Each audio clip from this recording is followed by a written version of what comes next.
Hola, sorry. I went to the little idols room before stream, and then I set up my house so it's not so fucking hot in here. Anyways, hi Don, hi Rose, how's it going? Hope everyone's doing good.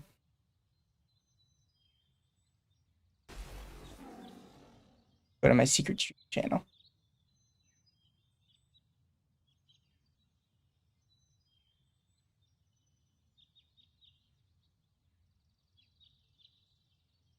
That status. Also, yes, later we will be watching Mort. Uh, we'll figure that out when we get to it. People are typing in chat, but it's not showing up. Give me a sec. Has Botrix not joined the chat correctly? Now Botrix has joined the chat, so now your messages should start popping up. Anyways, how's everyone doing? Everyone having a good day, good night, good evening? You know, the usual.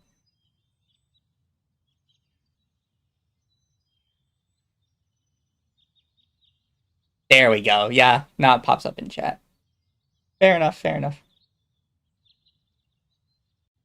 I also need to, because I'll have other people show up soon. Where's my Fuji Tech? There it is. It's already turned on. Sweet. Shrink it down a little bit. So, guys, I am going to play my Mabinogi. Very old MMO for those of you who don't know. They just did a big revamp of a lot of stuff, mostly the dungeon stuff. A lot of the dungeon stuff has been revamped to be a bit more clear and to have a bit more linearity, I guess.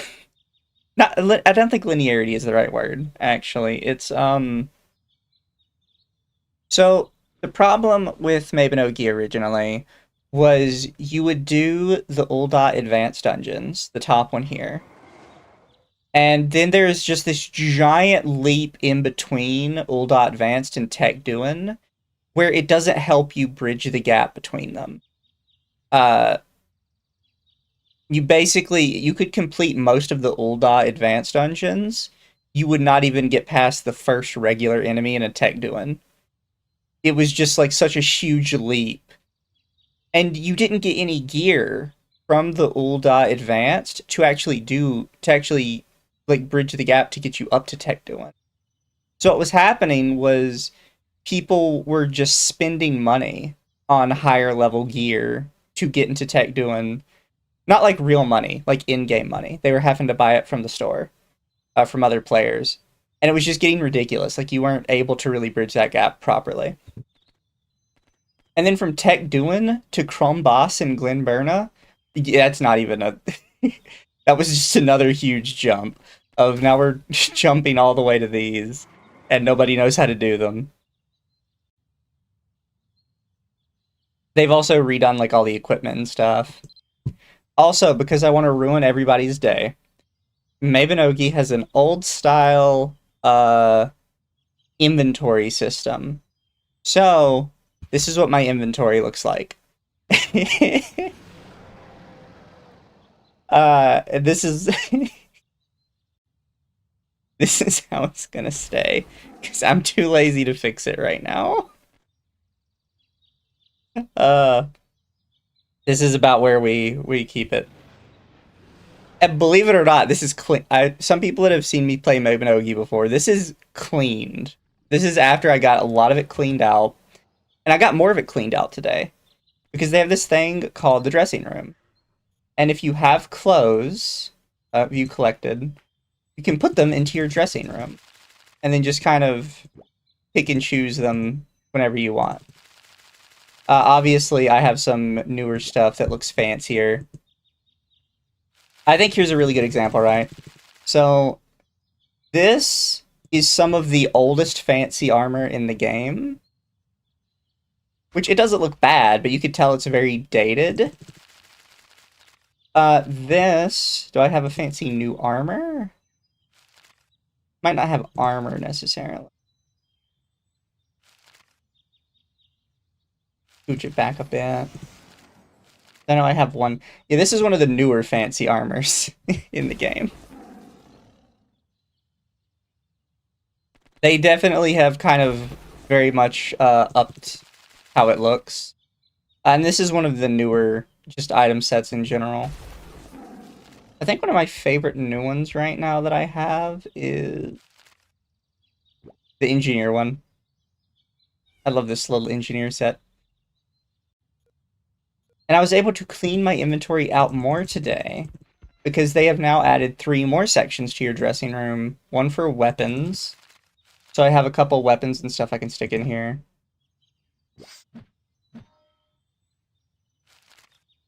I don't really have any of my fancy weapons in here, just some like event stuff that I didn't really have anywhere else to put. You have one for fancy shields, which also comes with like cooking pots. This is my little cooking pot, by the way. Look at him. And then they have one for instruments as well, because you actually can play music in here. Somebody who's not me would have to explain music to you. I think I have a. Do I have one? Actually, just show it. I think I actually have any scores on me. Oh, I do have some scores. Are they being used? No, there's some chance. Yet. Yeah, I don't think I have any scores, or I would show you. Oh, I do. There we go. I haven't used them. Those are just the special ones. Here, if I it uses like this weird composition system, and inside each of these parts, you enter in different like ones, twos, ABCs, all this other stuff. People that understand music could explain how it works, but I don't understand music at all, especially not like computer music. So that's just a thing. One sec.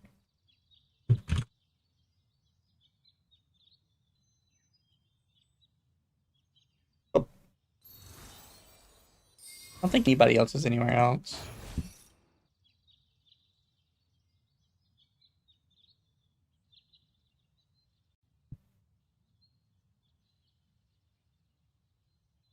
Maple Story 2. Oh, poor Maple Story 2 died. Maple Story 2 I liked way more than Maple Story 1, and I know I'm kind of out and about on that one. What was I actually doing right? So they've started a new event called the Arcana Ascension, which if you're interested in Mabinogi, you should get into it just for this event. Because what it is, right, is in Mabinogi, you have all the skills. And unlike other games, and you can kind of see it on my bar here, you can use any skill like at any time, basically, as long as you have the right weapon equipped for it. They don't have like hard and fast classes that you have to abide by. You can just kind of like slap them up in there and you're good. Oh, shoot. I forgot to like finish this. That is my bad.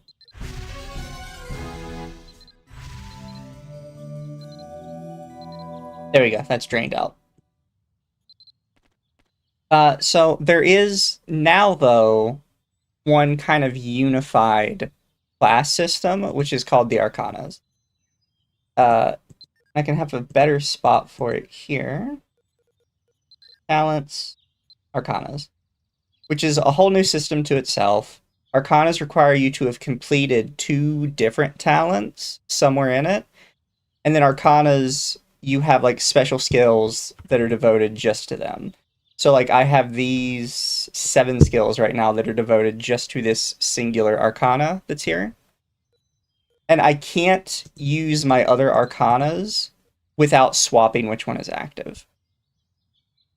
Uh, these are kind of your in-game. They are where most of your grind is going. And it's the skills they have are actually really ridiculous and fun to use. And the new event basically lets you choose one of these, and it's going to help you max it all the way. Or I think it helps you max it all the way, which is huge. It's a massive jump forward for you. They're also kind of helping you out with equipment a little bit, specifically just your weapons and stuff.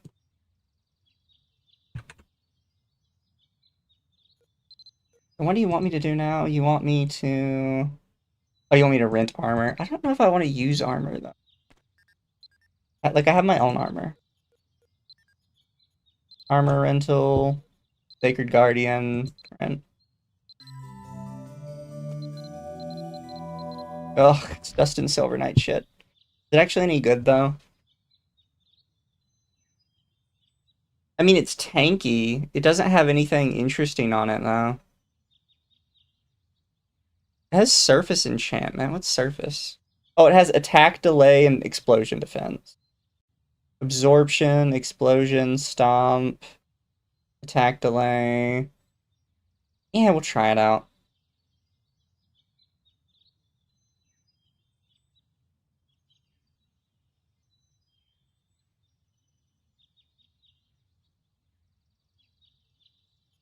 I don't think I'm particularly losing anything ridiculous. If I swap back to my scythe, I'm going to need to, though.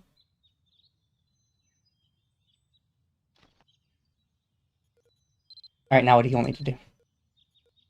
I'll go back and talk to him. Fine. How's the combat like? It's a bit dated, but it's very unique compared to other things. What's sold anyway? Oh, it's a fucking horn bugle.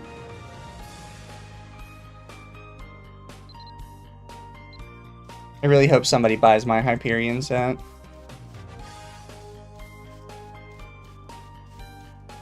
Getting a solid 300 million would be, oh, beautiful.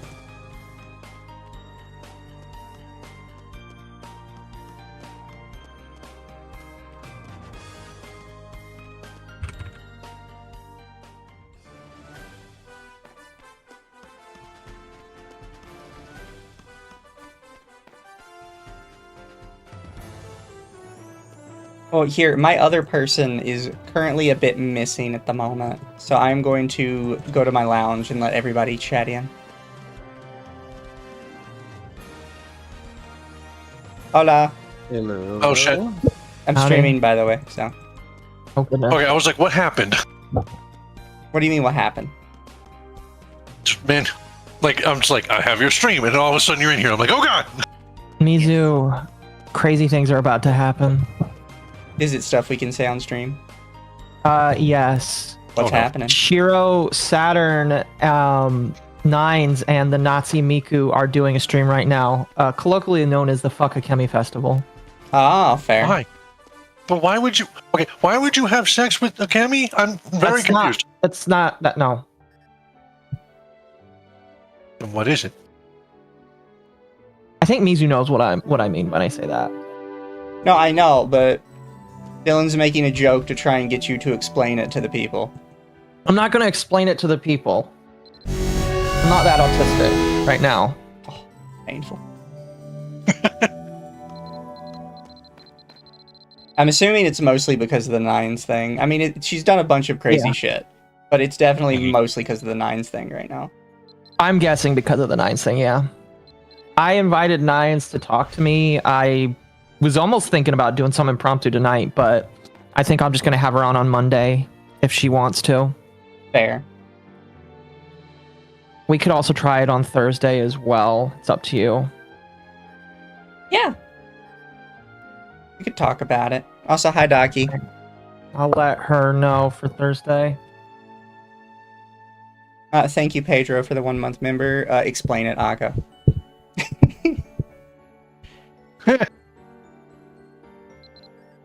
Are they at least having fun?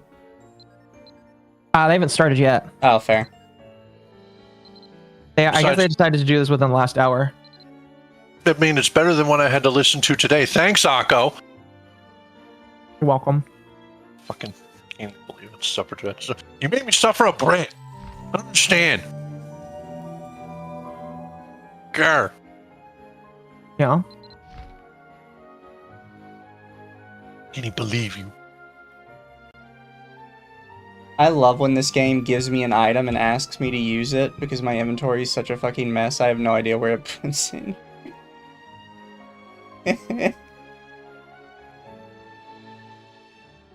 It's somewhere in my inventory.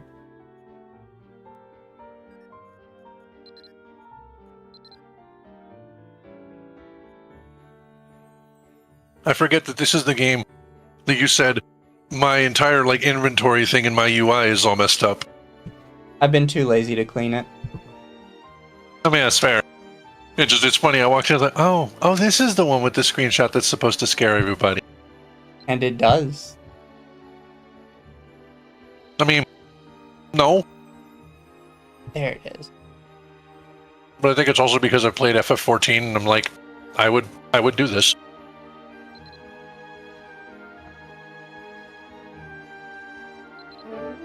But yeah, they've been doing a lot of fun stuff lately. This is gonna make a terrible noise again when I click it. I have no idea why they don't have that sorted.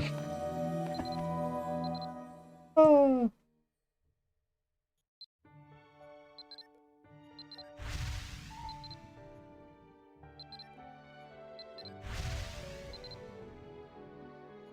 There we go.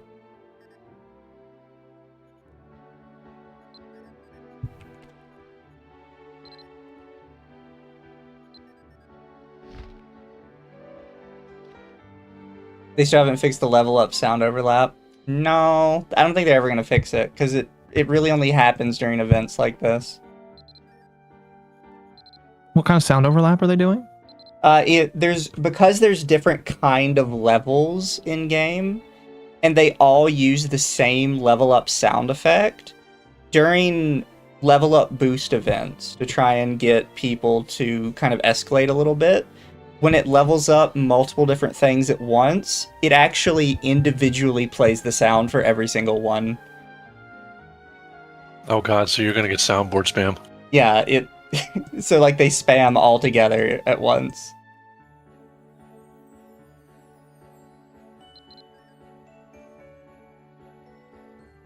I'm so glad I have your stream on mute so I can't hear myself and everything else. I mean, fair. But I do love Heroes. I love me some deep fried trumpets. I mean, it kind of is deep fried trumpet.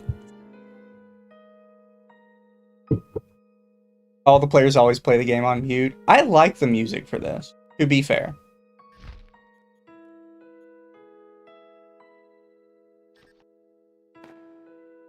Ah, here he is. Or here she is, sorry. There's also currently an event going on to where you get to choose basically a cosmetic set, and then at the end of the event you get to keep it.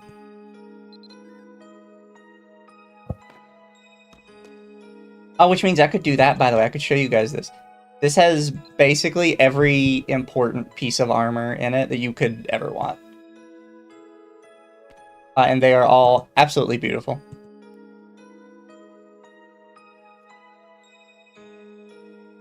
I would like to politely disagree, but only because I think there's one piece that isn't in there, and there's no way it would have it in there. Oh, here, let me give you an immediate counterpoint. Oh, here they are. Swimsuits. It is not a counterpoint. And then where? Because it is missing one crucial detail. There we go. The ruffle swimsuits. The sheer sailor one piece. The intimate outfit. Playful bunny corset. The baby doll negligee.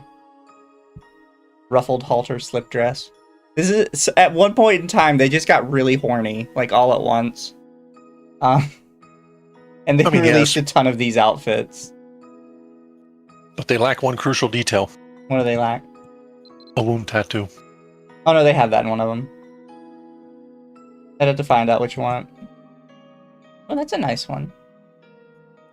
Oh, is it, I think it's page 6. Is the Samba outfit? Yeah. I love the Samba Festival outfit.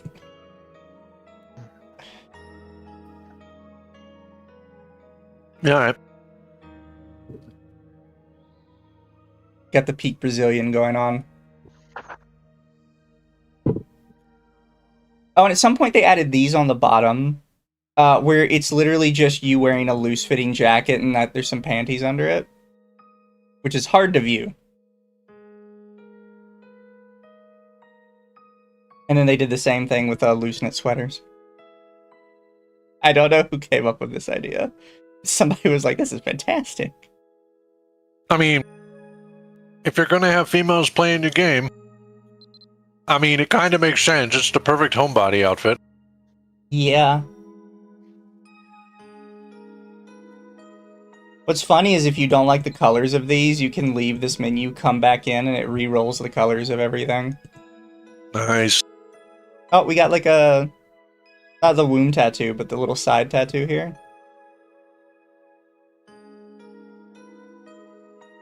Yeah, and I can remember that. Little heart with an arrow through it.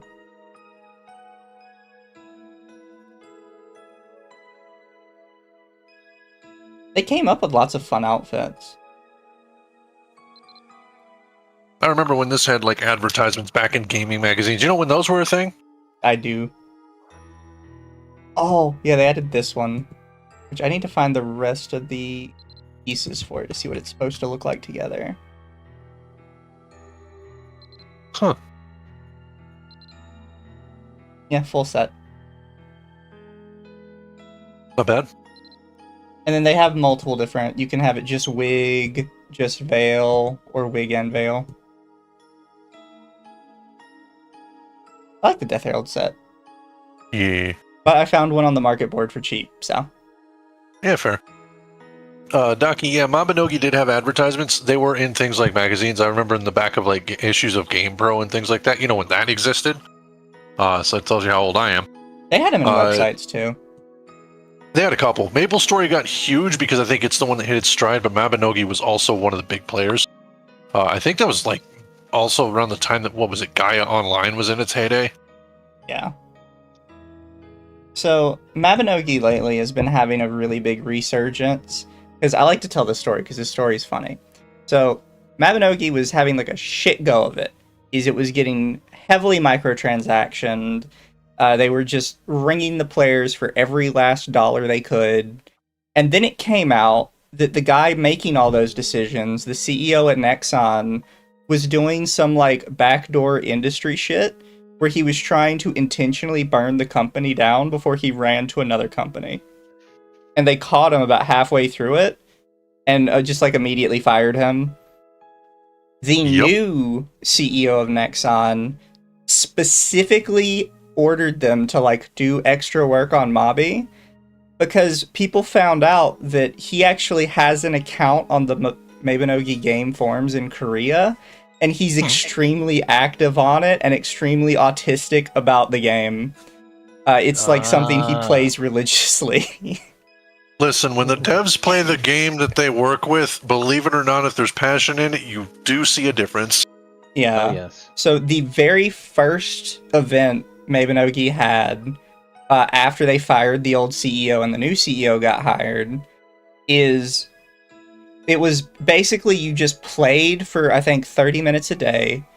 You got a gacha box for free for doing that, and the gacha box could specifically contain any of the pay-to-win items that had been released during the previous guy's tenure.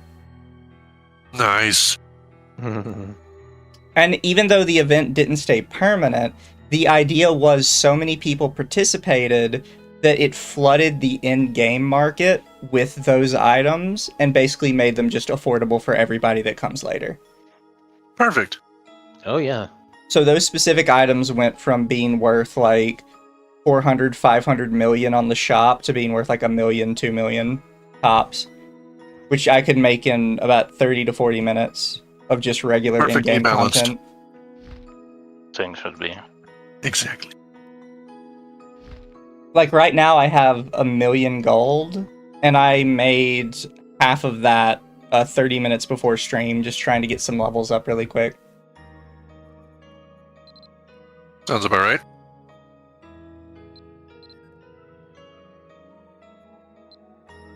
Oh, here, before I go, I can show you guys a little bit of the combat here.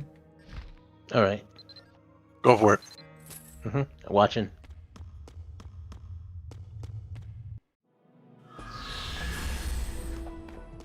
I do like the transition into the dungeon, though. I have not done dungeons since they updated it, so the entire inside looks different.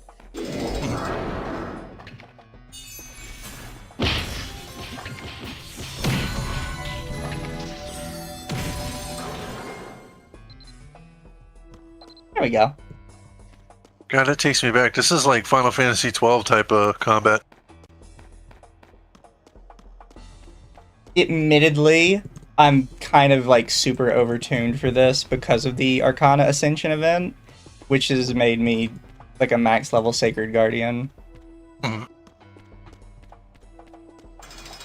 Granted, I could do it with something that is not as overtuned and still probably do just fine.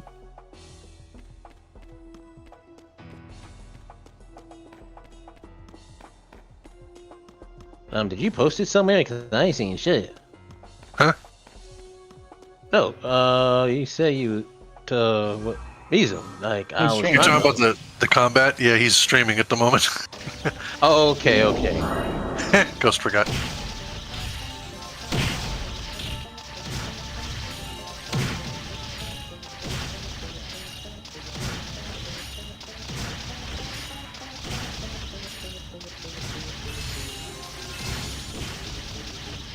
I think Pedro's got the right idea. Do a no equipment run then.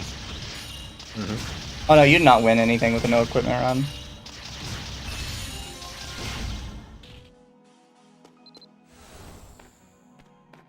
That's how I've normally been running it though, with Hailstorm.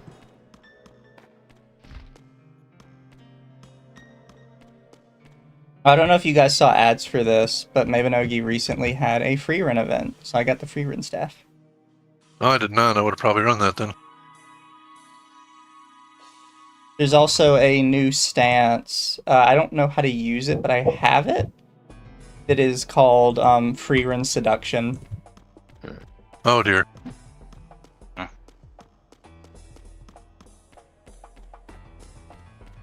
Oh, goodness. I could probably tank a couple hits from these guys with no armor, actually. When did they add owlbears? Huh. What is that? A Grendel? I don't remember Oh. seeing those before.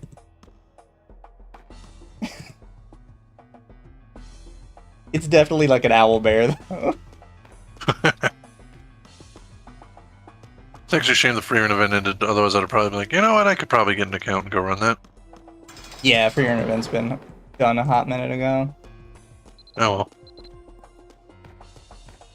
I think there's still stand by stuff in this. the auction house, though. Fair. I stand by the statement, all filthy knife-eared elves must be in chains. Except for my girlfriend, which we will not speak of. So here's the thing, Docky. It still does have a unique knockback system, but Sacred Guardian is their new, like, official tank class. So that's why it's not affecting me. It's the Sacred Guardian specifically is meant to mitigate that, so you can just sit and eat hits. Also, for some reason, it's not... YouTube Studio is not letting my mouth move. I don't That's know. weird. YouTube Studio is a bitch. Yeah, where'd That you go reminds a me, minute ago? Huh? Where'd you go a minute ago? You left chat. Oh, I was concentrating to see if they were going to start talking about the drama. I think they're just going to play Outlast Trials, honestly. Oh, that's fair. Oh, excuse me. I do have a question, though, when it comes to Mabinogi. Uh-huh. Do they follow the holy trinity of the DPS healer tank? The fuck is happening? VTube Studio is refusing to let me click off it. It is acting so fucking weird lately.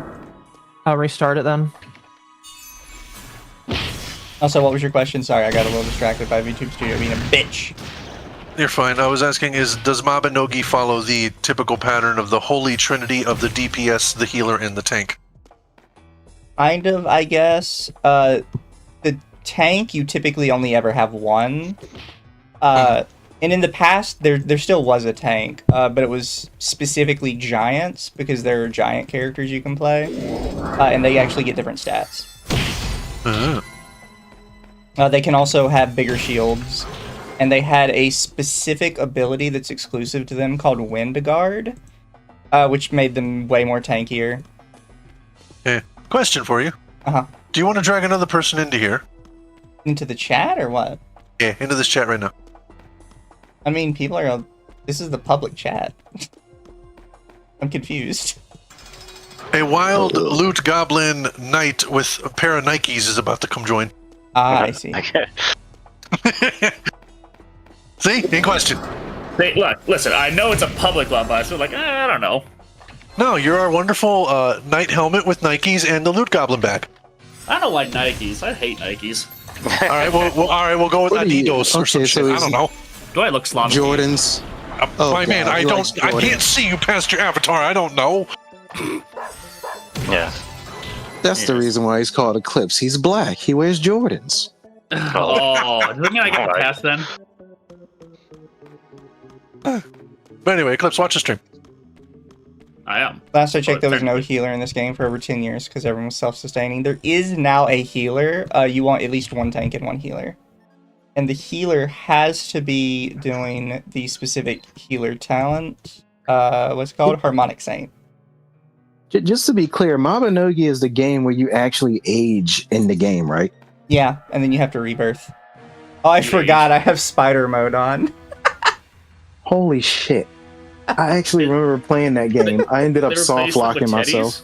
If you have the spider mode on, it replaces all the spiders with teddy bears. I love it. Am I allowed to Oh turn it my off God. while I'm in here?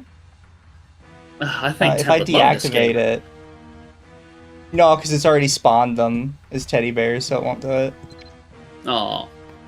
What's funny is the spider diffuser does not work on numerous enemies that are 100% spiders. Particularly ones called Lagdos. And And then some of the arachnophobia playing this like you lied to me game. what's funny is the spiders in this don't look that bad. The Lagdos look like devil wolf spiders with scythes for Alright, now I'm curious. I need and to see it this does to not see. work on them. Mabinogi. What do they call the what? Sickle You'll Lagdos. find it on next song. If you do sickle and then like LAG, it should probably pop up. I gotta share this shit. This is so fucking true though. I'm just crashing out for a valid reason, but at the wrong dude. I want to use my... I'll Right, post it yeah. inside chat. Oh, new chest opening. And what the fuck? They don't qualify these as spiders? They don't qualify those as spiders. Oh my god. Never mind. Temp would hate this game. He He'd should be turning definitely this on play it. Thinking he'd be safe. He then should he'd see definitely play this. it then. Yeah, the other weapon. God, they give you so much that's- better weapons from rewards now. That's so good. That's actually cruel. Yeah, you'll activate spider mode, and what's funny is you won't see those guys for a long time, and then you're in a dungeon that's actually supposed. It's probably not as scary these days. Back in the day, it was supposed to be really scary. So then you pop in that dungeon, and that's the first thing that like hits you in the face. It's like, oh shit. There goes my Panic. phobia.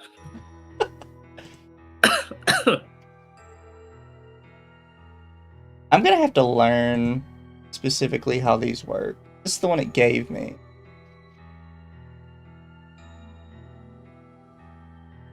Oh.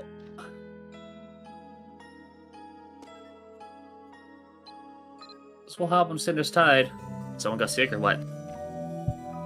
Sounds like they messed up the enemy tag so the item doesn't work on everything. No, I think it was intentional.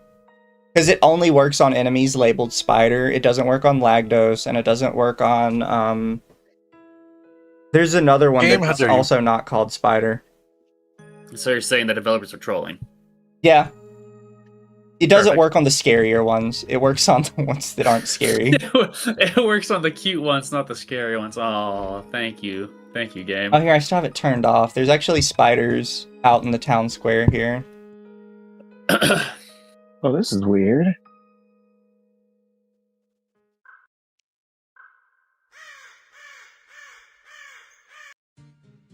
Also, I don't know if you have ever seen, but currently they are working on updating Mabinogi to Unreal Engine 5. And wow. they're redoing the entire game. Man. I thought here I is got upgrade spiders. should be in heavy quotations. They're not that bad Spooder. looking. They're not, no, they're not bad. You can kind of see like the little fangs in the front on the model. And there's the sickle ones, like, oh yeah. This isn't a spider, guys, I promise. Yeah, so it works on these guys. It does not work on the sickle guys, because fuck you and everyone around you. We'll change the cute ones. We won't do anything to those ones, though. Those ones have to stay. It's for artistic vision, guys. You have to understand. Yeah. All the UE5 shenanigans, I do not look forward to it anymore. I sort of get that. But, I mean, this isn't exactly the most intensive game in the world. Watch So- somehow perform worse afterwards. I mean, it probably will. How many fucking enchant scrolls did you get, bro? And there's blacksmith manuals mixed in there, brio crystals. Am I allowed to pick it up? Probably, not working, right?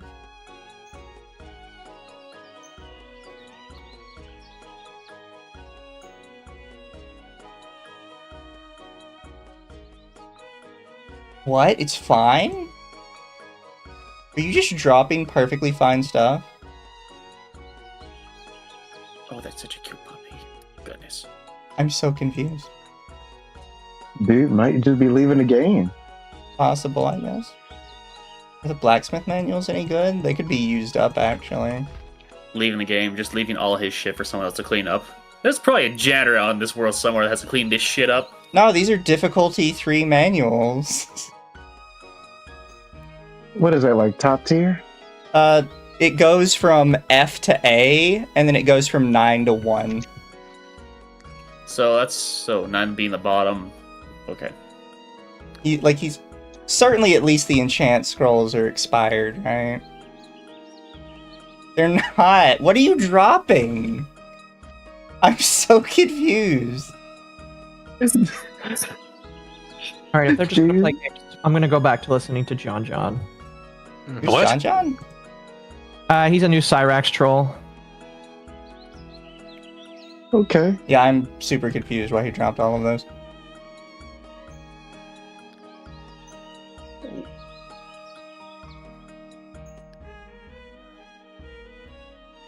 Fickle, vicious, uncomfortable. I mean, Oh, there's so many fucking menus. it's not as weird as the incident I had with the Final Fantasy 14 once. Huh. I had a man walk up to me. This was during COVID, mind you. So everyone was playing. He walked up and we were doing stuff and he literally gave me an egg. They don't work anymore because the difficulty on Egg. some of them is missing. Well, I mean, like, at least you got an egg before I stopped playing. Some guy tried to whisper to me to role play with him. Bro, I got hit on, alright? I don't want to hear it. That's exactly what happened to me. That's what I mean. Yeah, but you didn't get hit on it during a freaking raid. That was way worse. Oh no, they pulling the rotation and then hitting on you at the same time. You might as well just put you on it. Yeah. Bro logged into the GF's account he just broke up with. Like, break up with me, will you? And I'll show you. Never realized Mabinogi has so many menus because it's been going on for years. I mean, hey, I give credit where credit is due. If the new CEO is passionate about his game, you know what? Go for it, dude. Like, reinvigorate that game. Get some blood in it. They're not real crystals. Oh, they're virtuous crystals of achievement. You mean the blood That drive. makes it even worse because virtuous crystals, I'm pretty sure, are like top tier technique crystals as well. Just dropping so much shit. He's ruining the economy. It's gotta be because they made things easier to get and he's like upset or something. I think you're overcomplicating it. I mean, maybe. I It's think a he does like to ruin the possibility. economy. Oh yeah, chat. So the way this game works is you can level 1 to 200, and then you rebirth, and it takes your stats back to level 1, but you keep any stats you gain from leveling up your skills. And so you just keep rebirthing over and over again and leveling up more and more of your skills, to the point eventually your actual level doesn't matter anymore.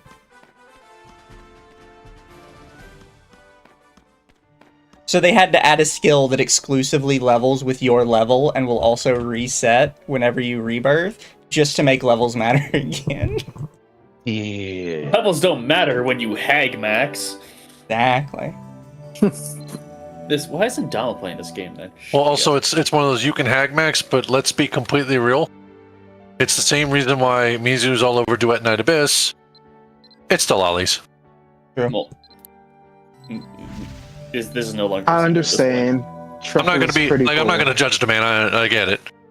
No, not at all. Not at all. I completely understand. I want the dark skin one. She uses swords and bows. Oh yeah, here it is. So, Arcanas have these links, right? And you can go from 1 to 10, which is your kind of big goal for Arcana. So rank 1, you have increases defense and decreases damage taken by 2% of max damage, and you get 200 HP. Sounds very quaint. At level 10, increases cumulative damage and decreased damage taken by 10% of mash damage, while Martyr's Consecration effect is active. Decreased damage taken from Martyr's Burden by 5% per 200,000 of Martyr's Burden can be activated a maximum of 5 times. Pledge of Penance and Pledge Keeper effect duration up 10 seconds, provoke duration up 3 seconds. HP 300 per stack of defense and magic defense buffs gained from Martyr's Consecration, plus 3 piercing resistance. When a one-handed melee weapon and shield are equipped at the same time, critical damage plus 24%, and Martyr's Burden damage accumulation plus 3%. Advanced attack radius plus 30% of max charge distance. Minimum range to incur cooldown increased by minimum charge distance. And it just keeps going. Just gonna and at say, the very bottom, man, breathe. the very bottom, lost HP me. plus 500. Get to God, man. Yeah, that's not Help Protects, man. It's a goddamn novel. Well, I mean, even like, you could look at the skills here, right? So like, rank 1 Pledge of Penance. Pledge radius plus 7.5 meters, plus 1 centimeter for every 2 protection, for 20 seconds. Deal a single hit of damage equal to 1000% of your base defense. Continuously applies Unbreakable Pledge to enemies within your circle with an effect radius of 20 meters. Applies Unbreakable Pledge to enemies within the effect radius for 5 seconds. Enemies affected by Unbreakable Pledge will only target the caster. This targeting cannot be changed by other skills. Grants the caster Pledge Keeper status for 25 seconds while active.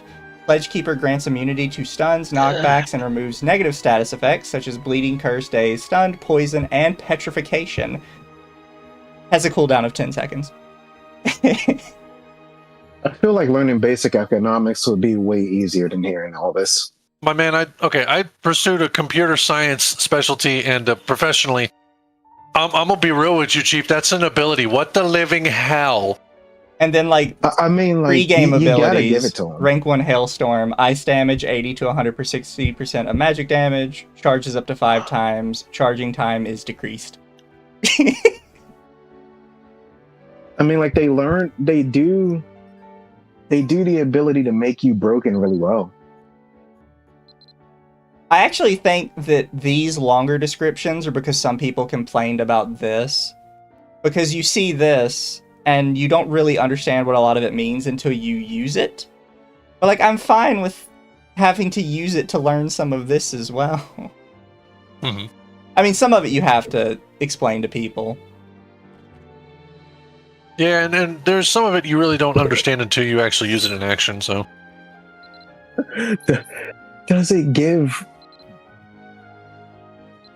Oh, what's funny? Where is it? Yeah, so this is what the main storyline thing looks like now. So people, to like help people through it.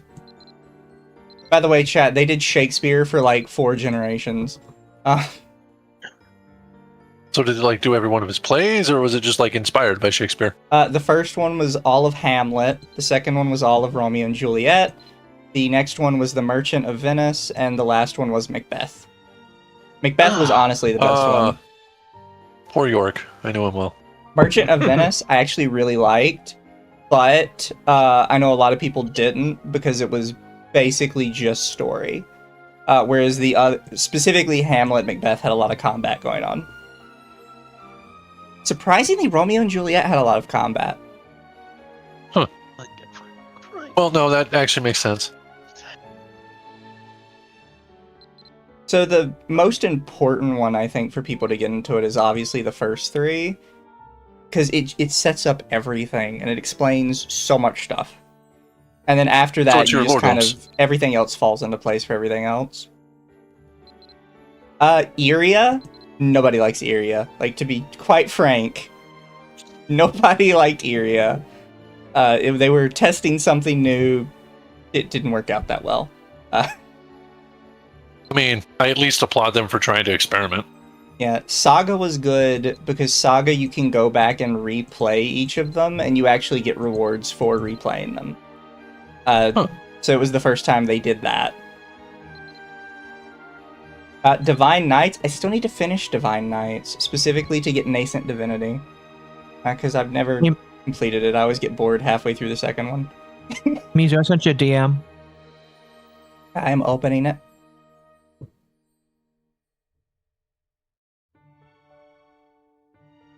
Ba-ba-ba-ba.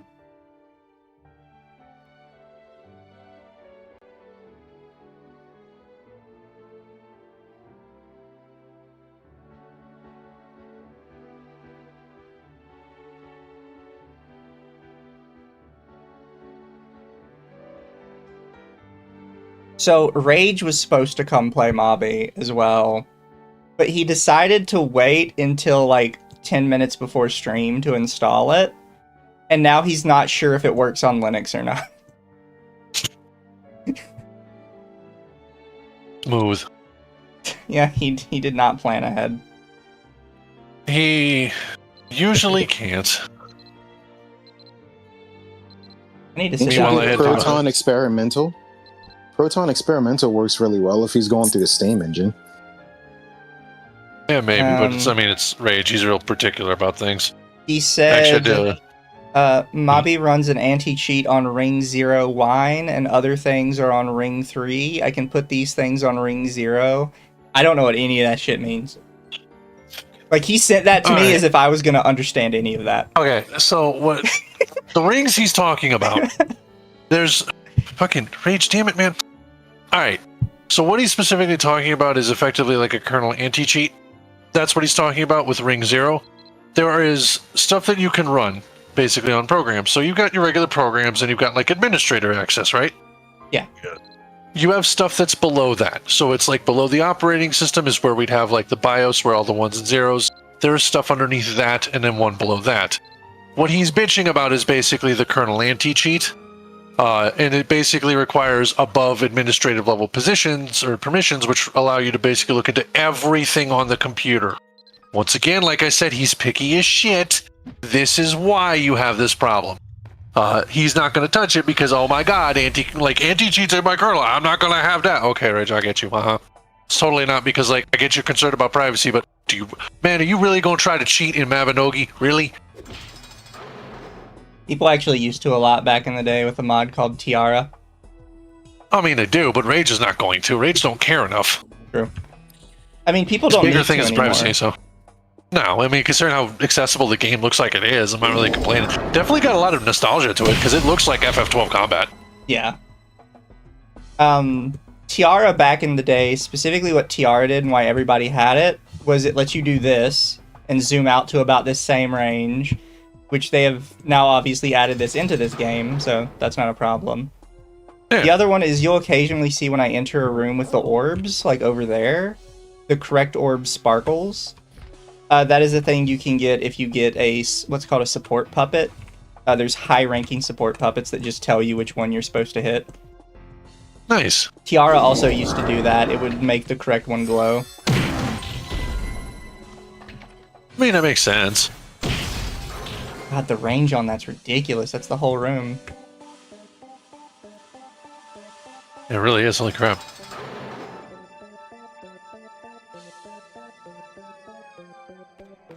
Also, to be fair, some people might think this particular is kind of cheapening the game a little bit. What people used to do is they'd get in the center of the room, and they would use this throwing action called rock throw. You could do this and hit every orb like really quickly before enemies could even like aggro you. I couldn't get the fucking launch. If it works, it works. I heard. Hello, Rage. Huh? Although I told them you sent that to me as if I was going to understand what any of that meant. Explain it. Thanks, Rage. I don't know shit Thanks about for Linux. what? Having me to do IT work when I'm not usually doing IT work. I didn't have you do shit. How's your day, Rage? Let's see. Mizu picks another fucking game that I have to fiddle the fuck with, and it's still ain't fucking working. Actually, you came to me about it. Well, Actually, Rage. Actually, you came to him. I think it's you. You motherfucker. You come to me. Well, Akko, you're a nerd. Guys, please stop commenting each other. 90% of fucking games usually work out of the box, but it's always just one fucking game that's a problem. First it's Dead by Daylight, now it's this. Oh, did you check that? No. No, not going to revisit that. Dead by Daylight's evil anyways. Nobody should be playing No, that I was going game. to be a jerk and be like, "Hey, Rage, did you check the launch options?" Explode. Is that a thing? Who plays Dead by Daylight anyway? So, to be fair to Rage, he was fiddling with Dead by Daylight for hours on end. And to be fair to him, launch options for Steam are hidden in like 3 submenus, so it's really hard to find it. But he had to do a command in launch options and it would suddenly work. That's what I'm playing with right now, so... Yeah, he got a right to be kind of mad at me. Basically, if you right-click, go to Properties, General, Launch Options, you know that thing that no one ever fucking touches because no one ever has a reason to touch the fucking thing? Yeah, that's what I had to do for Dead by Daylight. All I had to do was minus DX11, and that forced it to instead just auto-use DX11, because DX12 is dog shit. For Mabinogi, I don't know. What I looked at, it seems like it's trying to put a kernel in on ring fucking 0, whereas everything else runs off of ring 3. Therefore, it's trying to activate that without any of the dependencies, so it can't fucking launch. So effectively, the kernel anti-cheat is trying to do stuff but can't do it because it can't get any of the stuff it needs, so it doesn't work. Yeah, so anyways, aside from me being frustrated at that, I'm sorry for sounding annoyed. What would you like to play, Mizu? Would you like to play something Understandable. else, like fucking Terraria? You know, we've got several fucking games together we could play instead. Ferrari I'd have to set up later in the future, because I don't have anything set up for that, and that's going to be hours. Right.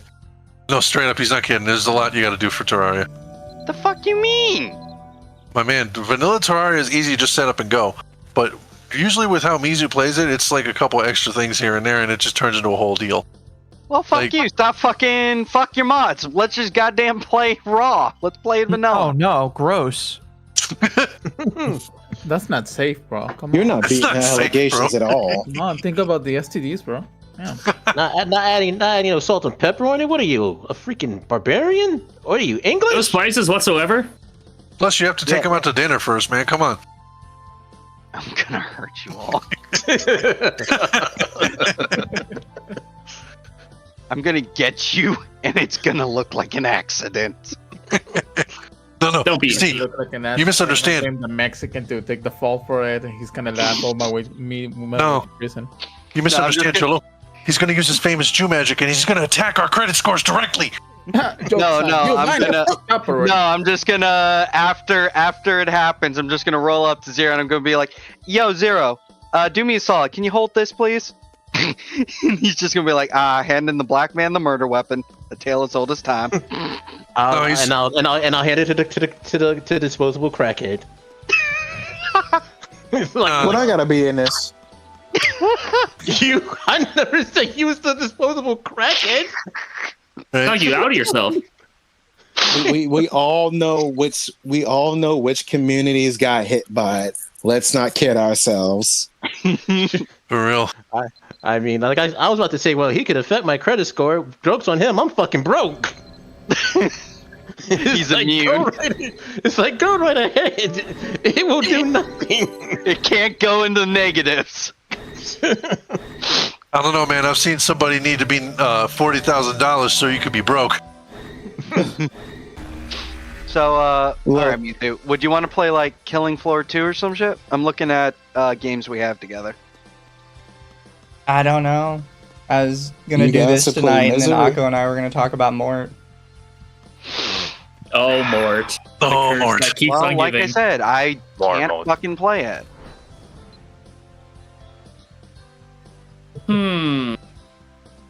So if you wanted to play something, do you got something else we can play? I don't know off the top of my head. Like I said, I had this planned already. Have you considered playing War under the game strategy and military? War. And you can shut up now. I will play it when they pay me. Damn. I will never play it because I like to keep my job. Oh yeah, because something about what you call it?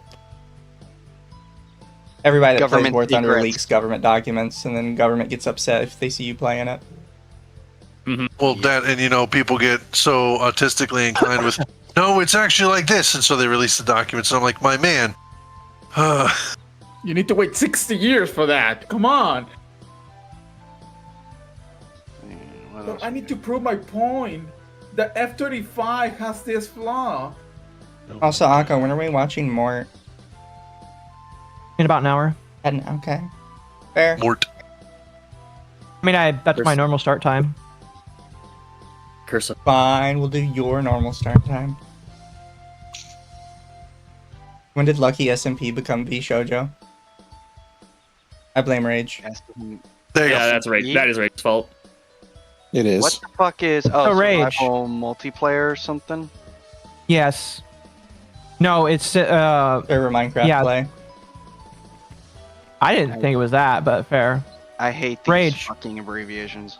I must ask, now that Akemi is the bad girl, has the Nazi Miku revived themselves in your eyes? Do you think that you can look past their blatant anti-Semitism?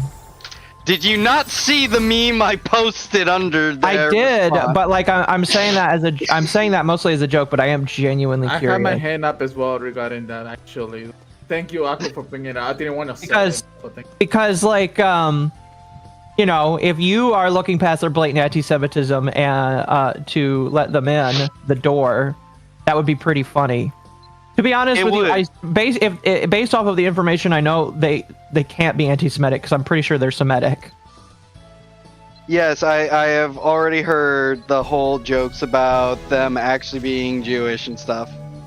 I just think they're you. extremely It cringe. It makes sense now. Takamaru isn't human. Rage, is that you though? Are you playing Red Miku? Lamau. Are you sure? My brother in Christ, I am a Miku fan. You think I would degrade Miku like that? Fuck no. Okay, I'll believe you. I'm just saying though, I haven't seen Red Miku. I mean, like, I think you play. degrade her if she asks for it. Jewish and what? Maybe. Jewish and bisexual. Oh no. Yes. Well, we are going to get more Jewish and bisexual tonight.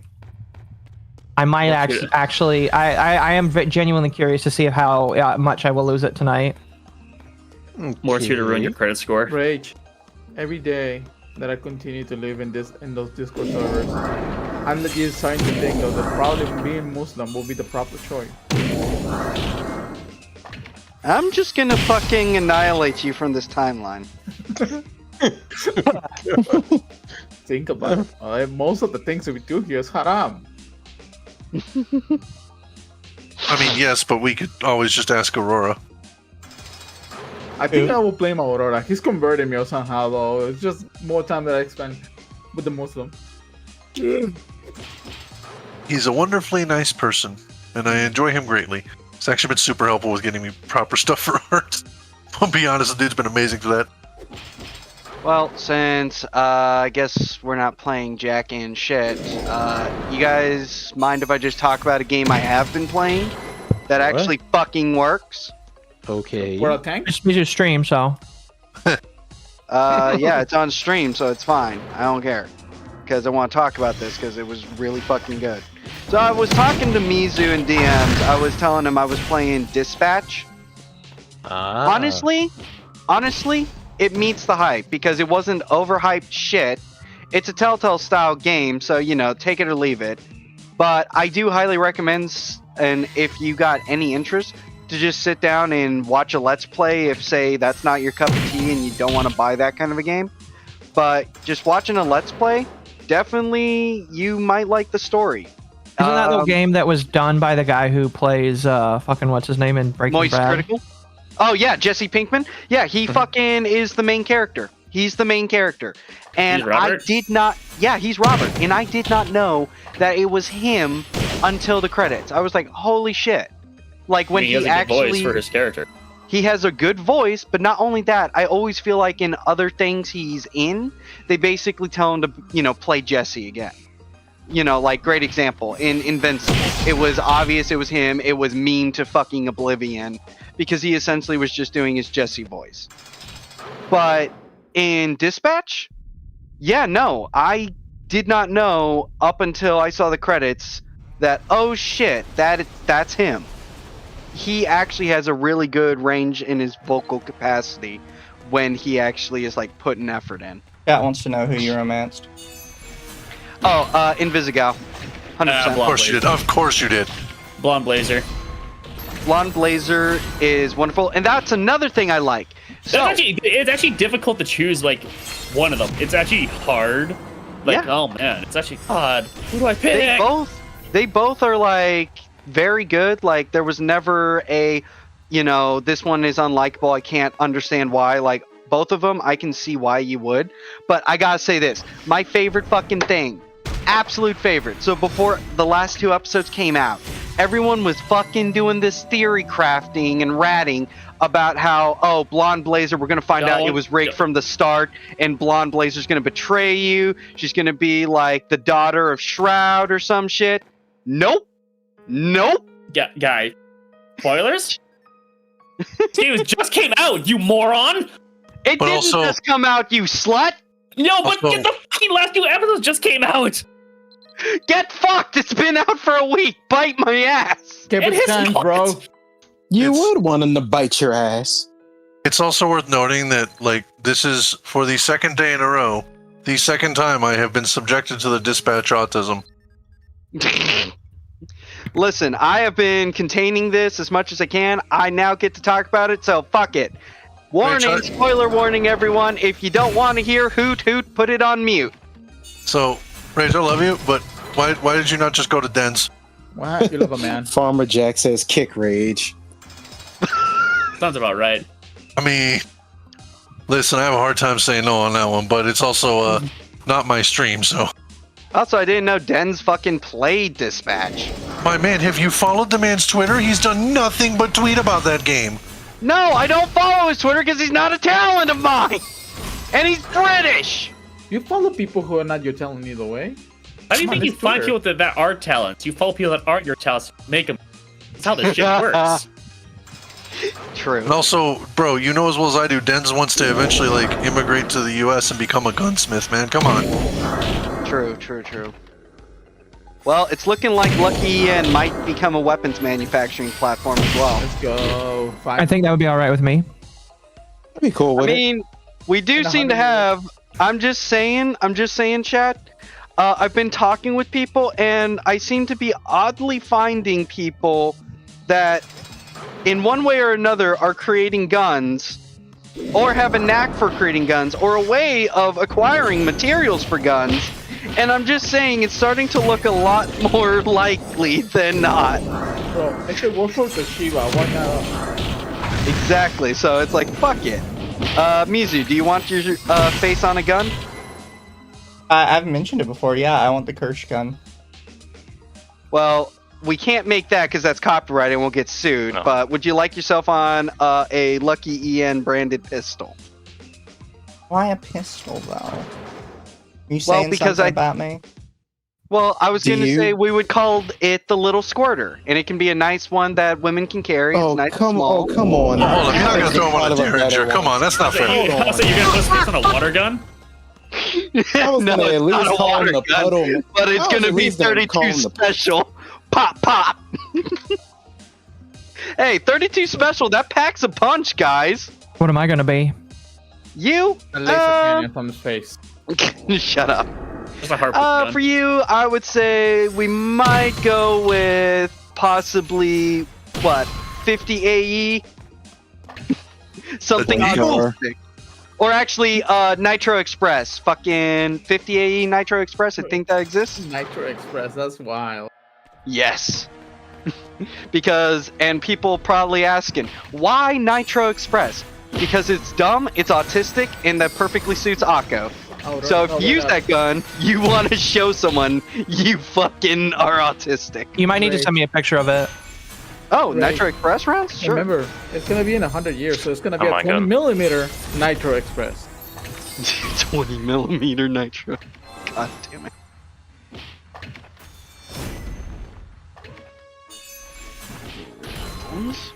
Let's grab this. Oh! Correction, Akko. Not 50. 500 caliber Nitro Express. Lum Lum gets God. 50 BMG. Yeah. She is tall enough to handle one. She can have the 50 BMG when she admits she likes feet. Yes, you know what? I think that's a nice deal. So, Lumi, just admit on camera publicly to everyone that Don't- you like feet, and we'll hereby guarantee that you get the BMG, so you get to be on it. I don't think she's here right now. No, but I'm saying it since we're live streaming, so that way chat can go and annoy the shit out of her and tell her that if she admits it and I get it on camera, then I'll put her on a fucking gun. Wait, just stream it? Well, all I'm saying is that we need to put Femboy Mizu, whether it be the deer one or the puddle one, don't matter, in a pinup style. Think like 1940s, 1950s on the side of a rifle. Exactly. And here you go, Akko. I found it. Draw me like one of your French boys. I get you. Draw You know, me it's like the one old- of them French girls. It's like the old tasteful pinups. They're like, oh, a mouse, here's my ass. You know, that type of thing. And just so you can actually see its size, here you go. So that's how big that fucking bullet is. I'm going to just stick to my Remington 30-06, thanks. Yes. But no, so guys, look. First one, we're gonna make small, compact, easily Hold on. concealable. Call it the Wasn't little even squirter. paying attention. And then later on, Mizu, we'll go for a fully automatic, and then we can call that one the sprayer. The Thank you. sprayer and the prayer. The prayer and the sprayer. Yeah, What is .50 Beowulf? Oh, no. that's 50 caliber Beowulf round. Dude, Autumn said in the side chat, 50 Beowulf No. made to go Well, through no, engine that's, blocks. that's just that's bad. That's just dog shit. It's just a meme caliber. Okay, it's just No such thing as a meme No. caliber. yes. Because It can be I a think- meme caliber, but it's the type of meme caliber that turns people into rubber hose parts. Yes. I mean, it liquefies your fucking shoulder. That's for damn sure. Yup. Let's see here. And obviously, chat, I take all submissions. So if you have gun ideas, doesn't matter if they're terrible, I'm gonna be like Keltec. In other words, give me all your cracked out, insane ideas for guns, and we'll just stockpile them so that way we can just start when we get the manufacturing up and running. We'll just see what Okay, the hell well- happens. Okay, well, first idea, Atari pinup, target spread. What up? Rage, please. What up? What up? Lucky Entertainment does not dedicate itself to building weapons of mass destruction. Please feel free to send your designs to the Lucky Entertainment Twitter, though. But we'll be warned, though, those designs will be copyrighted by Lucky Entertainment going forward. Before you're listening to this mess. Oh my god. It's like fuck it. We gotta pull out the legal lawyer knees. No, trust me. If we were pulling out the legal lawyer, I would have had the elf in here screaming in rage long ago. Oh yeah. Oh, don't worry. I mean, she might foam at her mouth after, she sees this, but I don't think she'll complain if I decide to, manage to negotiate and get her put on a sniper rifle. I'm thinking, I'm disappointed in you, sir. a Dragunov? No, I am disappointed in you because, in all honesty, you're like, oh, I'm going to put her on a sniper rifle. My man, you literally could just put her on a longbow, and I would promise you she would immediately turn coat. Oh, you know what? No, not just a longbow. No. That's thinking too simple. She would start squeeing if we put her on a fucking war bow. That's fine, as long as it's an actual bow, since she does know archery. Yes, but here's the funnier thing. Dylan, of why I'm saying we're picking a war bow. She won't be able to fucking fire it. I mean, she's short enough. Do you think she's going to be able to fire a longbow? Oh fuck no! But then. Here's the thing. She could draw that thing back. A war bow, just for those that don't know, at least the one I remember firing, was like you had to pull 80 pounds or more. You think that little twig is going to be able to pull 80 pounds? Yeah, maybe. Also, I agree with TLA Productions. Everybody else is getting guns, weapons, bows. Atari gets a sock with butter in it. Yes. That poor man. I saw some frozen Swedish meatballs. Yeah. Can we actually just put that? You guys are way more mean than me. I just wanted to put him on a target. No, man, see, I just want him specifically. He needs his own brand of shot collar. His own. The Atari approved. Actually, hang on. Okay. Watch the Atari brand. I actually don't know if this would be something we could do, but I'm pretty sure it's legal. Can we ironically just put up some socks on a fucking website for sale and, comes with complimentary 1 stick of butter? I legitimately misread that entire idea, and I thought you were going to suggest something like, we get a design for Atari to throw on the socks, and we get some regular socks, and we do programming socks, like the thigh highs, and then we try to sell them and see how they do. No, I was thinking, you go to weapons and armaments, we have Dark Eldar or Dark Elf or whatever the fuck we call him, legally non-distinct so Games Workshop doesn't murder us. And then you click on that, you go to it, and the only thing listed is the butter sock. And it literally just shows picture of some fucking wool socks and a stick of butter. Could we actually just sell that, or would that run into some problems? I'm actually curious now. That might run into some problems considering the butter is perishable. Fuck, you're right, because the fucking health and safety. I don't think we can ship butter, can we? I guess we'll just have to put it butter not included. You could just make a plushy butter.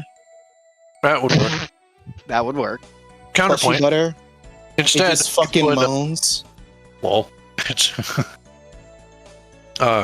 counterpoint to that though. What if, and hear me out here, we have all these weapons, we have this bow, we have these rifles, all this. Atari gets his own branded taser.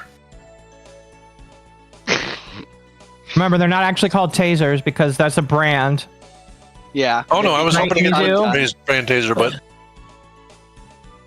we'll call it stun gun.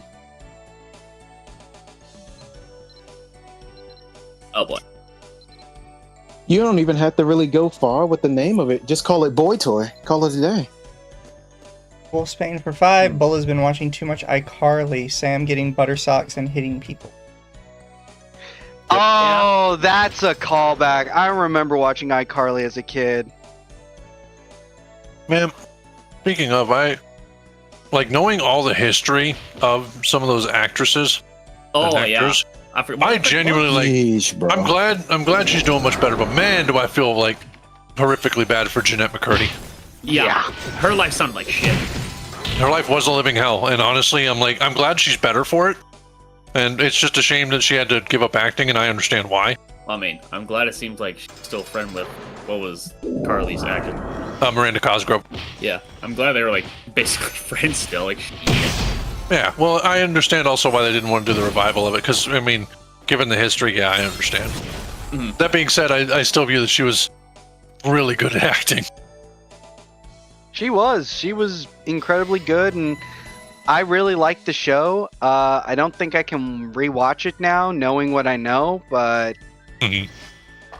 it was genuinely a wonderful show. I remember at the time that shit popped off because it was like one of the few shows that, you know, we were on the precipice of this whole internet era shit, and it just popped off. It was so smart with the integrations and such, and it was just a really nice show that they did, and I honestly feel like they did a great job. Yep. The other thing being, I remember I watched that show, and then Surf's Up came out, and then Surf's Up the video game for the PS2 came out, and I played that and was enjoying the hell out of that, and it had Rage is gay. Hang on, I'm going somewhere with this. It had the Plain White Tees in it, which had an amazing fucking song. And then, lo and behold, the next episode I watched, at the end of the episode, they had the Plain White Tees featured. And I was like, oh, hell yeah. Yeah, it's because they were in their heyday, because at that time they had just kicked off with the Hey There Delilah song. Yeah, Hey There Delilah, See You Down the Road, shit like that. Ah, This Is Our Time Now. This Is Our Time Now. Fuck. All of those were such good songs. And then they just fucking disappeared like most bands do. I mean, no, they gained their following and their fan base, and the loyal fan base sat there. They just fell out of, because again, it's pop music. That's what happens, is you get a couple Billboard charters, and that's about it.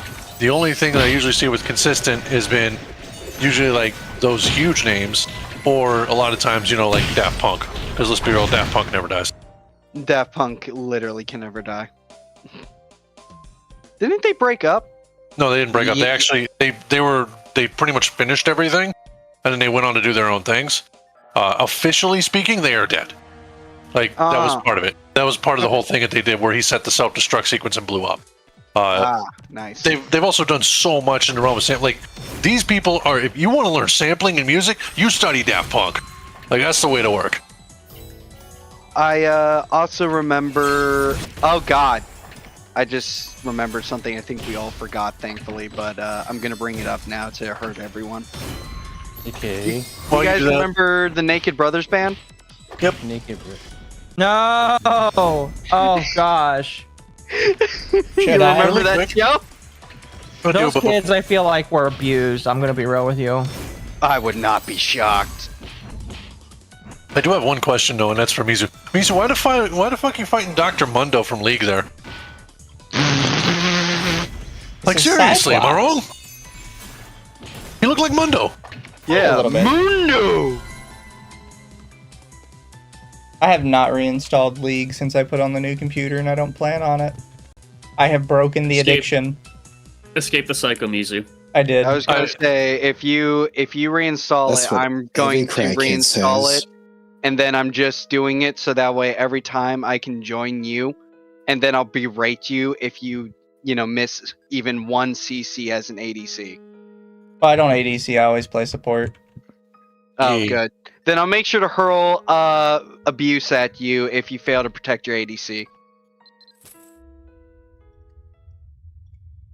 I mean, to be fair, Rage, in Mizu's defense, League is one of the best forms of birth control available.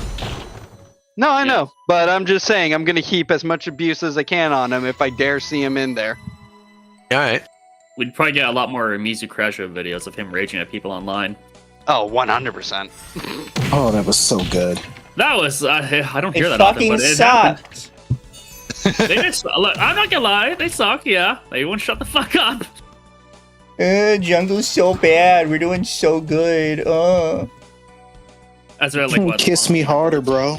Exactly, that's why I'm saying it'd be funny. It's like, you know, a bunch of other idiots can't even get Mizu to budge. Mizu plays one game of ranked league, and he's just fucking losing his shit. That'd be a lot of rage videos. Also, your chat asked, has anyone seen Big Time Rush? What's Big Time Rush? Another boy band, much the same in the realm of Jonas Brothers. Oh, I thought they did also not had a know. Disney show though. I think they had a Nickelodeon show. Oh, it's one or the other. Yeah, pretty sure it was Nickelodeon because that's how they got huge. And those like, Which means who the they're hell going they are? to have a documentary like a few years later. Well, I did mean, it's not know. been. I'm pretty sure they came out like after iCarly, not like super Uh-huh. far after. No, they came out like right after. I think it was right when you had Big Time Rush and freaking Jonas Brothers and oh my god, One Direction. Yeah, this is when the boy band phase of like the early aughts was a thing. All I remember from that, because it's forever cemented in my mind like a tumor. I'm a G ha dee dabba dee dabba dum. Rucka Rucka Ollie forever ruined that song, and I made sure to sing it to fucking upset One Direction fans. Yeah, I got nothing on that one to be honest with you. My Rucka name is Ollie also Zayn, fell and off I came the here corner of with the world. some bombs. One Direction did, yes. No, Rucka Rucka Ollie. Oh yeah, yeah, he did. like After he started Yeah, I don't training with know what it's Sargon for a little bit. he kind. I don't know what the hell he's doing now. Like he's re-releasing his songs with like some shitty animations, which okay, I guess. I mean, I preferred the old style where you know it was like literally clip art. I thought that was a lot more endearing. But you know, go off, King. I mean, he's pulling in the numbers just by re-releasing these fucking songs. The only song I ever heard from him was the fucking Hades song. Oh my god, the Hades song. Don't be a player, Hades. God. You had never heard about the China Oh, song? I'm sorry, Will Spain. Let me. pull Yeah, up the China fun- song was great. Jerry Trainer was MVP during those years. I don't recall who Jerry Trainer is, to be honest. Spencer in iCarly. Yeah, that was- Oh, you know, that makes a lot of sense, to be honest. Yeah, he did Yeah, keep no- an eye on people, and he was MVP. That dude was great. He was a genuinely good man. Also, probably one of the. He always seemed to steal the show whenever he was on screen, to be He honest. was like in Drake and Josh. Everyone loved his character, and then you know they bring him back for iCarly, and he was still killing it. Like, dude just never failed. Ostrich The Meat will dude- always be peak. The dude managed acting very well, and he is one of the few. Like when it came to the sitcom acting, absolutely, he was a fucking treasure to watch. Like, what you doing there? That's what we just got there. I have a smoothie. Drinking a smoothie. Smoothie. That always. And also, I'm gonna shout this out from TLA. Mizu, NSYNC or Backstreet Boys? Instinct. No, no, no. Fuck off. Okay, you're wrong, Mizu. This is why Wow. you're gay and wrong. Okay, You just set him the fuck up like that. That's like crazy. get the fuck out of here. Backstreet Boys is better than NSYNC. Okay. I listened to both because I had a boy band phase early on in childhood, but I gotta be honest, nothing will beat Backstreet's Back. Yes, nothing beats Backstreet's Back. Fuck yes. Oh, I love that. That also Okay, being what- said, though, NSYNC's Justin Timberlake, man knows how to sell records. That is true. Like I ain't even doubting that one. Akko, if you're here, what about you? NSYNC or What? Backstreet Boys? Neither. I don't care. Okay. It's not Minecraft, I get you. Fucking mood killer. Fucking yeah, just bring down the whole mood. I'm yeah. sorry. I'm busy prepping for stream. All right, Lord Monkey, what about you?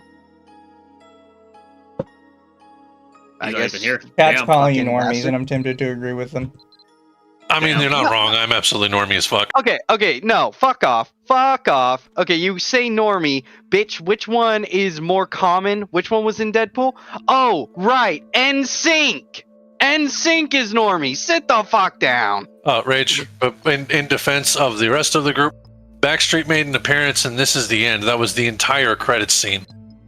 Wait, this is the end?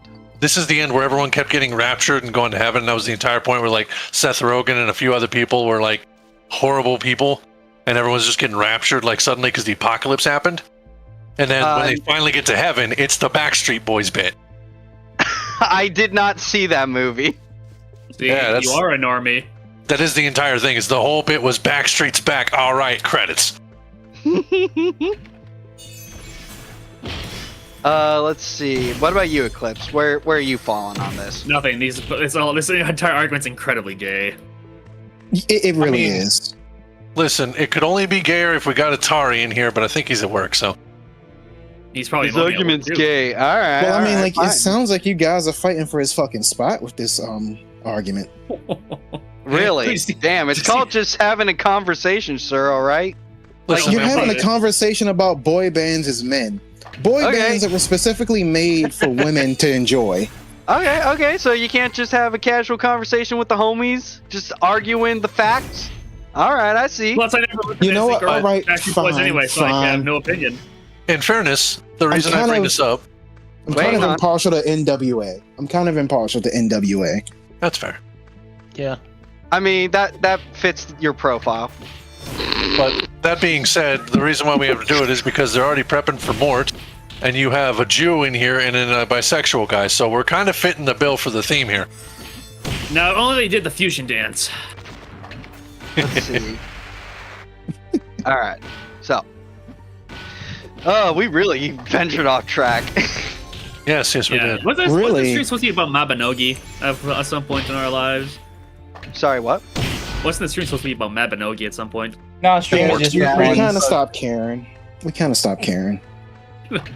Well, I genuinely was wanting to play with him. I wanted, the whole thing I had was, I would be starting out. Mizu would Mizu, don't even listen to this mess, man. Because if he really wanted to play with you, he would have been in the background trying to make it work. Don't fall for it. The fuck you think I was doing for an hour? So, aside from Rage Screaming, Monstrosity, I'm gonna be real with you. Alright, that's a fair shot. I give you that one. And he's right with the fusion dance of me and Rage. How do you guys combine to make mid? You little shit. I'm gonna fucking smack this motherfucker. He's not wrong, though. That's pretty good shot. I give him that. We combine to improve mildly. Okay, dude. Yeah, I'm gonna pimp smack the shit out of him. No, you said smack. You use an open hand. Sure, lady. Yeah, I'm giving him the open hand. Back of it. Oh, God. What is the best R&B and why is it Tony? R&B? Yeah. So an R&B singer, and why is it Tony? Tone? Tone. I don't know. Sorry, No, it's just Tony. It really is just Tony. Ha. What the name? On God, It's really not that hard, guys. Don't think about it too hard. I know, I'm just saying. Never heard of him. Oh, shit. I swear I've heard about him. Wait. I don't know. Wait, no, it's Tony Tone. That's Tony Tone. That's what you mean. Ah. Yeah, sounds about right. It's the remember the Rick and Morty episode where they had the song in the background? It feels good. That's where that song comes from. Oh, okay, yeah, now it's coming back to me. Mizu, I added you to VTube Studio. Okay, I'll be there in 2 seconds.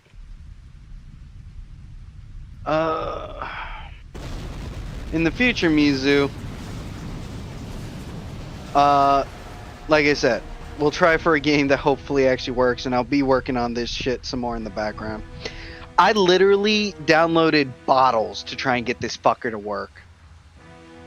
To be fair, I was under the impression you knew it worked because you asked me about this a couple days ago. I thought the bastard worked because, again, download, click play. You know, it looked like everything was kosher, and then lo and fucking behold, oh, kernel level shit. And I'm like, are you fucking kidding me?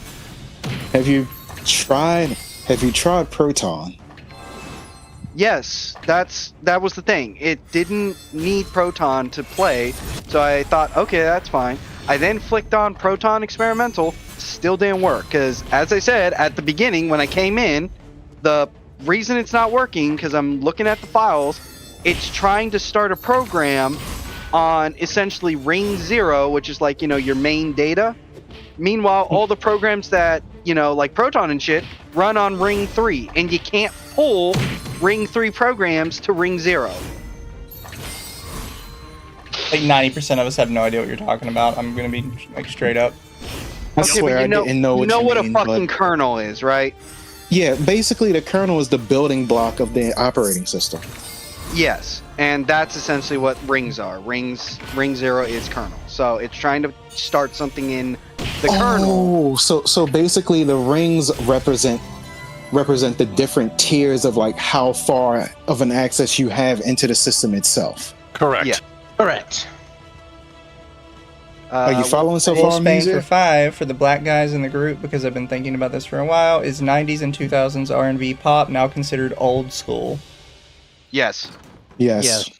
Unfortunately. I'm gonna hang on. I'm gonna run that back. Rage, is you black? Yeah, according to a certain someone, I am. J-Rock Yeah, doesn't like- count. He's black, and he is actually my manager. That is also my boyfriend. Oh yeah, that's a whole different mess. He's my manager, but he's my boyfriend, and he's black, and he's fucking me. That's For all of you that are uninitiated, apparently there's this Brit that went on a whole tangent today on a stream about Akko, which I was forced to watch. What? That said that literally Raging Bull is apparently Akko's black bull boyfriend, and has been Who has running things 20 behind the scenes. who has 24 inches allegedly. Oh my Damn. god. Oh, wow, really? You got a massive one. Jeez. Thanks, human. Wow. So Wow, bro. I didn't even know you fantasized about my cock that much. That's I what didn't know they he was said. That is fantasizing not about me. he wanted a Didn't Yeah, know I he didn't was know cool like that. Yeah, I So, didn't know human really was flattering me that hard. I do want to shout out Monstrosity in this one. Akko, is that why you have a Menorah tramp stamp? Hey,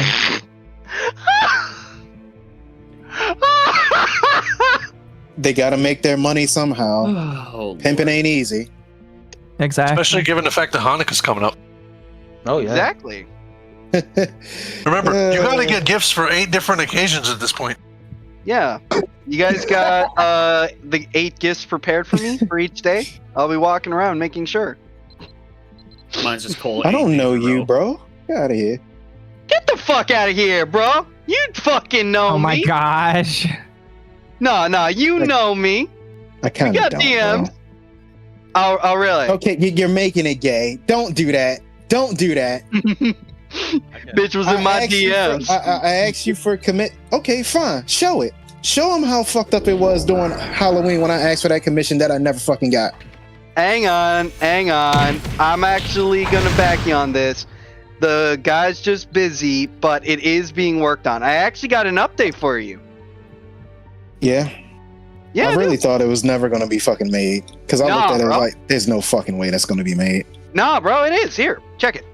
I actually got you on this one. I got you. I never forgot. If this is a Gonna keep middle you on finger one or if this is a middle finger or a gaping asshole, bro, I'm hunting you down. No. Alright, hang on. Let me just make sure I don't lose our DMs. So, just gonna do that. I gotta go back up here. Easy, do you remember what episode we were on? I do not. I think we'll find it quickly. Oh, that's unfortunate. I guess you gotta start back at the beginning. Oh fuck no. We're going back to the beginning. Experience the bisexual Jewish man all over again. Yes.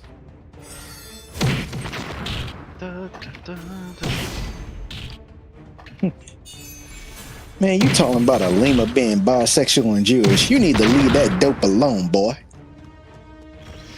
Or maybe give me some of the good shit, because damn. It's I fantastic. think we were on how Shrek hides its mysteries, video 7. Because we're getting into the theorizer videos that like tie in Mort with all of these other videos. Wait, he's tying in Mort to other fucking Mort is properties related now? to every DreamWorks canon ever. Oh my god, the plot thickens. Yeah, so now we're moving on to how Mort is connected to the DreamWorks cinematic universe, which means that for some reason, Mort is somehow related to Chicken Run. Oh, of course. Chicken Run was unironically a good movie, and I don't care that everybody else didn't like it. I love Chicken Run. It was a good I thought movie. Chicken Run was fine. My mom makes jokes about it all the time. I liked it. Even if it is an allegory for Jews. Oh yeah, we just finished. I used to own like the toy. He's not wrong. It was. Chat clarified. We finished what he considered season 1, Yeah. which was basically all of the Madagascar-related theories, and then I think season 2 starts the everybody else's theories. To be fair, I don't know what was more horrifying about the theory videos. The theories themselves or the show was based on, because to be honest, the show sounded horrifying. That's pretty fucking good. I like that. That's some good shit right there. Yeah. bro. Yeah, man. his drug Like I dealer? said, Yeah. I'm sorry. He was just busy because work was literally dragging him 80 fucking hours a day. So Yeah, it's all good. not bad, my guy. On God, I did not forget. Like, I knew I had an art thing I had to get for you, but I forgot who asked for it. So I was like, "Fuck, I don't know how." You saying "on God" just reminded me. There was a news story years ago about how white people dumb themselves down for blacks. I'm sorry, man, but I actually did go to a good school. You don't got to do this. Thank you. No, I ain't dumbing myself down, brother. Well. Brother. No, it's not like that. And Nellie's still calling me brother and shit. Like, I'm a man. It's fine, dude. Brother from another mother? Damn. It's just how we talk. Being mollywopped by a Balrog. What the fuck? Ah! Cease your existence. My bad, dude. I I'm ain't mean grabbing to me. say all that. There we go. You good? And I'm just like, no, man. It's not like that. It's just become my fucking vocabulary because I talk to a bunch of Zoomer talents. It's always on God, for real, no cap, 100. Okay, so Stop when do I talking to expect you Junie. So when do I expect you to get like an AI Sonic boyfriend then? Never. Uh-huh. He's not. Wait, He's hold not on. at ant level with my guy. Not yet. Why am I being yelled at? She came talk to me. She fucking is talking to me and trying to Zoomer, just infect me with her Zoomerisms. Her and Junie both. Fuck's sake. Fucking explode. And Junie's supposed to be a teacher too. Oh no. Yeah. Yeah, and guess what? Oh, I it's fucking from the- went on to one of her streams and she was talking book talk, and then she really got quiet and was panicking because I was trying to press her on it because I'm like, oh really? What's going on with the book talk, huh? What you talking about? She was trying to hide, and fucking chat ratted her out so fucking fast. She's Okay, so brain she's a rotting the next teacher. It's generation. coming from the bottom up. It's coming from the bottom up. It's sad to see. Pretty She's much. for the next generation. It's over. Apparently, Don Hato says, I didn't know Mr. Monkey was an African American. Yeah, I'm gonna have to exit Really? and come back in VTube Studio. It's not letting me join you. Okay. Apparently, Just restart my computer, if we're not speaking like Ray or Pook, What was that, Pookie, Akko? it confuses I people. did just restart my computer, so it probably is just you. Yeah. No, that's what I was saying, because VTube Studio was messing up earlier and I didn't restart. Okay. I don't know what's wrong with VTube Studio lately. It's just like constantly having a shit fit. Side note, I figured out how to rotate my trees. Congratulations. Oh, nice. Oh, So you now mean my your trees are plan rotated. thing? Get rotated, idiot. Yeah, so I'm building trees in my Minecraft world now. They're not going to get torn down though, don't worry. I just love that everyone, you were wanting to do trees and everyone voted for fucking mountains. I was like, come on guys, that's dumb. You demand more rocks and stones. More rock. You forget, we're all rock brained. We're rock and stone Can't in you this bitch. This? Yeah, but tonight I'm going to build some trees before I go back to that. Ordering. I'm just making a home for Ava. There we go. She's Oversized Akko is oversized. I was going to say, all of a sudden, we went from Akko- Mizu to Akko stream. You hear that, chat? Akko dares to defy you. I think I can get away with this. Akko is defying the will of chat and building trees instead of mountains. Be sure to riot in Akko's chat. It really do be your own people. It really do. Mm-hmm. All right, I'm ready to start in a couple of minutes. Do you want to just go to enjoy another chat, making Akko, or people do you riot. want the group? I was gonna go to my server, if Okay. that's all right. I'll meet you over there. All right, sounds good. I'll see you over there.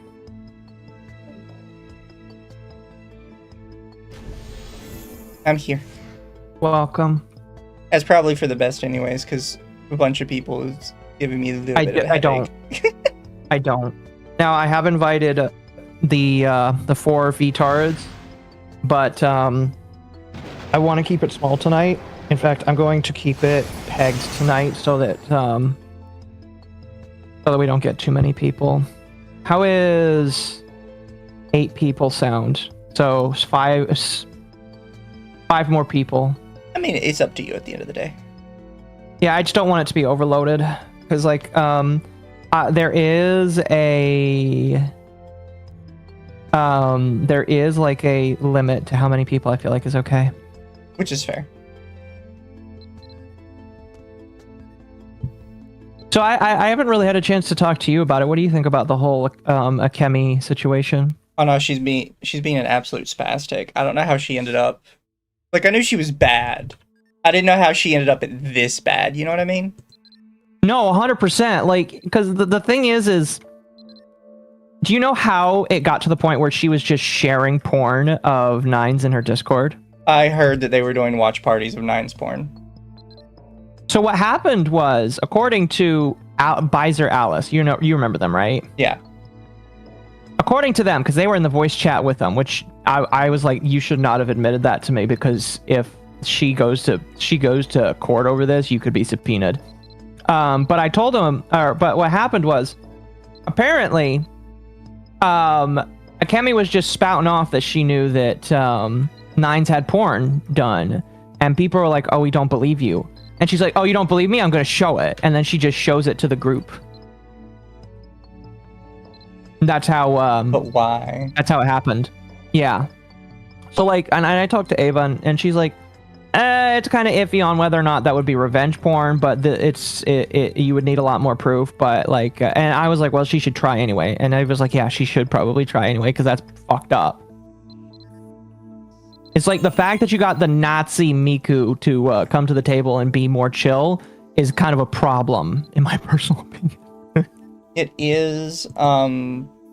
Honestly, though, probably wouldn't be able to get much done about it. Probably not, but I still told Nines, I was like, I don't know what's happening, but you should still do it. You should still look into it, because like Akemi's information is out there, so it wouldn't be that hard to subpoena her. Yeah. Now, I don't think they should do it, but it would be really funny if they wrote a letter to her parents and said, "Hey, your daughter is sharing pornography of her previous friends in Discord channels just to get back at them because she lives with her parents." Surprised Elfin hasn't dropped Akemi yet. They're not really friends. Like, as far as I've seen, Elfin's not really like talked to Akemi. It's just Akemi is constantly spamming Elfin. Well, from what I've heard, because like I can't remember. You weren't there at the meet and greet yesterday. Nope. Saturn basically spilled the tea because like she talked about what was kind of like the point where she's like, yeah, I'm done with that. And I guess like they were in a voice chat where fucking what's her name? Elfin admits that she had been trying to grow shrooms, and Kami's like, oh, can you teach me how to do that? And like Saturn was like, what the fuck? What do you mean? I thought you were like, I didn't think you were serious about this. And so I think Akemi is just like hard dick writing right now. That's possible. I did tell them that they are more than welcome to come and talk about it, and they want to. So we'll see what happens there. But like, I don't know. I do think that it is definitely worth sitting down with a couple of them and talking to them. I'm gonna try and make it happen Monday. If not Monday, we'll do it Thursday. Fair. Although on Thursday, I might be on my phone the entire time because I don't know if my computer's going to be set up on Thursday. Depends on how late I get there. We'll make Thursday work. It'll be fine. Yeah, I think it'll be fine. I just might not have a model up.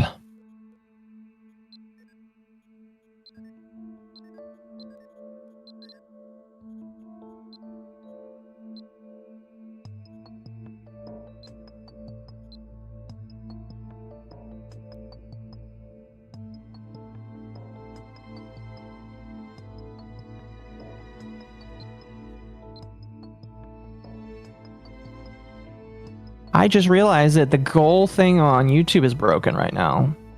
Oh, is it not working for you? No, it won't let me set a super chat goal. I just set funny refresh little the goals page. every time. I tried that and it won't work. Oh, huh. Oh, is it broken for you too?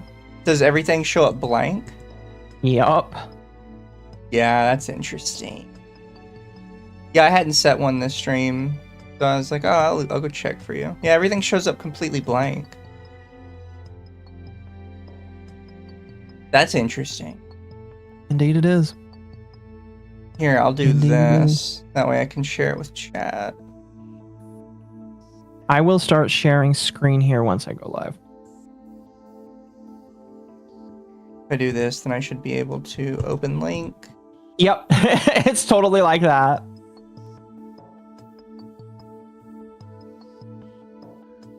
Yeah, chat, so... which one of these should I use? Probably just this one. Yeah. So, chat, it looks like this. If I...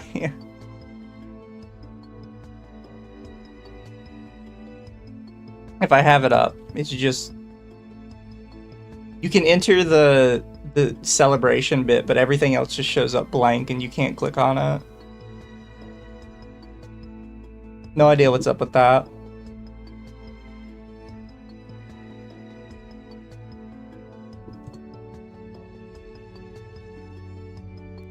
So if the stream goes down tonight, blame YouTube. Okay. It's probably YouTube's fault. They're probably doing something fucky. Okay, so you can create a goal, but it will only let you let you do it with the default settings for 30 minutes. That's weird. I don't know what would cause that. Yeah, I don't know either. That's weird though.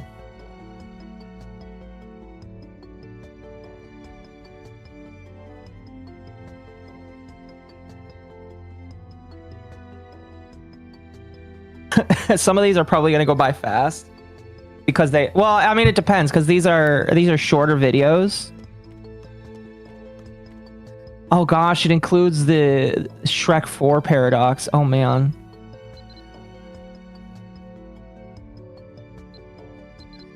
Oh, I'm so excited.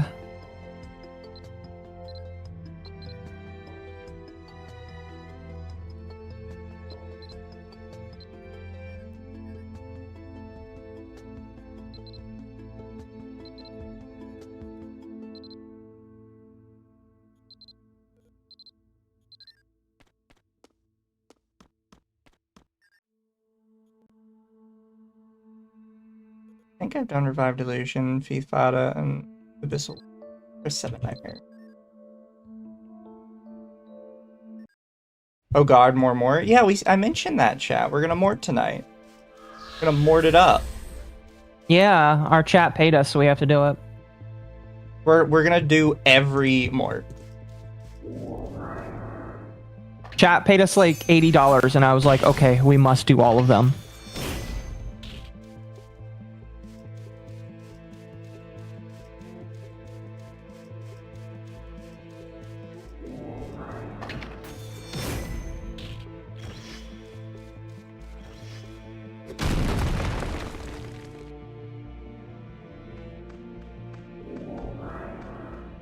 I guess we'll see if I get copyright struck after tonight. I still find that incredibly funny that like I don't get hit, but you do. It just makes no sense. Yeah.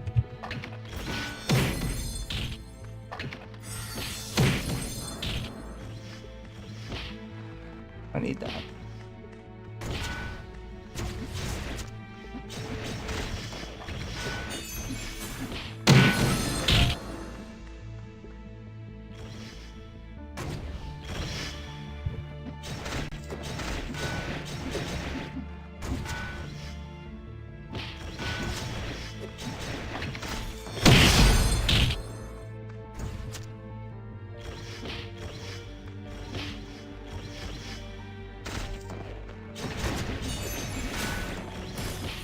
Oh, there we go.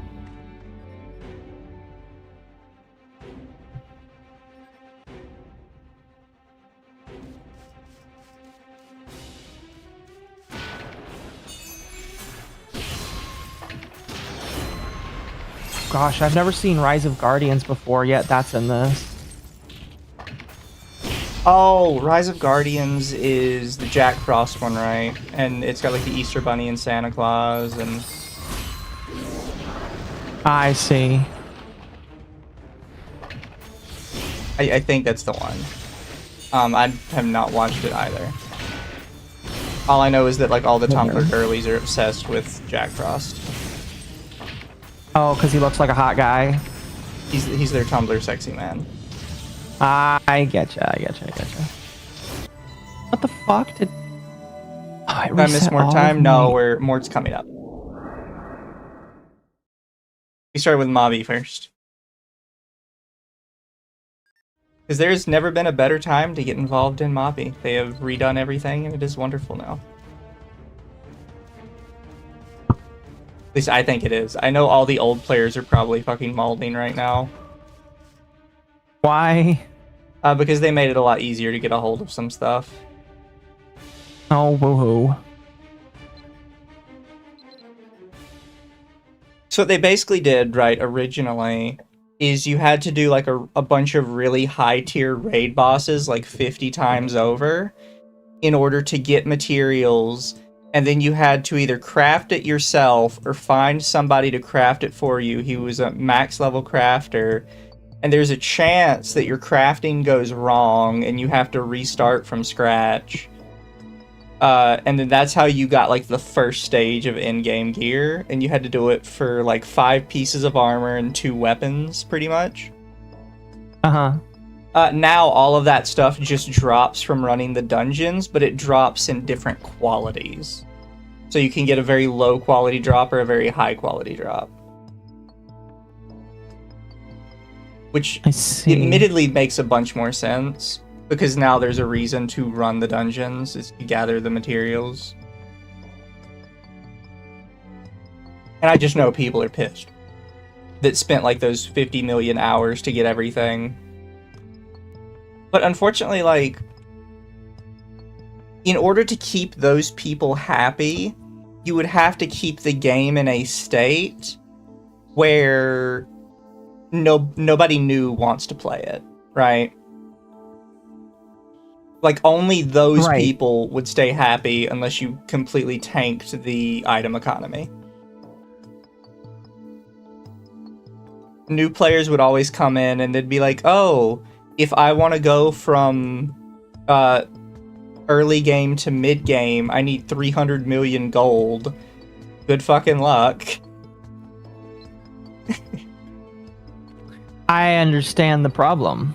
Yeah. Somewhat.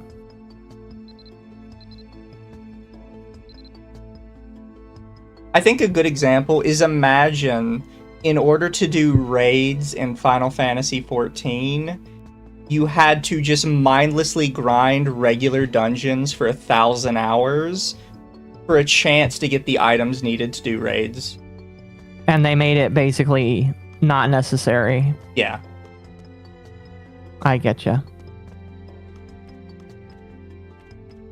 I mean, the thing is, it's still not going to be super easy unless you have Arcana, which is, they're probably going to be pissed that the current event gives everybody 1 free max level Arcana.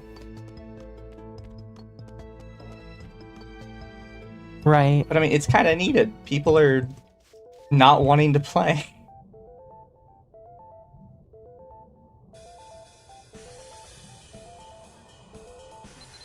Like, at some point, something had to give and something had to change. Mm-hmm. I'm gonna unmute now.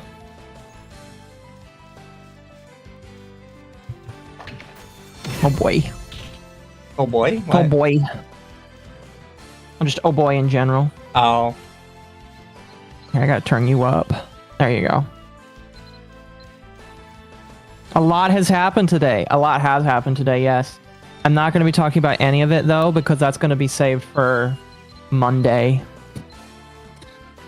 Mort has overtaken everybody's agenda today, I would say.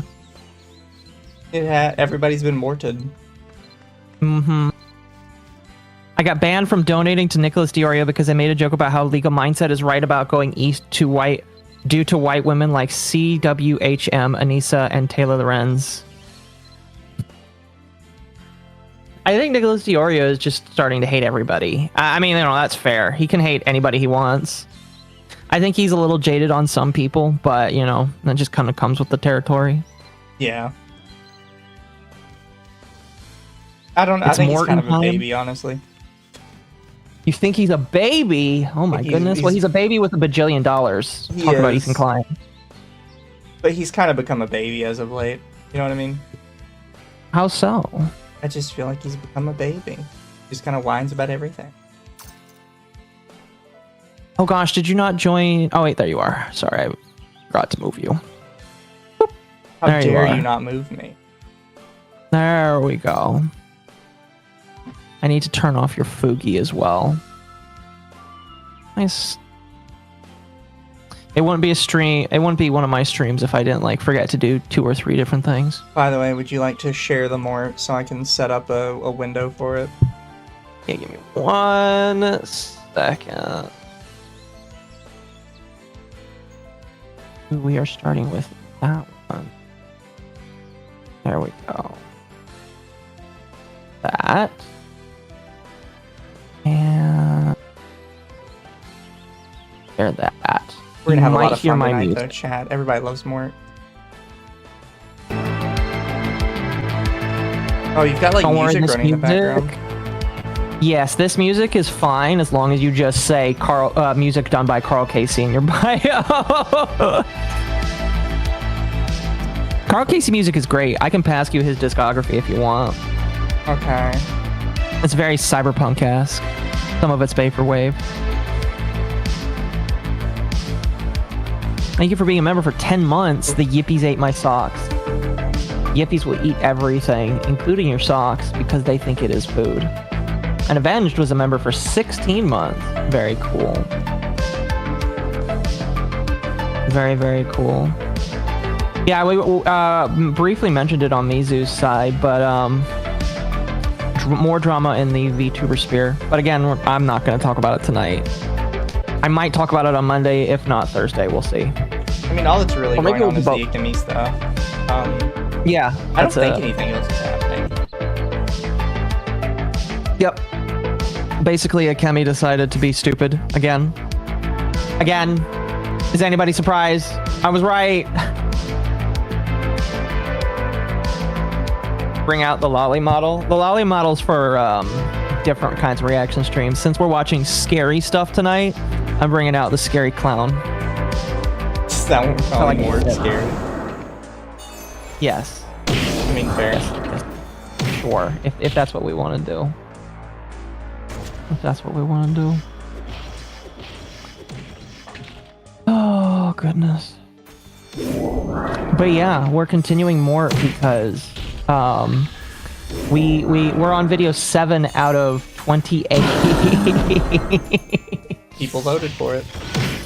Yes, we did. People's yes, Mort. they did. Mort is horrifying. Yes, he is. So the next like 10 videos are all about things that are not Mort, but they all kind of fold back into the Mort theory in general. They are apparently a part of the Mortiverse. So just to give people some context, starting from video 7 all the way down to 21, these are previous DreamsWorks theories that he has made Some are short, some are long. And then once we get to part 21 is when he actually like folds them in and says this is how they are all like together. King Julian, hey Junie, if you want to join in on this, you're more than welcome to.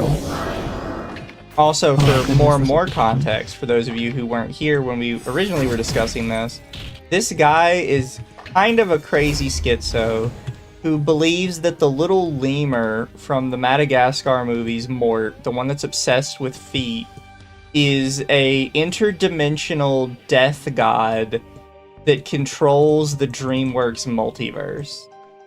Yes. And it doesn't seem like it's a joke on his part. No. I have no context, but this intrigues me enough to do so.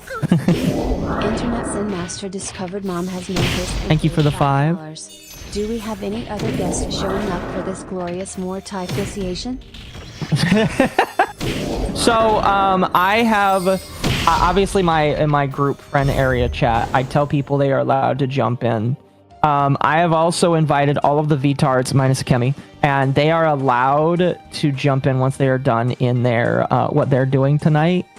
Outside of that, anybody in my friend area is welcome to join. I have capped the slots specifically just so that we don't get way too many people. I know people like a lot of guests in because it like adds and it's very fun, and I do too. But I think after like 5 or 6, it starts to get a little chaotic. So I'm capping it just because. I hope that's okay, chat. I just want... Oh, hello.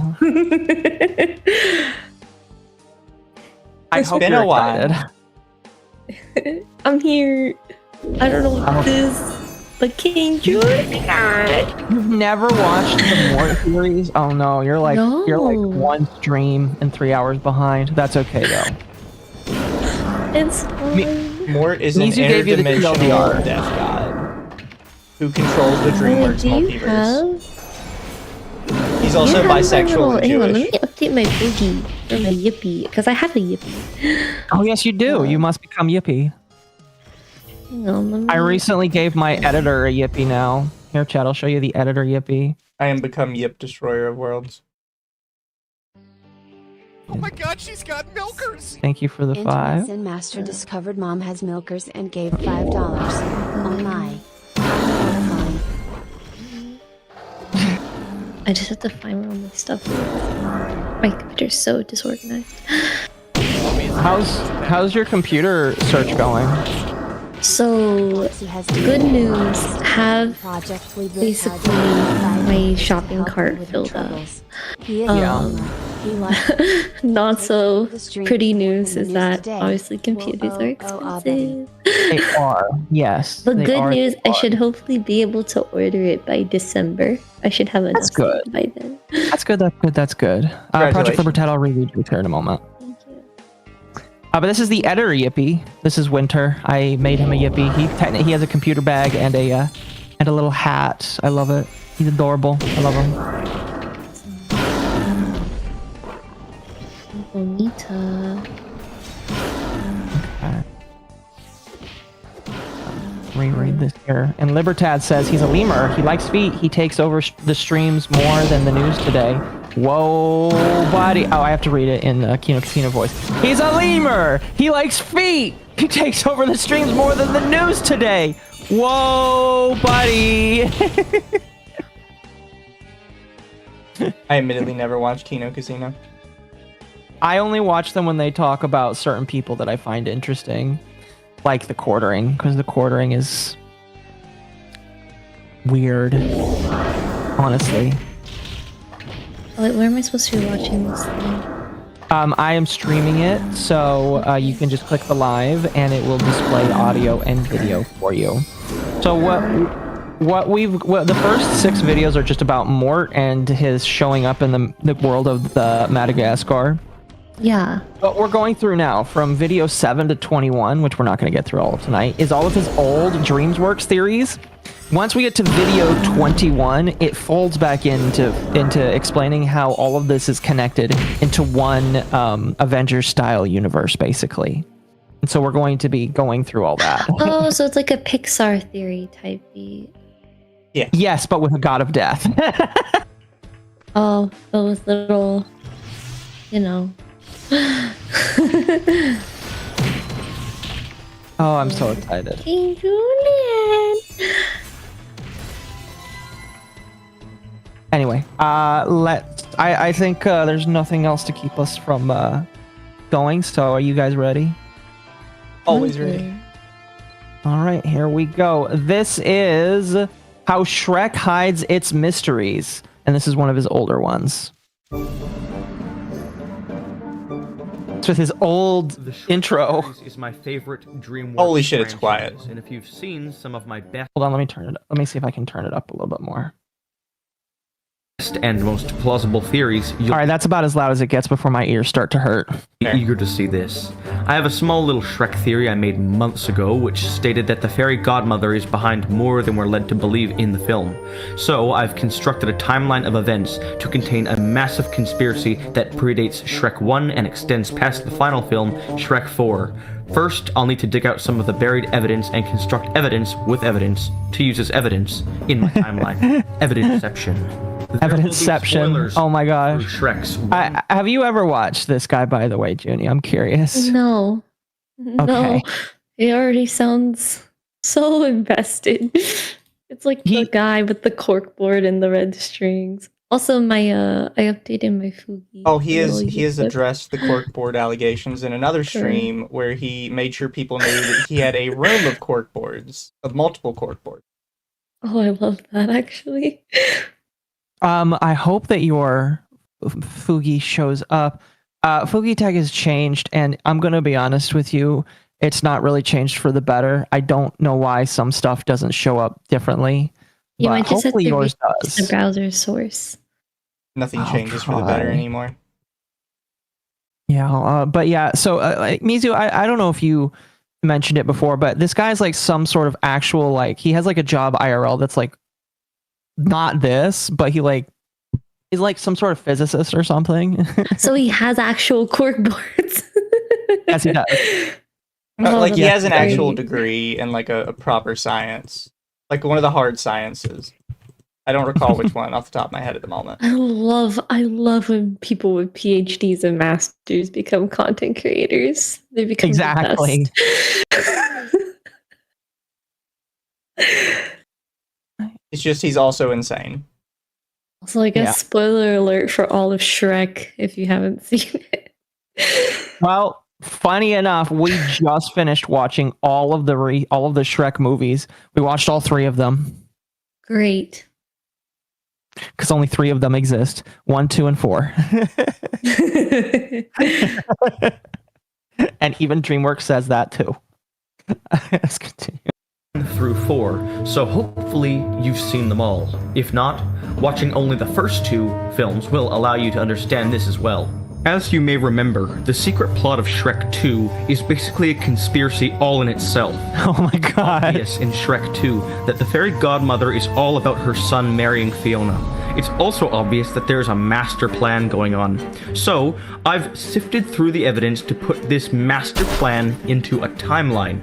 If you're perceptive or even just attentive, you'll easily realize what part of the plan is. At the end of the film, King Harold is hit with magic and turns into a frog. At first, you're confused at what this means, but then you realize that it's his true form, and that part of the master plan was that the fairy godmother had years ago turned Harold from a frog into a human. And when you realize this, it blows your mind. He wanted to become a human so that he could marry a princess. Sound familiar? Although, as the movie establishes, the godmother took this opportunity to strike up a deal. As the movie hints towards, if she turned him into a human, her son would marry his future daughter. And that's why Charming is so obsessed with Fiona. But when you think about it, she only wanted her son to marry into royalty so she could become all-powerful over far, far away. Okay, so that's been established. Although, there is more evidence that is very secret and hidden that I have found that states there is more to the plan. Do you remember what Fiona's curse was? She says when she was a little girl, a witch cast a spell on her. This spell transformed her... Unironically, I always thought that was just the fairy godmother. I always thought it was her, and then I forgot that it was a witch. I'm still convinced that it is a fairy godmother, though. I mean, it's possible. She is old enough. Yeah. So true. Ogre every Very, very true. night until she kissed her true love, at which point she would take true love's form. But what always got to me was why this witch cast a spell on Fiona. What exactly did Fiona do to deserve this? And finally, something clicked. If the fairy godmother wanted her son to marry Fiona, it would appear as forcing and rushed. So, to avoid suspicion from the public and the queen, she created the elaborate plan of locking Fiona away in a tower and, yes, casting this spell on Fiona. She was I knew a it! witch. As I just said, this elaborate plan is done to avoid public suspicion and the suspicion from the queen, who has no idea of the true plans. So if it's true that the fairy godmother cast a spell on Harold's firstborn and locked her away in a tower, then it fits perfectly into place. It was her son who was expected to save Fiona. Why is this curse locked with True Love's kiss? Charming is supposed to kiss her. And he was also expected to slip easily into the Dragon's Keep, unlike all the other knights who died trying. Honestly, what makes him so different from them? Well, he's the son of the puppet master. Okay, we've discovered what the fairy godmother does in this movie. Although, when investigating this crazy plan, I discovered more. Oh my gosh, those eyes. You might not believe this, but Queen Lillian was the one who introduced Shrek to Fiona. It's crazy, but plausible. Let me explain. Queen Lillian did not know the master plan, correct? Good. Now, do you remember in Shrek 1, the magic mirror? Yes, well, he was the one who introduced Fiona to Lord Farquaad. He had the dating game he played with Lord Farquaad, and the candidates for Lord Farquaad to date were Snow White, Cinderella, and Fiona. Surprise, surprise, Farquaad chooses Fiona. We don't know where this mirror came from. Farquaad's knights just say that they found it. But if you remember the classic tale of Snow White, then you'll remember that the magic mirror came from the evil queen. And guess what? We see that the evil queen and Snow White both live in the kingdom of Far, Far Away. You may be asking, what am I going to do with this evidence? Why, I'm going to construct a second conspiracy. Fiona was a private princess only for... Oh, what am I going to do with this? I'm going to tell you another conspiracy. That's just a theory. I was just about to say, he's like the evil Matt Pat, but in all of the best ways. All he needs is like a cardboard, like a cutout of himself from TwitchCon, and he's good. Oh my gosh. He already did the eye thing. So why... He did already do the eye thing, yes, he did. Why is this mirror allowed to advertise her? If this mirror came from Far, Far Away, then get this. Queen Lillian stuck her daughter's advertisement in the mirror and sent it to Budlock, a kingdom full of knights who could save her daughter. After all, she had no idea of the true master plan and just wanted her daughter to be saved. It's an interesting thought, but let's see how the timeline supports it. So that's all the evidence for a timeline. Now here it is visualized. Obviously, a frog asked a fairy godmother. A lost cause. Thank you for the 5. The anti-fox who has deemed GP a lost cause and Internet Zen Master donated $5 to help her with her troubles. The alarming thing is his theories make far too much sense. Fair. Some of them do, yeah, some of them do. Oh, goodness. If he could become a prince and marry the love of his life, and in return, his firstborn child would be sent into a believable and elaborate plan to allow this godmother control of his future kingdom. The plan was set into action. The godmother cast a spell on his firstborn, making her an ogre every night. She also seemingly spawned a prince and called him son. Fiona finally is locked away in the tower to await the spawn of Mrs. Psycho. The Queen of Far, Far Hollywood is unbeknownst to the plan and desperate for her daughter gets. By the way, chat, I will read super chats later. Schemes, one of which involves putting her just so that we don't have to keep into a magical mirror. I appreciate you though. Shipping it off to a kingdom full of knights to save her. This puts a massive kink in the heinous plan, and Shrek ends up being dragged in. He saves her, marries her, and when Charming arrives to save her, he has nothing to save but, and I quote, a gender-confused wolf.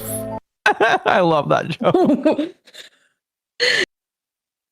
Did you forget that joke? I love it. Anyway. Fuck.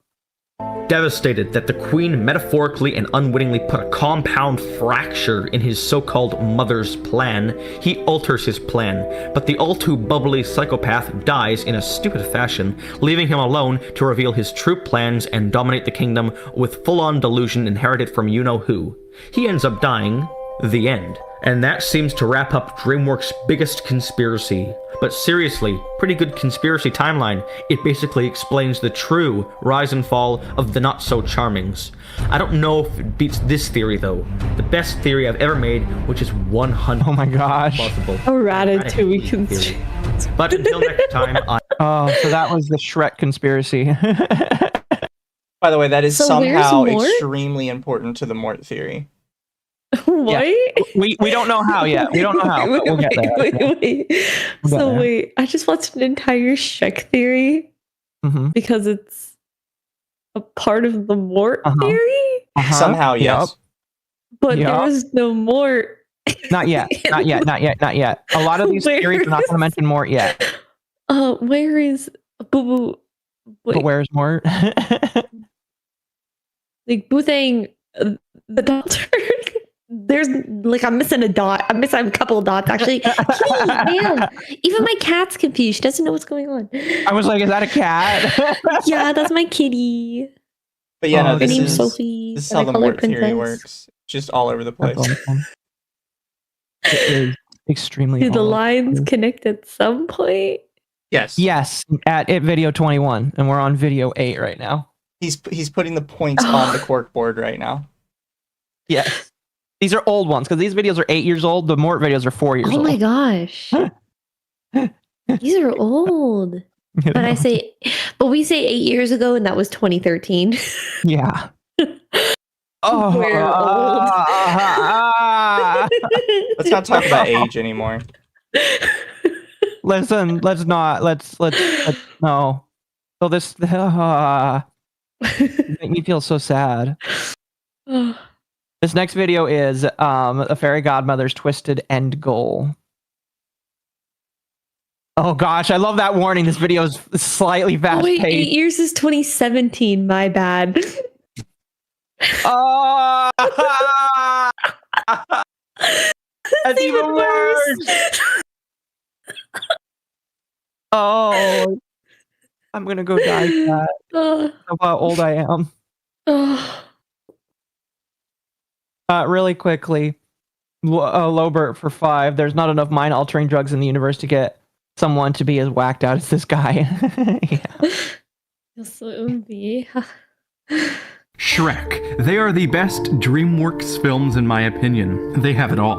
The animation, the epic story, the music, the characters, and they do have a few chunks of hidden secrets which I've made a few videos in the past digging apart. I'd recommend you watch my video on Fiona and Shrek and the Godmother before you watch this one. A large chunk of evidence I'll be using in this video roots from that other one. So the fairy godmother, also known as Dema Fortuna, is a driven, intelligent, psychotic businesswoman and A-list celebrity who basically rules the social setting of Far, Far Away. Her past is shrouded in mystery, and sure as hell is not anything like the Cinderella fairy godmother's past. Jeez, that nose. Who is she? What other plans has she enacted? How do they all tie together? I have the answers. Junie. Oh, now we get the Theorizer intro. Oh, we have an intro now. We've upgraded. Nice. This is basically this stays forever. Hello, I'm the Theorizer, and this is not just any ordinary fairy godmother. She's a scientist, a genius one, whose magic stems from her knowledge of chemistry and alchemy, as proven by her factory. I don't even really think she's a biological fairy, just someone who is self-mutated with chemicals. Her wand, of course, isn't the source of her magic, it's just simply a conduit of magic flow from inside of her, as we know because its lights go out when she dies. Anyways, she's first and foremost a businesswoman, but uses her celebrity status to give and get anything she wants to and from anyone she wants. And she was a business queen before everybody else. Morally flawed. She'll do anything because she herself is morally flawed. As we can see on the walls in her factory, she has helped many people with their happy endings, including the Wicked Witch of the West, whom she made even more evil. Huh? Why do you say happy endings like that? I'm actually gonna go see Wicked the day it comes out next week. I'm so excited. Like the part 2. I'm very excited. I was about to ask, didn't they already make a Wicked movie? They did part 1. They split into 2 parts, basically like act 1, act 2. Okay. And I've seen the whole musical. I saw it in London, but I'm very excited for part 2. Oh, you went into London to view it. Ooh. I went to London for the original like production, and then I watched the movies here in the States. Okay. The second movie releases Friday. Side tangent. Did you see that the actor for Draco Malfoy is acting now in the play? Like he's actually shown up in the play to be in the Harry Potter play. Really? Yeah. Wait, yes, I remember this because whenever that was revealed, everyone was like, "Man, you can't land anything else." I mean, that's me. I don't think that's the case. Rough, I think he did it. I think he did it because like he's one of the very few people that actually has been standing by J.K. Rowling's side. Yeah. And so I think that's probably why. So he showed up to the play just to show up, I guess. And everybody lost their fucking minds. It was kind of crazy. I don't know. I just thought that was worth bringing up because, like, you mentioned plays, but yeah, I think he has had a bad rap because of how people have treated him because of that. Yeah. I just don't get why everybody cares so much about J.K. Rowling specifically. Because she was very gay and then she was very not gay. That's why. She was also very iconic for a lot of people's childhoods, which makes her very polarizing once they grow up.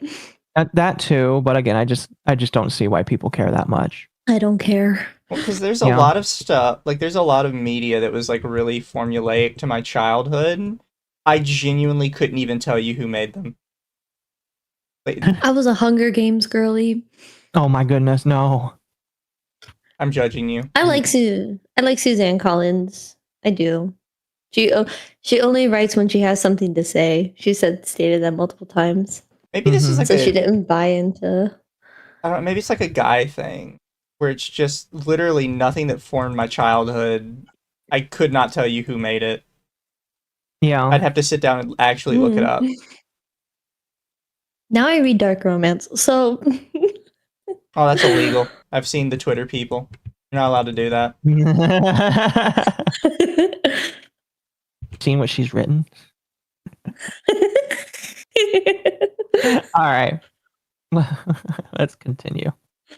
Something is seriously wrong with her if she's going to weird lengths to help even the villains, but that's not all. DreamWorks tried to hide this one, but if you pause the frame right before Shrek walks into her office, you can see a before and after of Cinderella's stepsister. The fairy godmother turned the step-sibling from male to female. Oh my god! However, we actually meet this. Wait, what? That's insane. They trans them. Step-sibling, and they seem to still be transgender. So did the fairy godmother... Nah, that's just mean. You can't do that to me, man. You can't do that to me while I'm trying to eat. use her magic in a way that could blackmail the step-sibling? I'm not too sure, but this frame is hidden in a fraction of a second, and DreamWorks has a love of hiding things like this in half frames. So, she's a blackmailing A-list businesswoman and professional megalomaniacal psychopath, but that's just her personality, not her backstory or motives. If you ended up watching my other Shrek video on Fiona and the Godmother, then you know that I'm 95% certain, that the witch they talk about, who cursed Fiona to become an ogre at night, was in fact the fairy godmother herself, so that she could swoop in and save the day. I believe this heavily to be the case, and so do many others. And while this whole thing with Fiona may have been her biggest plan as it involved the future of her son, what may have been her other plans, and how do they tie into all of this? Many people in Far, Far Away seem to be generally miserable. More accurately, the villains. They all hang out in the Poison Apple Tavern, and so did Harold the Frog before he got his happy ending. And it's my great belief that the fairy godmother has done something utterly wicked. Again, don't call it a happy ending, please.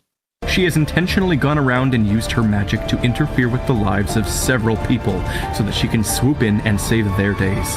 not just Fiona. But the fact that she very likely did do this to Fiona leads me to believe that she's done this to everyone she's saved. It makes sense too. She's not using magic to fix them, she's just undoing the magic she already used to make them miserable. Her potions are intentionally appealing sounding, but some of them are downright evil and are likely used for such. The other reason I believe she's making everyone miserable is because her slogan is happiness, just a teardrop away, and she has made herself summonable by someone crying. She induces this. She makes their lives suck. It's her thing. But her intelligence and strategic nature leads me to believe that she's not doing this for fame or some other petty goal.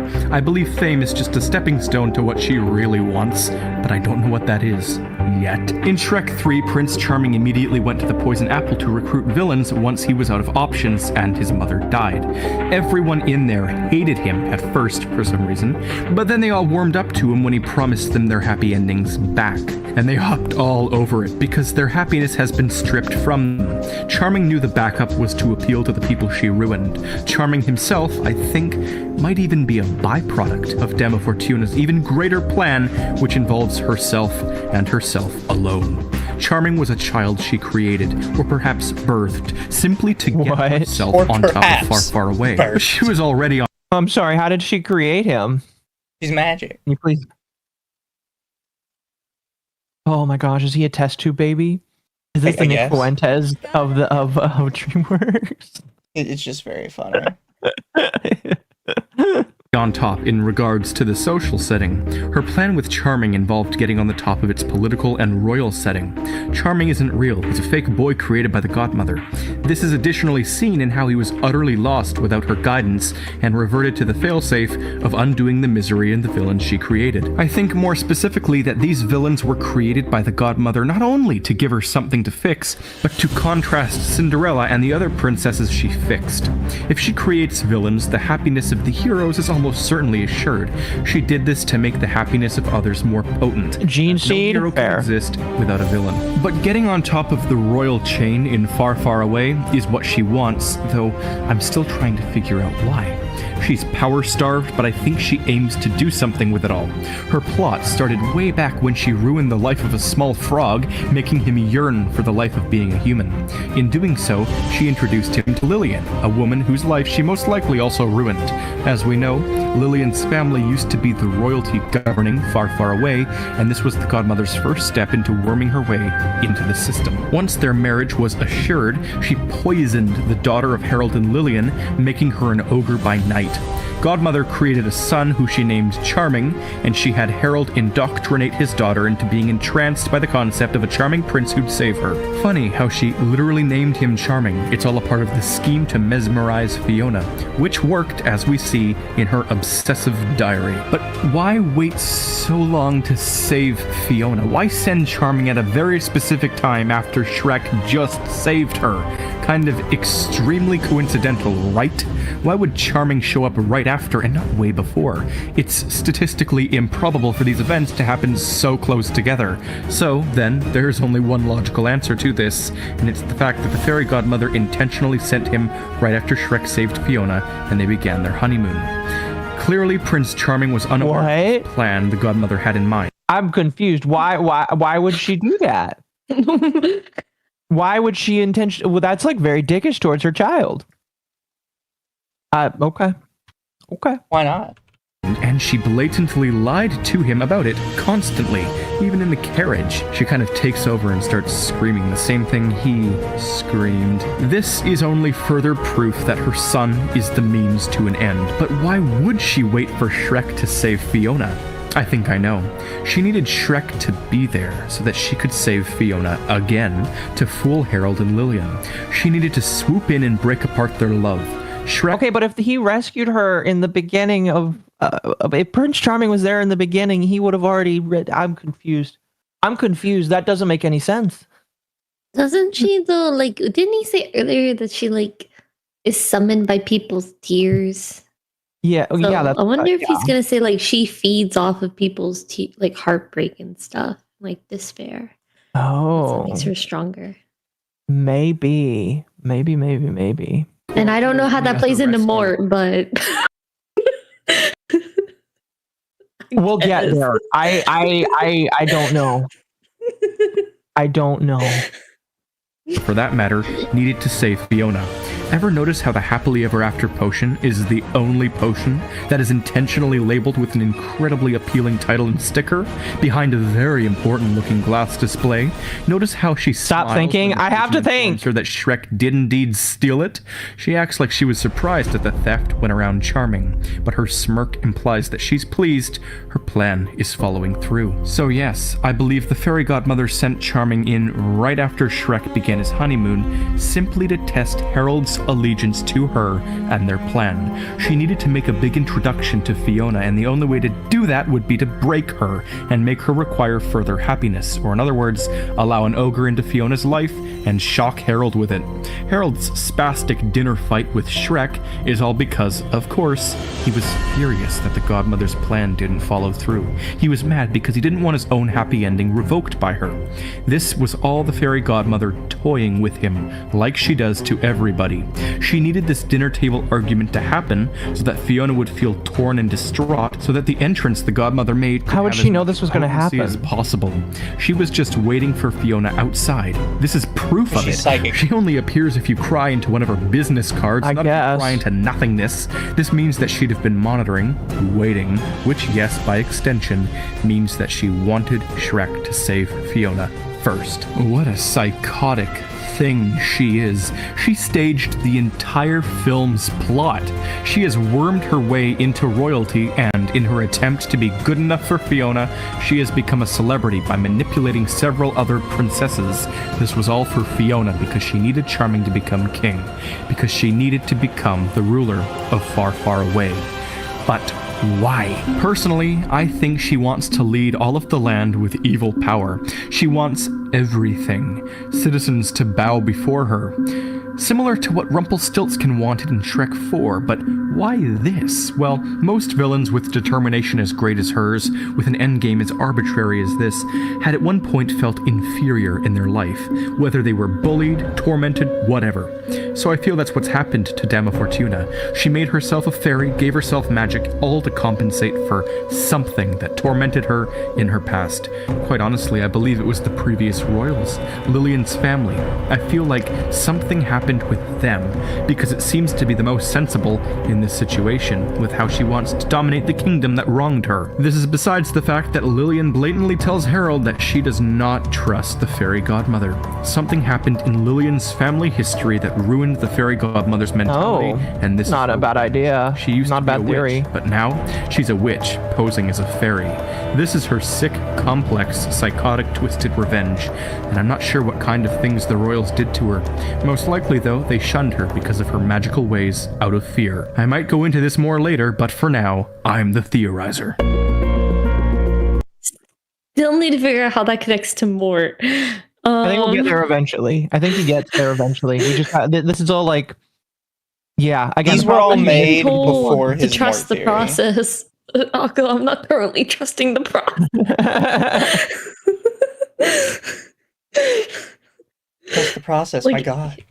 The theory No. makes sense, but I don't know where Mort comes into it. I think once he talks about how much he hates French people, it will get there. I think. Oh yeah, I think. DreamWorks Maybe hates they French get- people. They specifically have an axe to grind against all French people. For some reason. Oh, I see. And I every mean, time like, I think of the can you French blame them? people now, I think of the one guy who does the Hugh Jackman impressions on TikTok. I don't think I've That's seen funny. that one. Oh my gosh, he's so funny. He's like, Percocets, Molly Percocets, Oh, gosh. Percocets, steal the loaf, That steal song. the all the- loaf of bread. Oh gosh. He's so Excuse me. funny. Trust the process? Yes, Chas. Trust the process. All right, now we're on to the fairy godmother is a psychic witch.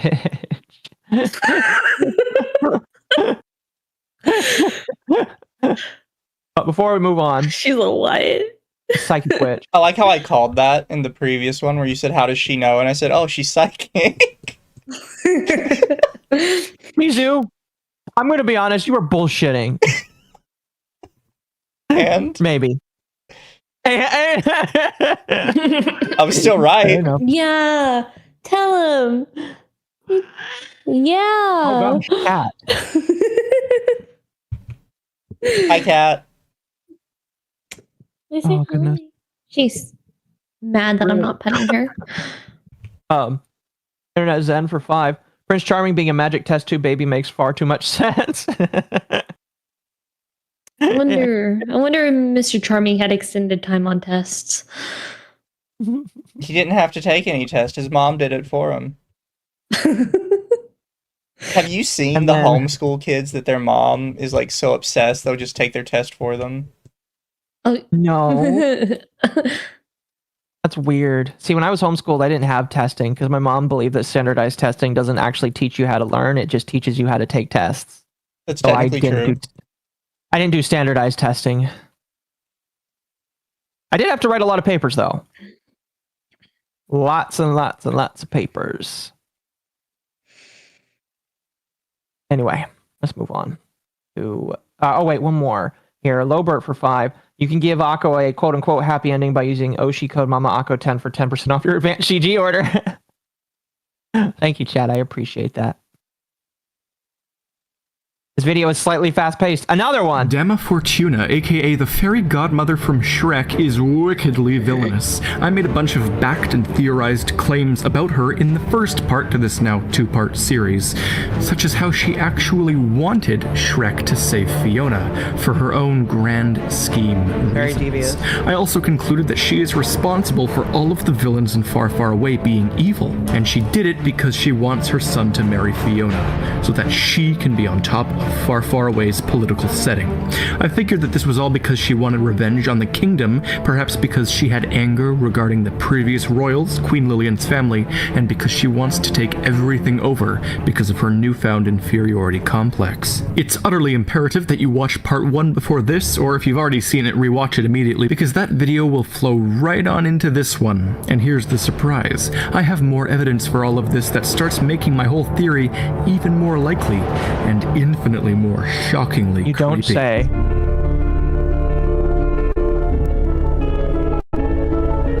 Fuck, I think the drown just despawned.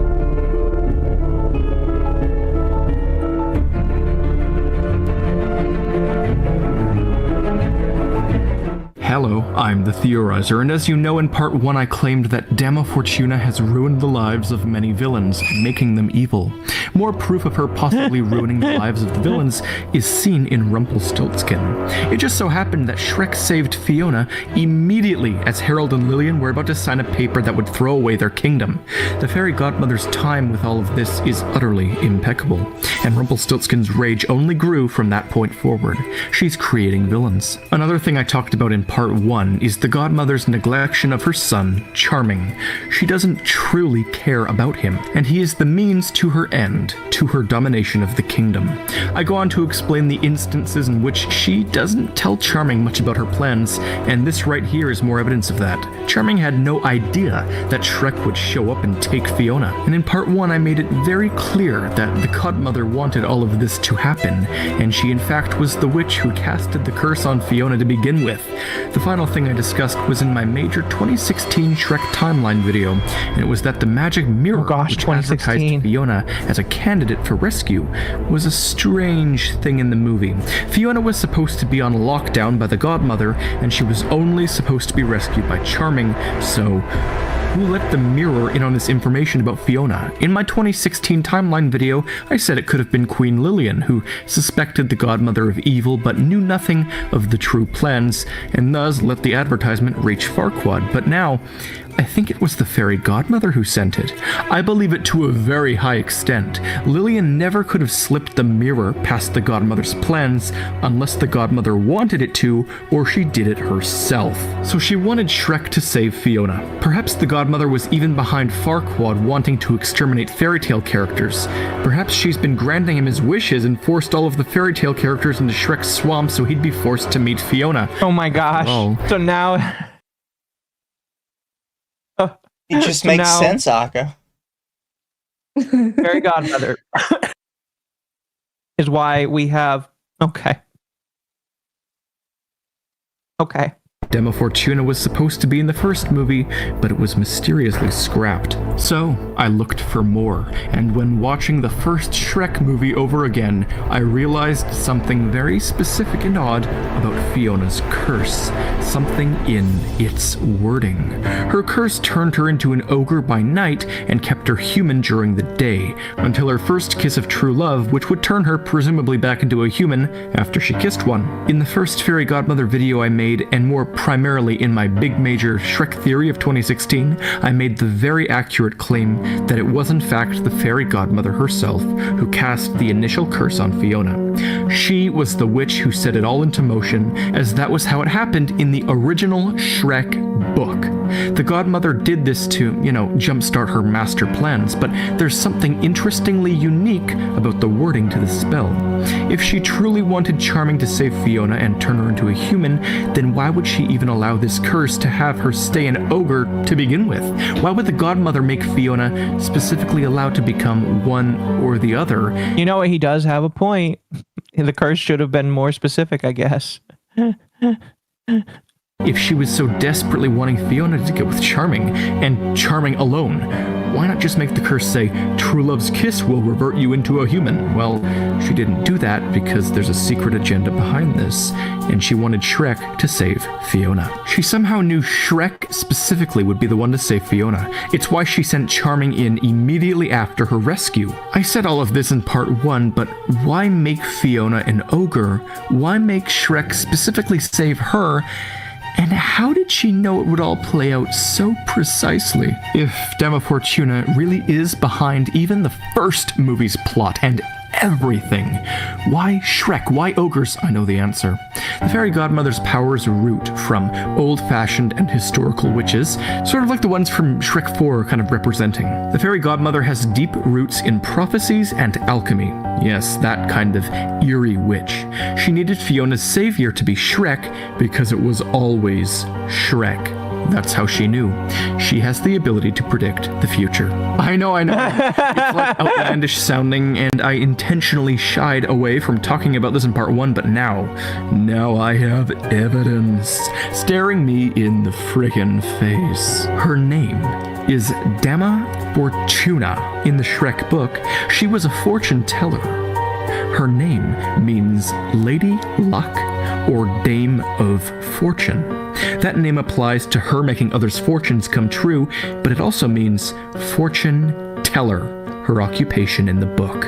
She uses tarot cards to narrate the first quarter of the story, and she essentially stands outside of the story and prophesizes things. If that isn't undeniably stunning proof that she's prophesized all of this and then manipulatively acted upon it, I don't know what is. It makes me think that maybe her magic is quite simply an illusion perceived by everyone, and all of her power is rooted in her ability to prophesize and predict the future. Magic's just a side effect of her paganistically vast knowledge base. So, now that we've dealt with the idea that she manipulated Shrek, Farquaad, and Far Far Away, we finally once again have to return to her basis for all of this. What the fuck is that noise?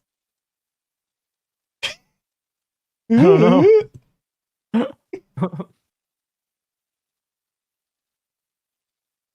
Oh, fuck, that was amazing.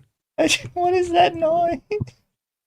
I like the idea, though. It's just like, because she's a fortune teller in the book, that she's a fortune teller in the movie, I guess. I guess. I mean, she sure. do be just knowing where to be. Yeah. I mean, she's magical. What do you expect?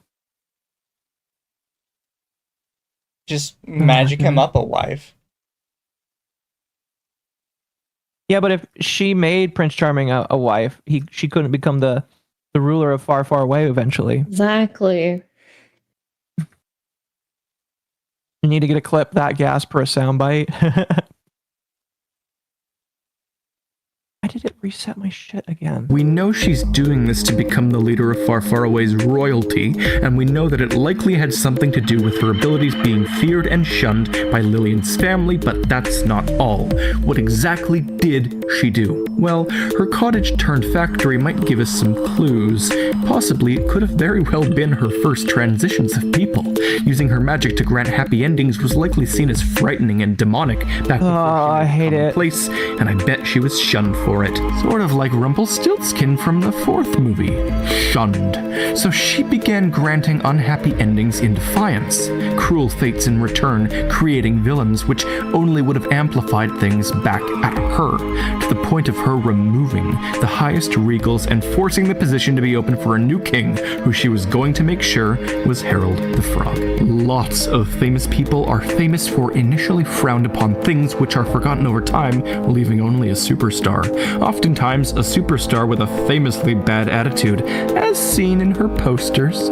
She turned from forbidden and dangerous into scantily clad and notorious. The notoriety She was very naked looking, holy shit. or perhaps in her case, erased from the minds of all, leaving only A-list got away with a lot celebrities. in And those yes, she movies. could have easily They got away with a lot in those movies.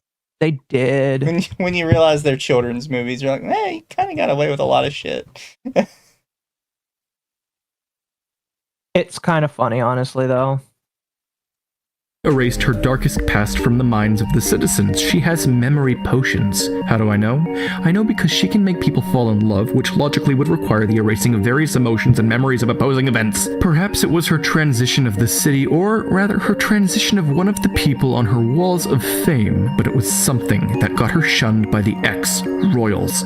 She even advertises her creation of the Wicked Witch of the West in her cottage, which I think might have even been the tipping point for the royals. Either way, it was the same thing that we see her doing in the movie that got her shunned, and that's pushing her for fame and power. And the fairy godmother was finally put an end to by the combined power of her own magic and the central man at the start of her whole plan. How poetic. Until next time, I'm the Theorizer. How do we feel about that theory, chap? Think he's right on? Think he's a little spastic? I feel like okay, I need to know how frequently these episodes are posted between each other, because this is starting to sound like a manic episode. Oh, this has been multiple years.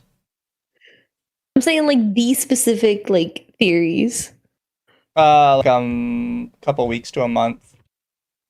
This sounds like a manic episode. I mean, it could How be. dare you? This man is of sound mind. Thank you very much. People with master's degrees can still very much have manic episodes. I should know. I have one every week. And you have a master's degree. I do. Skill issue, honestly. Smarts does not make you mentally sound. Exactly. Oh, goodness. Now we're on to the next one. Shrek's most disturbing theory is very likely true. Manic or panic episodes. The thumbnail for this is just like brother and sister, and it's Prince Charming and Lillian. Oh no. That sounds so bad. Shrek, I'm back again for the fairy godmother. If you haven't seen the first two parts to this three-part theory, I'll link Made her in the eyes top right red. corner now. They did. I just hate this image that she has with her nose like that. That is just terrifying. I just have a feeling he's like the fairy godmother's op or something. This sounds like a hit piece. At this point. You think so? He's been paid by Big Far Far Away. Oh, We call that big pharma. big pharma. Big far, Big far, far, far, far pharma. away. Something like that. Because they are crucial to watch before this one, and they're pretty good. So do that, then return here and watch this, because I've made a discovery about Prince Charming's parentage. Oh my gosh! Well, since this played here, I'm gonna read it. Christopher Atkinson for 50. Jeez, thank you very much. Yes, I remember this series. It's insane. You're still at the normal theories part. It's about to go truly crazy. When? To be fair, chat, it's different for Junie, but me and Akko started with the Mort theories, which are way ahead of the timeline. Pretty much. Where everybody's Jewish and bisexual and hates French people. You know, okay, we need to explain that. So, Junie, this man, for like the first 2 videos, is talking about how Mort is a god of death. In the 3rd episode, he unironically... Actually, like I've heard this theory at the very least. It's very, very possible. Every time Mort is somewhere, people start dying or getting close to dying. Yes. But what ends up happening is in the 3rd episode, you know, he's going along, he's chugging, he's giving his theories. And then he just like, by the way, not to mention that all of the lemurs and everybody in this series are all Jewish and bisexual. And I'm going to be real with you. I like legitimately, people thought I was going to die from laughter. Like, here, let me see if I can it's find just one. lucky. Like, there were 2 memes that spawned from it. One of them I cannot show. Actually, I can send it to you. Here, I'm gonna send it to. This is like a screenshot of the meme.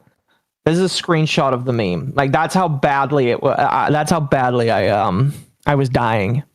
Somebody made that. That was Monkey that made that for me. I can't show that on stream. I would probably get banned. This is the safe for work version. That is really funny. Like, again, just out of the blue. By the way, they're all Jewish and bisexual. It's just like, what the fuck am I supposed to do with that? Did he prove it though? Yeah, they all celebrate Hanukkah, and they all regularly talk about the fact that they wouldn't really care if their partner was a guy or a girl. Okay, man. All right. Yeah. All right. Shalom or whatever.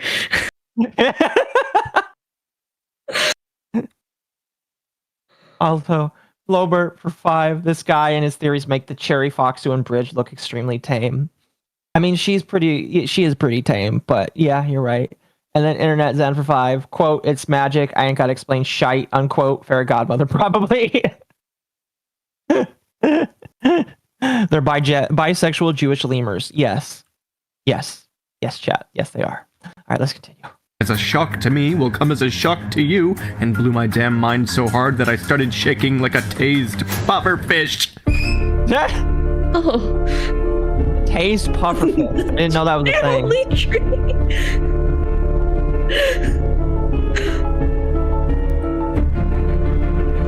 Super serious piano music is what gets me. I know. I'm the theorizer, and my analysis of Godmother Dama Fortuna has come to a 3rd part, and it's a bit of a mind blower. Here we go. I'm just going to get this much out right now. I do have reason to believe that Charming does have a father, and was not simply just created by the fairy godmother. Okay, so he's not a test tube baby. And it doesn't have much weight bearing on the fact that the godmother still carelessly used him, but I believe he was born. And this all ties together some hellish madness. As opposed to not being born. So, wait, so he was born, but like, fairy godmother never talks about her pregnancy or having a baby? Well, like that's my thought. Is like who's the mommy? Who's the mom and who's the dad? Yeah, who's the mommy?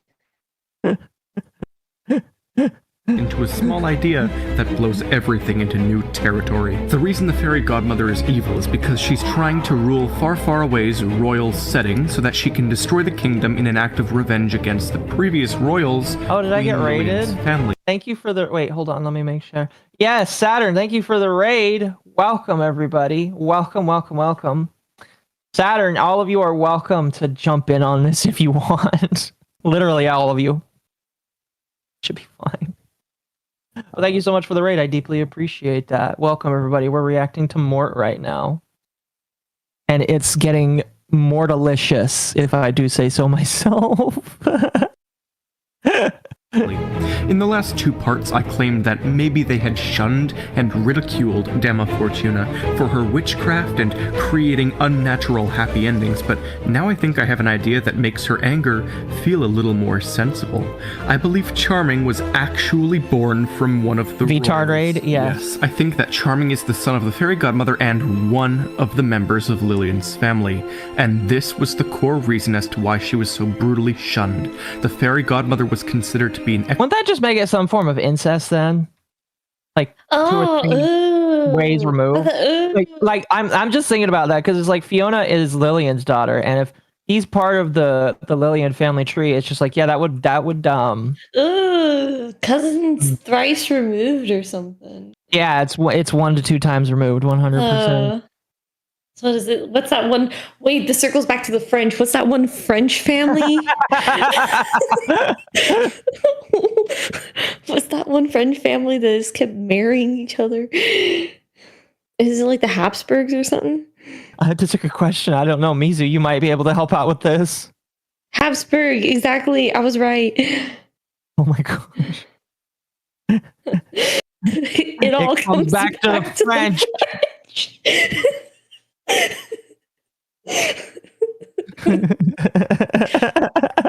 If that comes up in this theory, I am going to go buy a lottery ticket or something. There's no way.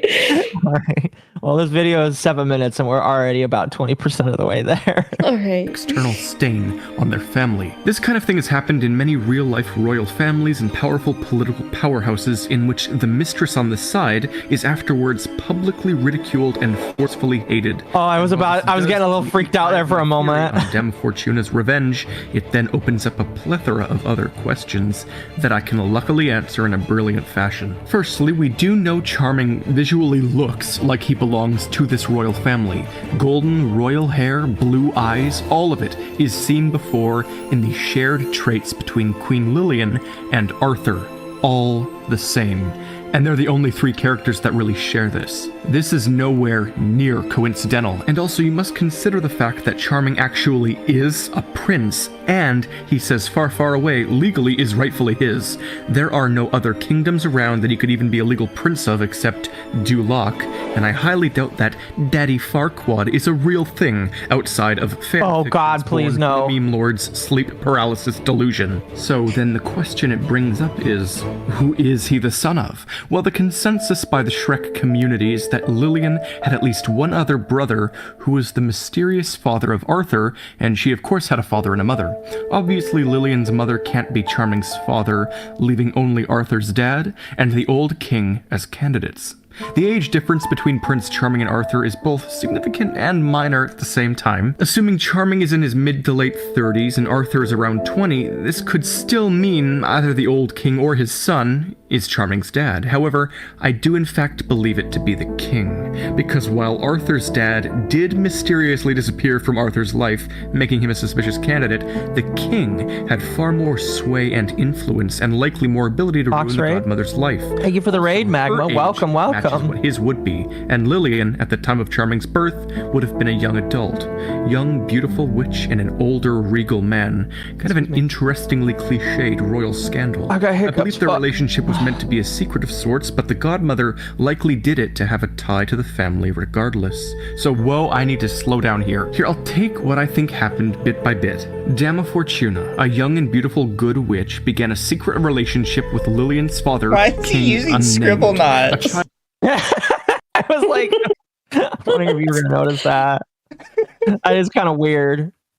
Why scribble knots of all things? He's using whatever he's got, bro.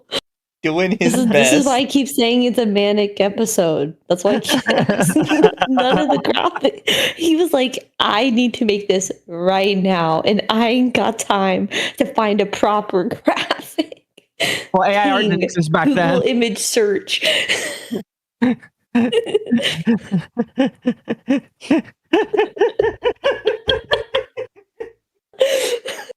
don't know why that made me lose it, but it did.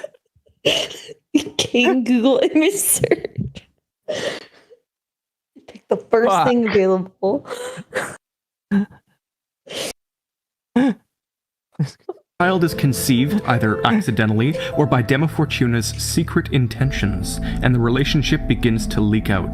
The king and the royals shun and ridicule Dama Fortuna for this. She births Charming, who has the royals' signature wavy blonde hair and blue eyes.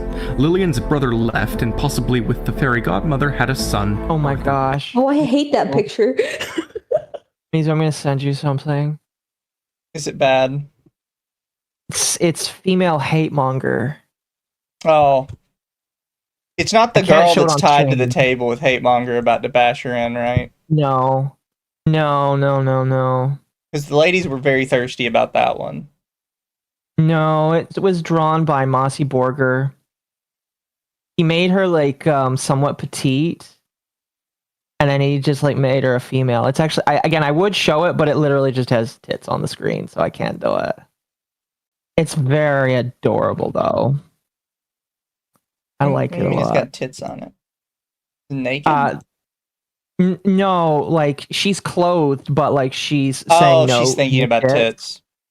Yeah, I love the female hate mace too. She's got Boy. it's adorable. Hello. Oh, what did I just join into? What is like that my screen?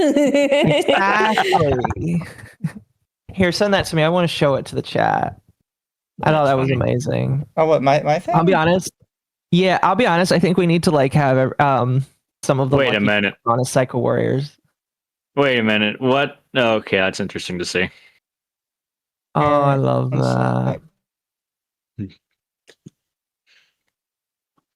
Fuck, I hate how Hey, Gaka. I hate how Twitter is broken now with messages. Oh, I Also- hate. I wasn't gonna say anything, but I was like, "This sucks." Also, It I'll really send you this, How- Akko. how They is it breaking? Same person posted this a couple hours later. Oh, Gabby? Yeah. Oh my god. What did Gabby send?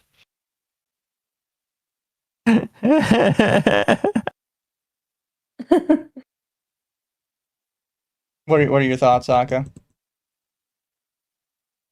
I'm assuming that's not like a Nazi hat, or is it? That's Oh wait, no, you got no, the white no, that's hair. No, that's an Inquisitor. That's a Commissar cap from Warhammer 40k. Oh, okay. That's a okay, plausible fair deniability enough. hat. Exactly. My yippee word. Hi, Jazz. I see in the chat. My yippee worked. I'm so happy. Hey, we've got Yippee now. There we go. Anyway, I just wanted to show that because it's amazing, and like I really do love Mossy Borger's art. I must commission them sometime. They're good at drawing Opie Lolly, which is amazing in my personal opinion, you know. Anyway, Magma, we are continuing on the Mort theories. Right now we're into the stuff that doesn't directly mention Mort. So some of the older ones. We're going through how Prince Charming is somehow related to Queen Lillian from Shrek. What? Yes. Okay. Yes, we're halfway through this video, over halfway. We're like in the Shrek era of his theories, and that's gonna again tie into the whole. How many Shrek theories do we have left? 1, 2, Oh. 3, 4.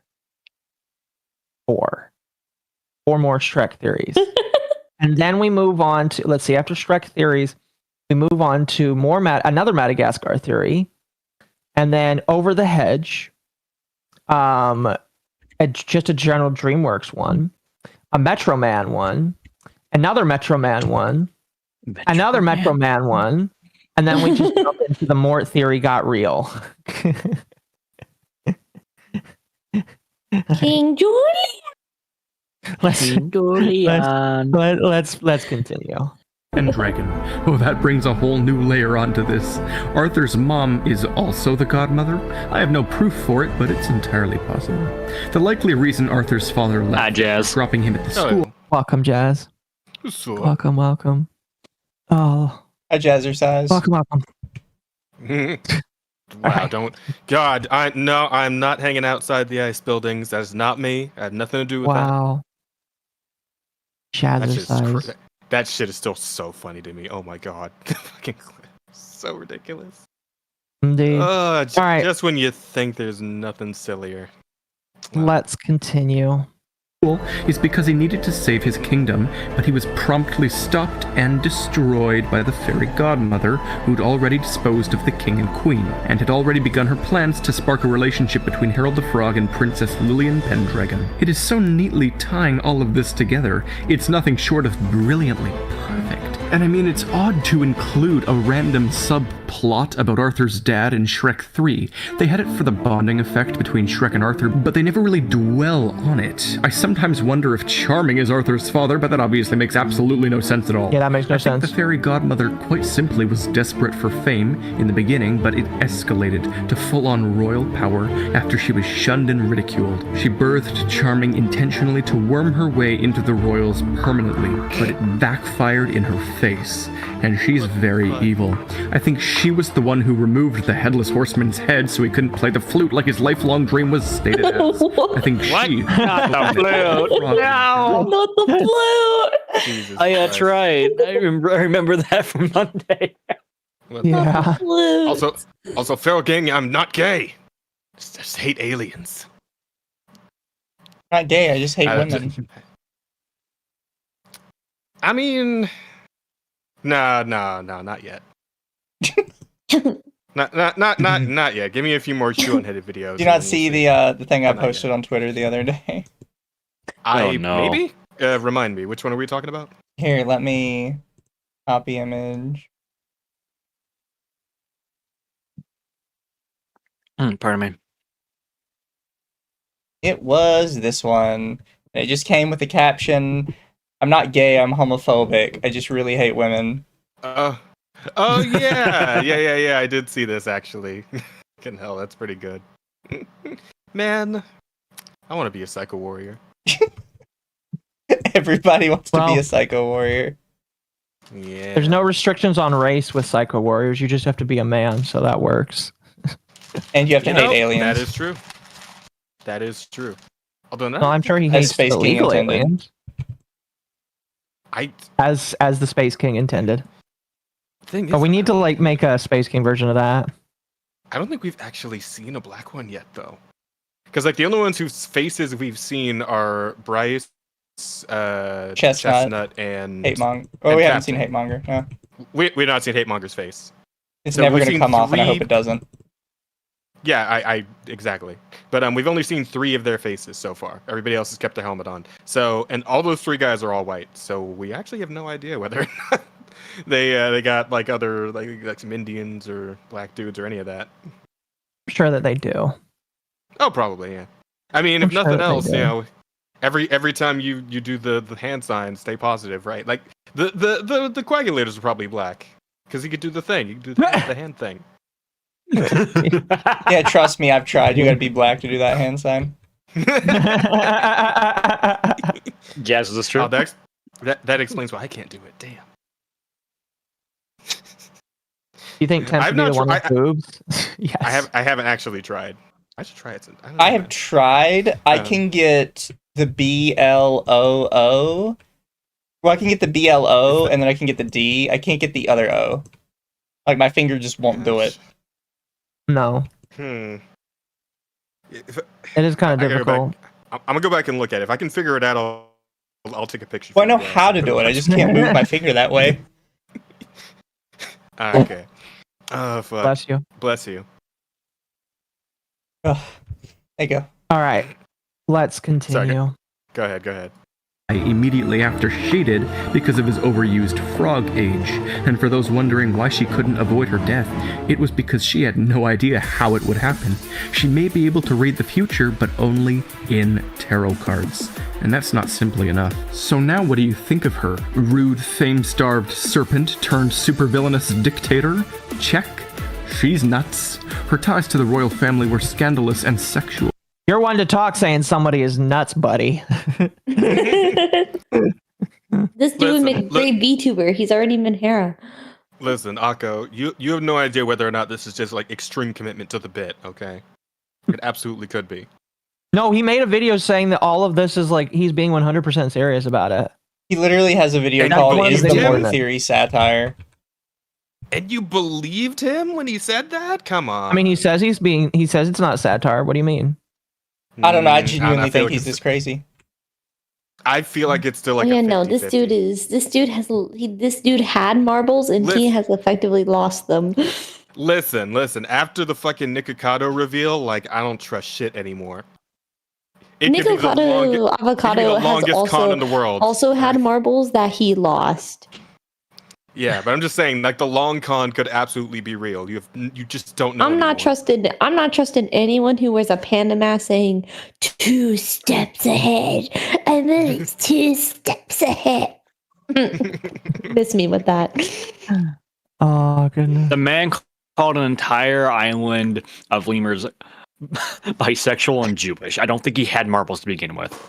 Again, they celebrate Hanukkah, and they all are okay if they don't care about the sexes of their partners. So, Like, he was technically correct. They are all bisexual. Wait, they and actually Jewish. say. They actually say just- like Happy Hanukkah. They don't just say Happy Holidays. They specifically celebrate Hanukkah. is he crazy That if is he's not- right? That is Yes. not very inclusive.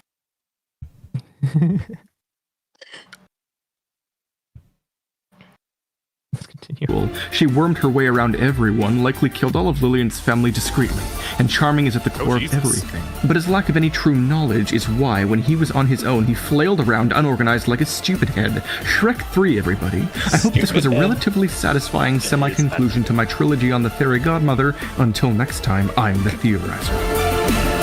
Okay, cool. Thanks. All right, Goodbye, this have a beautiful next time. one. This next one is Shrek 4's time paradox is appalling. What? I love these titles.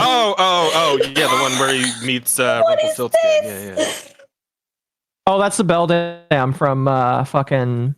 Oh, it is from Coraline. Coraline. Yeah, from One of the Man, the Mort theory put him on the map, freaked me the but he fuck did out a as a bunch of Coraline theories as well when Coraline theories were kind of taking off for some reason. I like Like, some of his theories. I about that. I listened to him. I don't know if it's just me, but like, was anyone else like genuinely shaken by that movie as a kid? Because that movie fucked me up a little bit. Especially like when we got to the room with the ghost children, bro. I was like, I'm very uncomfortable with this right now. Just fucked up. Unfortunately, I didn't get to watch Coraline when I was younger. I didn't watch it till I was already an adult. I thought it was a good movie. Man, the whole concept. It is a great movie. It is, and like the whole concept of the ghost children is so incredibly fucked. Like, yeah, it's like the worst thing I've ever seen in a kids movie. Like, holy shit, that's so horrible. Like, they just show these children that are literally stuck in purgatory. Like, Jesus Christ. They stole our eyes, so we're stuck in purgatory. Stop being negative. You just need to be positive. Insert plugins. And it's like the worst part is just like their faces that are just forever frozen in like the horrified expression. God, like, ugh, hate it. The expression that they had when they were ruthlessly murdered. Mm-hmm. They had their eyes gouged out. It's so fucked. Jazz, I don't know if you've seen it, but in Duet Night Abyss, there's a cosmetic you can get that's button eyes. Yes, I did it's see amazing. it actually. They fucking Mizu got you to play it too, Akko? No, I was already kind of planning to play it, and then I immediately lost interest, sadly. Ah, wait, did you just not? Sorry. Like, did you actually try it and just didn't like it? Yes, I played like roughly 6 to 10 hours of it. Okay. Fair enough. At least you gave it the ultra college try, you know? That's good enough. I more or less gave it the elementary school try. I'm going to be real with you. Still. You just have to get through the first story or the first chapter, and then it gets really good. True. I would say maybe give it a little bit further, but I mean that's up to you. You know, whenever you got time. Yeah. Plus, if you get further in, you can play with us. Me and Mizu and fucking damn it, who was it played with us last time? Mizu. Royan. I forgot. Yeah, Royan. Royan's cool. Yeah. All right, let's Pizza rolls acquired. Congratulations.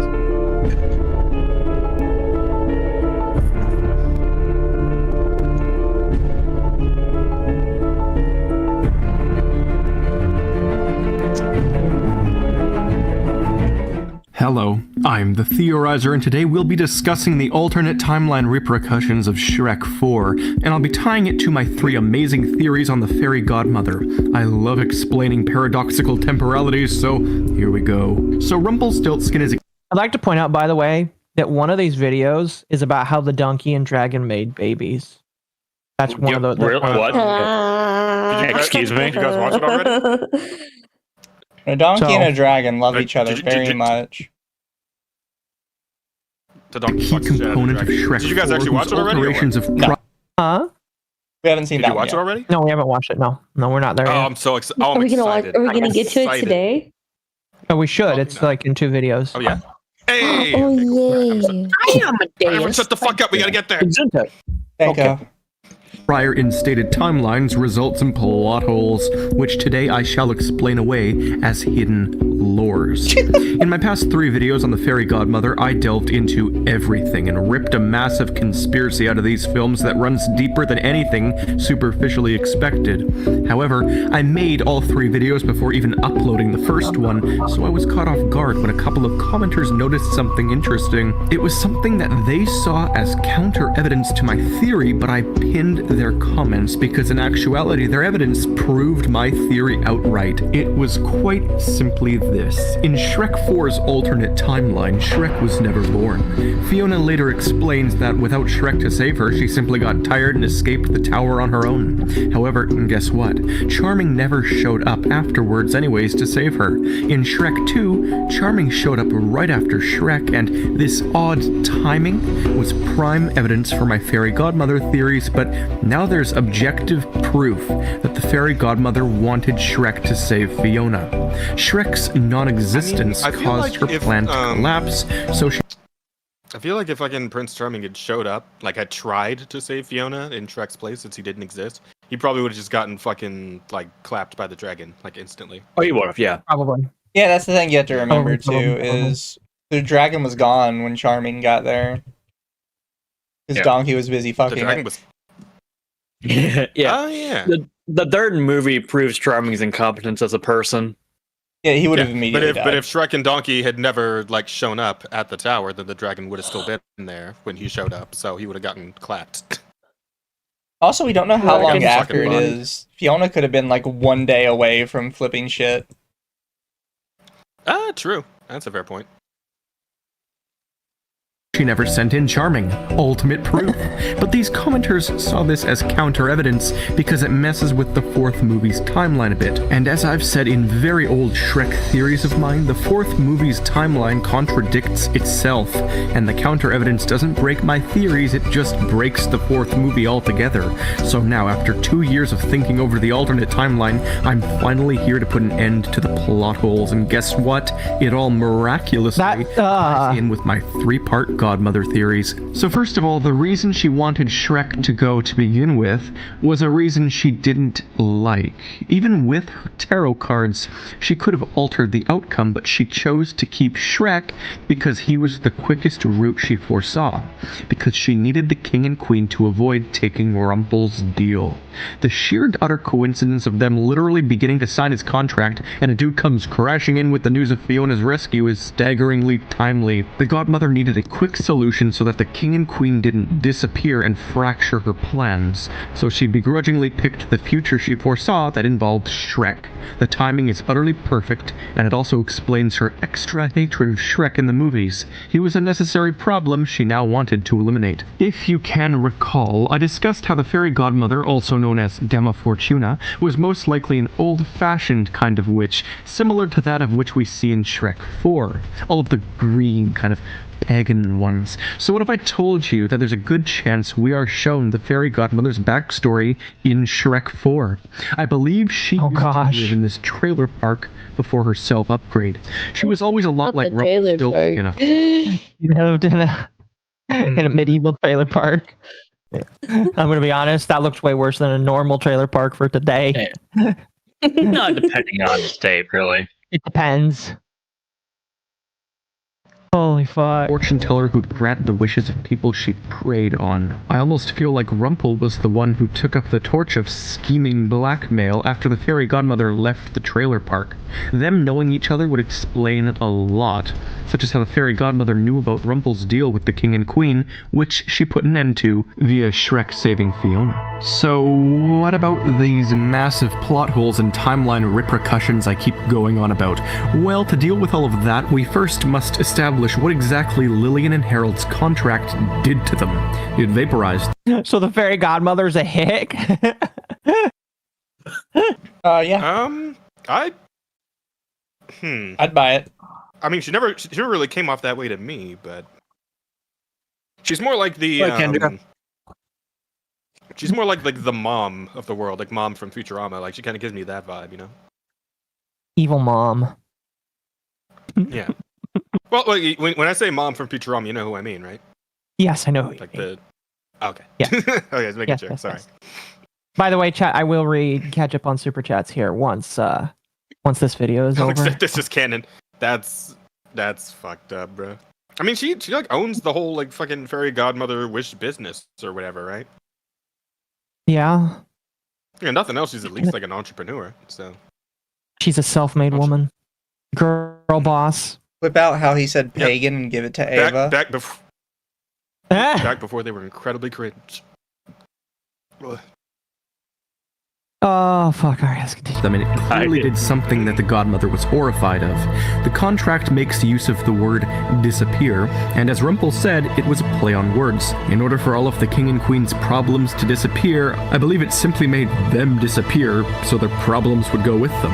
They faded like Shrek, meaning there might have been a temporal change going on, and simply making them vanish cannot give him legal rights to the kingdom. No, he planned this for ages, hence his insane revenge on Shrek. The past probably was changed by this contract they signed, and remember, they're his contract, so he can remember all of the timelines that are created. In fact, I think he was shunned by the previous royals as well. You know, Lillian's family. And God knows how old he really is. He's like a fundamentally mutated witch, sort of like Dama Fortuna. Maybe the fairy godmother got her ideas of making people's lives miserable from him. He's a more intellectual salesman, and we actually see him convince people that their lives suck.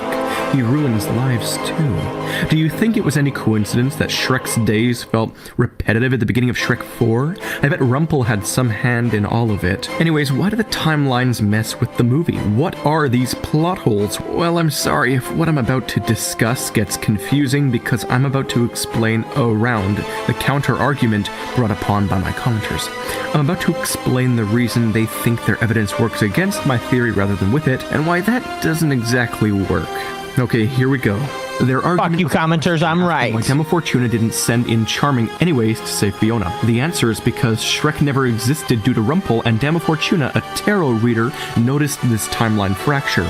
In the parallel universe, she ceased all areas of her original plan and began to rework it and have Charming save Fiona differently, but then Harold and Lillian vanished due to their contractual disappearing deal with Rumpelstiltskin. As I stated, their crowns may have fallen onto the ground, but it's likely that Rumpel was subsequently transported to this parallel universe the minute that happened, though we didn't see it. But guess what? Because the fairy godmother didn't try to stop Rumpel, and we've established that there's a chance they knew each other, this means there's also a possibility that Rumpelstiltskin had deals he made with the fairy godmother, and Shrek signing the contract in the fourth movie not only resulted in an alteration upon the histories of Harold and Lillian, but it also messed with the past of Dama Fortuna. This leads me to then question how they know each other, which is what I will get into now.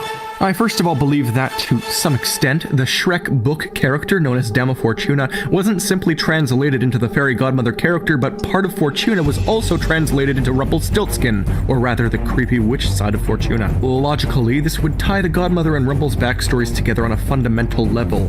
I think one of them got their powers from the other.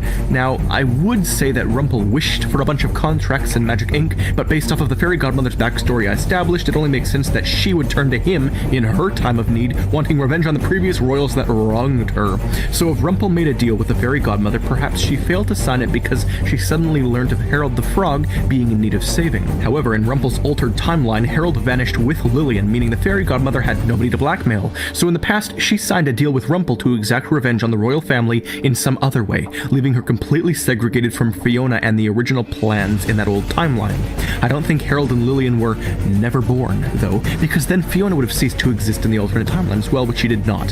Where did Lillian and Harold go then when they disappeared? I don't know. Probably a subsequent alternate universe, but more on that in 30 sequence. So in the alternate timeline, Rumpelstiltskin gave in 30 the fairy seconds. godmother a massive increase in powers, leading to her being the juggernaut of magic she is in Shrek 2.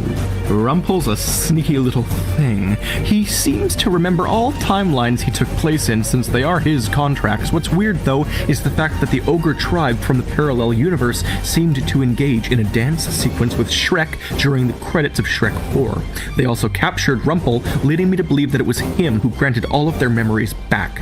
Then the final question is, if all of this happened in the alternate timeline and everything still remained, though without the godmother's interference, why do Harold and Lillian mention her in their carriage? And who cursed Fiona, if not the godmother? I am so sorry, but here's where things utterly spiral into complicatedness. I doubt you'll be able to follow along, so please watch this video several times. These two remaining questions are... I don't want to watch this video several times. Also, man, can you just turn down the music? It's kind of overshadowing your voice a little bit. Just a tiny bit. Also, just this, I doubt you could follow along. Rude. Okay. Rude, sir. I can follow things very easily. Thank you very much. I am a very good listen watcher. Thank you very much. Exactly. I don't know, Mizu. Sometimes you come off as a bit of a dumb bitch. But maybe that's just me. Yeah. Chat, what do you think of my trees? What do you think of my trees? They're all custom looking trees. Look at the trees. Agreed. I'm gonna look at the trees. I like how Akko agreed instantly. Here, I'll take a picture. I'll take a picture and I'll send it to you. They're on my Mizu, I love now. you. I'm sorry, Mizu. I love you. It was a joke. It was just Hi, a prank, Amadeus. It's too late. My feelings are hurt now. No, I'm sorry. Absolutely Right, heartbroken. bro. I mean, look Those are at my the Minecraft trees. Good trees.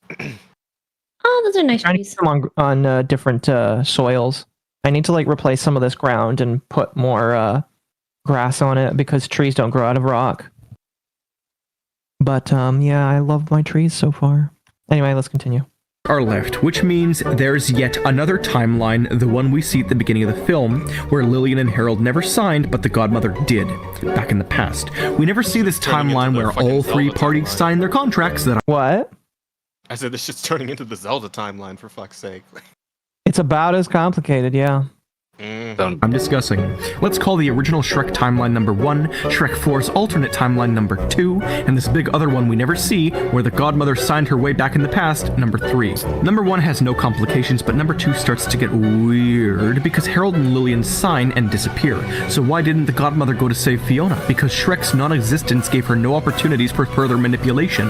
My theory is that she went back to Rumpel, signed a contract, and this put her into the timeline where Harold and Lillian didn't exist even prior to when they would have signed the contract, giving the fairy godmother the powers required to dominate the kingdom, which failed as Rumpel used her contract and magic against her and, after killing her in timeline number 2 and 3, took on the kingdom as his own. Oh, I love the multiverse, especially when there are 3 universes, the third of which only theoretically exists, until the second universe throws a villainous fairy into the third, therefore legitimizing the third and causing 2 and 3 to merge after a Rumpel deal that was supposed to happen years ago in timeline 3 ends up occurring in the future in timeline 2. I even think Rumpel was the one who suggested to the godmother to make Fiona an ogre. After all, in timeline 2 we see that he knows fully well about her curse, more than he should know from reading a damn children's book. Shrek, give me more, baby! I'll squeeze the lore out of this thing until there's nothing left but basic dimensions. Until next time, I'm the Theorizer. So the next one is the trumpet player, the guy that had like less than 10 seconds of airtime in Shrek 2, is a regicidal cult leader. Man, I'll tell you right now, man. I can't wait until this guy goes for politics, just like that. All right, let me knock some of these supers out for people. All right, Internet Zen for 10. The Jewish and bisexual bit was a genuine, quote, who the hell says that? I just sat down moment. The fact it was canonically in the show made it even more what the fuck worthy. Yes. No, I gotta agree. Internet. It's wild. Yeah. It's very wild, yeah. Everybody is Jewish and bisexual immediately plays a clip of me and my boyfriend are celebrating Hanukkah, and it's like, what the fuck? Also, Mizu, I sent a DM. Yeah. Internet Zen again for 5. They were Habsburgs and there were the Austro-Hungarian, not French. We can blame the French for many things. The Habsburg family stump isn't one of them. How about you call it a stump? Internet Zen again for 5. Metro Man theories. If one of those theories isn't Metro Man retired to pursue a career as gaming YouTuber Markiplier, I will be disappointed. Oh fuck, the screen crashed. Thank you, YouTube, for crashing even in the back end. I love it so much. Let's see here. Internet Zen again for 5. Wait, did he just imply Fairy Godmother was trailer trash? I'll accept this as canon. Yes, he did. And then Internet Zen for 10. Quote, I'm sorry if what I'm about to discuss gets confusing. Unquote, my brother and God, the Emperor, that's what we're here for. Yeah. Oh yeah, 100%. All right. Next theory. Guess what? Chicken butt. Speaking of unauthorized comedic Gosh damn it. Gosh damn it. I can't believe he did that. I can't believe he fucking just did that. And he fucking got you too. And we were just arguing earlier, is this a bit or is he serious? If that ain't lost marbles, I don't know what it is. It's what chicken butt. Gosh damn it. I remember hearing that for the first time in King of the Hill. You seen any of the new King of the Hill? No, I heard it's mid though. Very mid. Yeah. There's some parts that are fine. There's some parts like, we're good. Mm-hmm. It's just like modernizing the King of the Hill, isn't it? Yeah. Yep. The fact that Connie's like in a weird poly relationship is. Yeah. That is What the weird. fuck? Really? Yeah. I mean, maybe that's on brand, but why? Honestly, chat, okay. they should have had Bobby get with the weird hippie chick because somehow she was more on brand for him than Connie was. All right, let's continue. Intrusions, I have found something conspiratorial and questionably worthy of a video. A shockingly random, mysterious, uninvestigated thread in the most obscure corner of the most random transitional scene in a kid's animated film sequel almost 2 decades old. In Shrek 2, we get, not 10 minutes into the film, a shocking, appalling, offhand scene that shakes me to my very core. Skilled copyright evasion fact. Absolutely. I love that. That's really good. That's actually really good. I love that. Let's see, you got the fucking reverse love that image, you trumpet got the guy, though. grain, you got the black and white, you got the static TV. Nightcore. Layers on layers on layers. Bro. It's like an ogre. Fuck. You took a shit on a desk, Mizu? Did she? I didn't pay attention to that part. I think I skipped over that bit. Shut. Who's shitting on a desk? What? New King of the Hill is wild. Oh. That does sound very wild, Good, yes. though? It's average. Like, is it good though? It's average? Okay. I think That's- average. I mean, at least it's not bad, right? Could be worse. Could be worse. There you go. Like, it's sad that that's where we're at with like reboots and remakes and all that shit, but you know, I guess it is. So we'll take what we can get on some level. Yeah, you take what you get. Fuck. Yeah. That's sad though. I am curious where this guy is going with this video because this dude is in the movie for like literally 0.5 seconds. Yeah, no, legitimately, it's just like, what the fuck am I gonna see right now? Despicable. Do you see it? This insolent trumpeter has deviated from instruction to blare his unbridled. I'm gonna be honest with you. I think he was just passionate about his playing. I'm confused here. How does that make him evil? I'm actually very, very, very curious. You know. He stepped out of line. He deserves to be punished.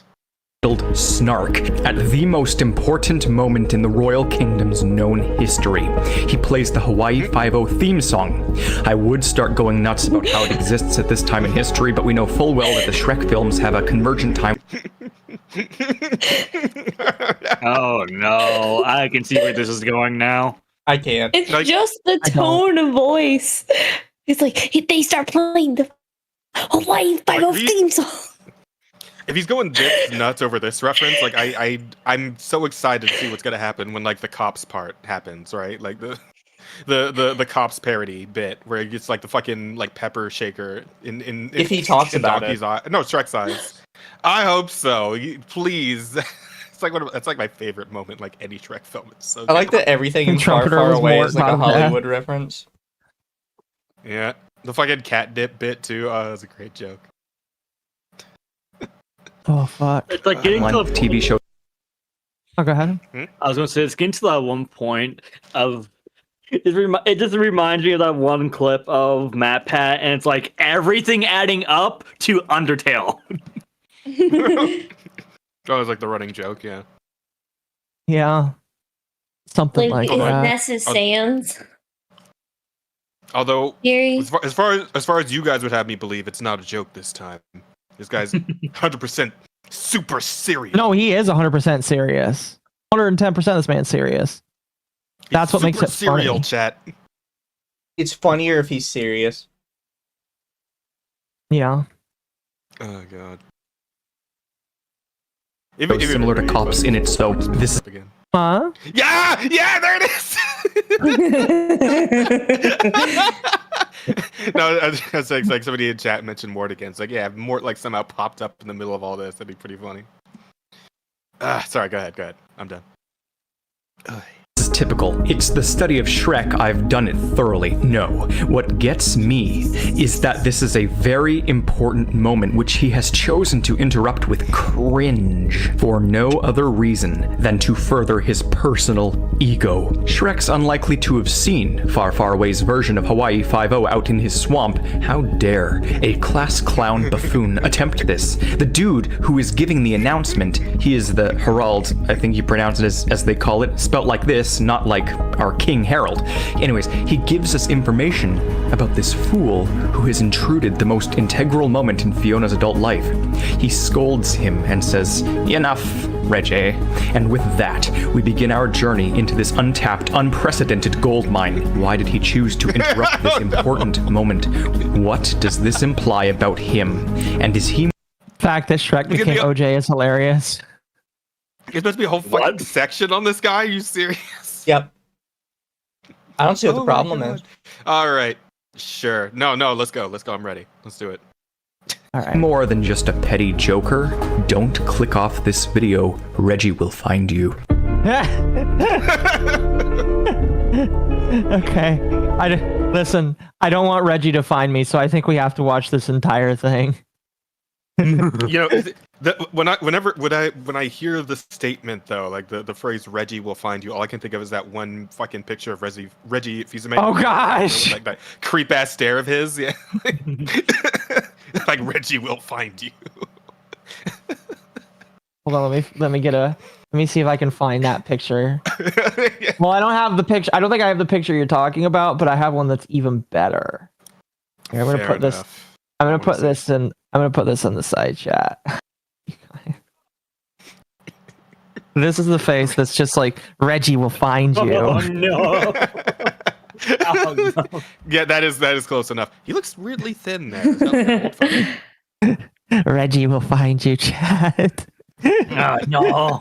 His fucking eyes, man, they're so big. It's terrifying. That's old. That's very young Reggie right there. Holy shit! Yeah, I could tell he's like very slim. Yeah. Oh goodness. How does this tie into Shrek is love, Shrek is life, Trust the process. You need to trust the process. What you guys didn't know, chat, is that Reggie was actually the kid in that fucking copy pasta that was praying to Shrek and then got his fucking back blown out. That's where this is all going. That was Reggie this whole time.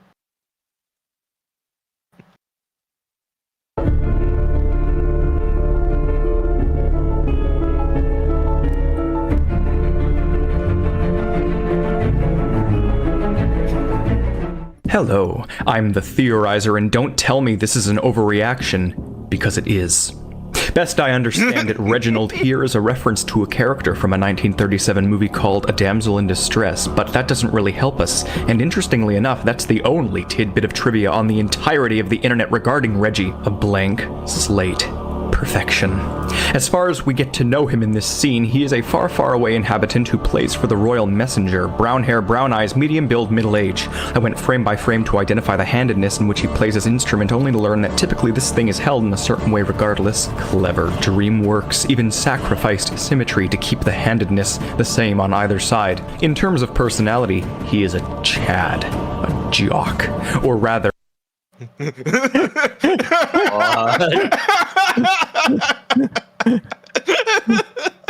He is a Chad. Don't I mean, say. is he wrong though? Chad Thundercock. Chad trumpet cock. God damn, that's great. he is a Chad on the inside and a geek on the outside. This is crucial. Please believe me and... You good, Akko? His paradoxical existence can exist across the timelines. He's like, I think there was a missed opportunity with Reggie. Like they should have had this guy show up in like every movie, like patches. They could have done it during the first movie too, because they have the scene where all the guys are coming in for the tournament, and they have a bunch of trumpeters at that scene. During the third movie, they could have done it when Shrek was like leaving, or at the end of the movie when he got back.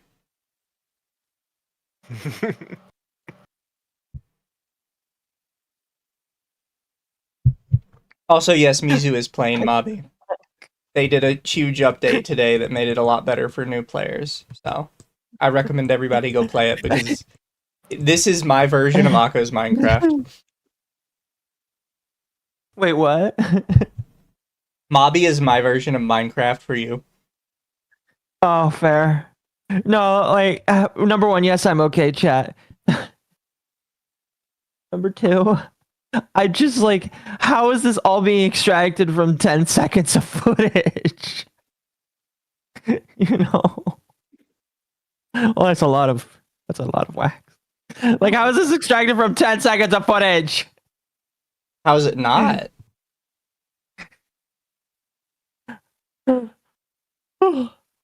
Holy fuck. Alright, let's continue. Do not forget it. The musicians of Far, Far Away are fairly interesting characters, and we do get a little bit of background info on them when we see the high school in Shrek the Third. Here we see the youth of Far, Far Away and beyond, and how they are raised and taught. It's likely Reggie went to school here, given it being the only significant place we see a school band in full fashion in these movies. It makes sense too. I mean, I do believe a good chunk of Far, Far Away goes here. I believe that he went here and left a clear Reggie-shaped impact in I fucking love that picture of Donkey with the sign that just says "I sucketh." I sucketh. Damn. They should have had one that said "kicketh me."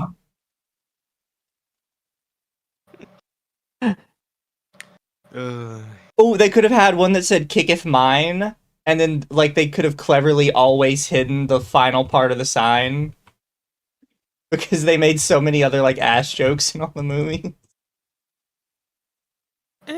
I mean, maybe they were just trying to avoid like any kind of lawsuit thing, because like if somebody actually attacked Donkey from behind, he would then, you know, reflexively kick them back, and a kick from a donkey would have probably caused like some pretty long-term injuries. So.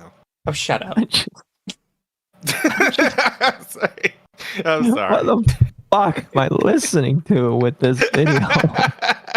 Again, 10 seconds a video creates this much. School. But then I rewatched a scene and a realization hit me like a ton of bricks. He did absolutely go here, and he did influence the school. This pushes my upcoming theory into being slightly more likely because get this. When Shrek goes to the assembly, the band in the background does the exact same thing Reggie does. Shrek comes in and they deviate from their course to play an Wait. Okay. Okay. instrumental rendition of a meme. In this case, All-Star. Oh my gosh, he's right! Oh my gosh.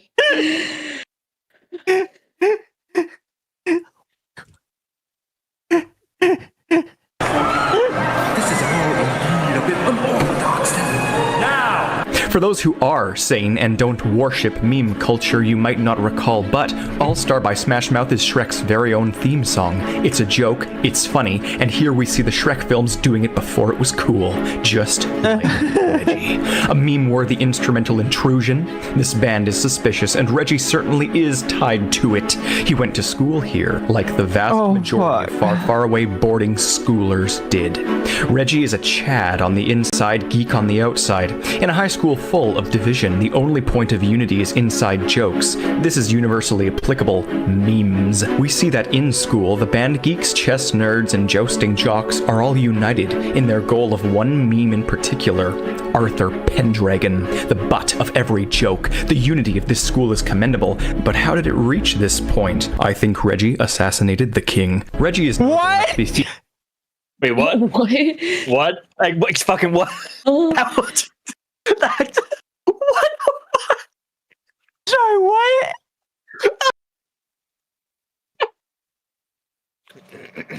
It came out of nowhere, man. I was like, what the fuck? I just sat down. That's every video in this guy's repertoire.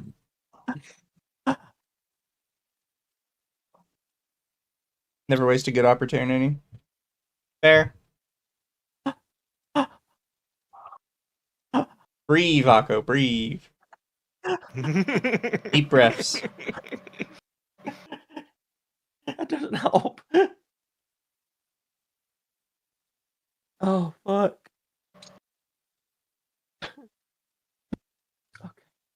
Featured in Shrek 2 above all other instrument players in the Royal Summons band because he's the improviser who is just that good and smug enough to throw in his improv song. This small group of musicians seems to be used for the most important of important deliveries and messages, meaning they need to be the top of their game, namely the trumpeters, what with their timely musical unity. During the Fairy Godmother song, we see another band of sorts, but this is the much larger band responsible for parties and balls. Plus, there's only one less competent brass player here, and we seriously don't get a good enough shot to see if it's actually Reggie or not. I'm leaning towards not because these aren't very smug musicians, and also because in the first film we see more meme-like ones. An accordionist accompanying Robin Hood, and in Shrek 4 we see the Pied Piper, both with equal meme talent. The Piper was in the alternate universe, but at the end we see the Prime World's rendition because, like I said before, I think some semblance of the alt timeline's memory seeped back into our main ones, hence the Oberfam as well. My point is that someone in Worcestershire... I don't know.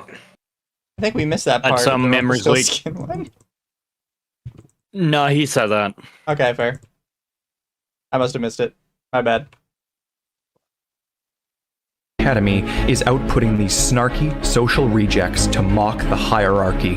From what we've seen, Reggie is the one with the most important job and the one with the most timely meme skill. This implies that he's both best in class and the originator. This isn't just bored. Again. 10 seconds of fucking footage.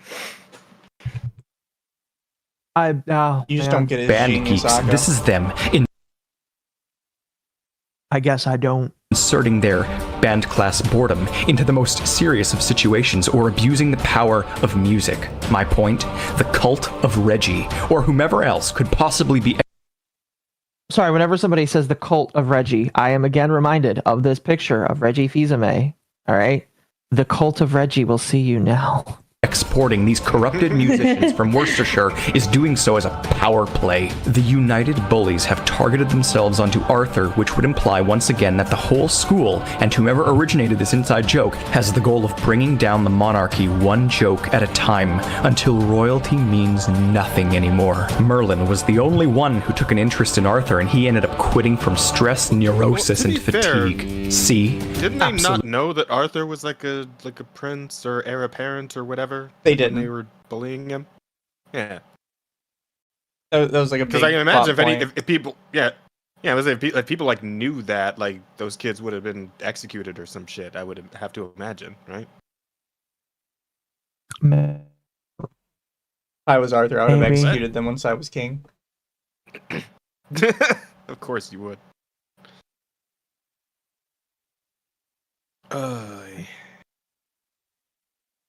You okay, Alka? Yeah, I'm just like trying to breathe. Correlation. At first I thought maybe Merlin created this meme as a failed experiment. I mean, he does hilariously hijack a piano during the climax, and it would explain his regrettable stress. But then I thought, no, because Reggie. So Reggie, or whomever, pushed this school to mock royalty in the form of extant music, physical bullying, and mental abuse, clearly has had a bad experience with royalty themselves. Sounds a hell of a lot like my theory tetralogy on the fairy godmother. This also means each theory proves the other because we slowly get more and more evidence that the previous royals of Far Far Away were indeed pretty nasty and got what was coming to them. Unfortunately, Queen Lillian is quite kind, so she gets the brunt of everyone's revenge during the films. Reggie, or the other unknown originator, has saved the masses at the expense of royalty, at the expense of Arthur. I feel as if in some way Arthur's dad wanted to get back at the family he didn't belong to, so he staged all of this somehow, but Reggie is not Arthur's dad. Remember, Arthur's dad is blonde. Perhaps this is the revenge of some sort of joker or a jester, doing it the only way they know how to, memes. But Lillian's maturity likely eliminated the need for such entertainment. Again, there are signs that the previous royals, though, they were nasty. I do want to highlight that by all of these actions, Harold the Frog was killed so Arthur could become king. Who did this? There's a lot here I could spin, but the answer is really quite simple. Harold died from being an extremely old frog after the fairy godmother's magic vanished from him. Merlin's magic is also sort of bizarre. I think he might be a Rumpelstiltskin-esque witch as well. Anyways, Reggie did not assassinate the king, but I do believe he did unwittingly in being one of the many pawns in the game of the fairy godmother's plan to bring down Far Far Away. Reggie himself has an instrumental cult of meme lords who abuse royalty whenever they can in the slightest of ways that they can from the second they hit this high school. The fairy godmother uses memes to her advantage. The Cult of meme lords. That's a cult of meme lords. I'm on board with this one.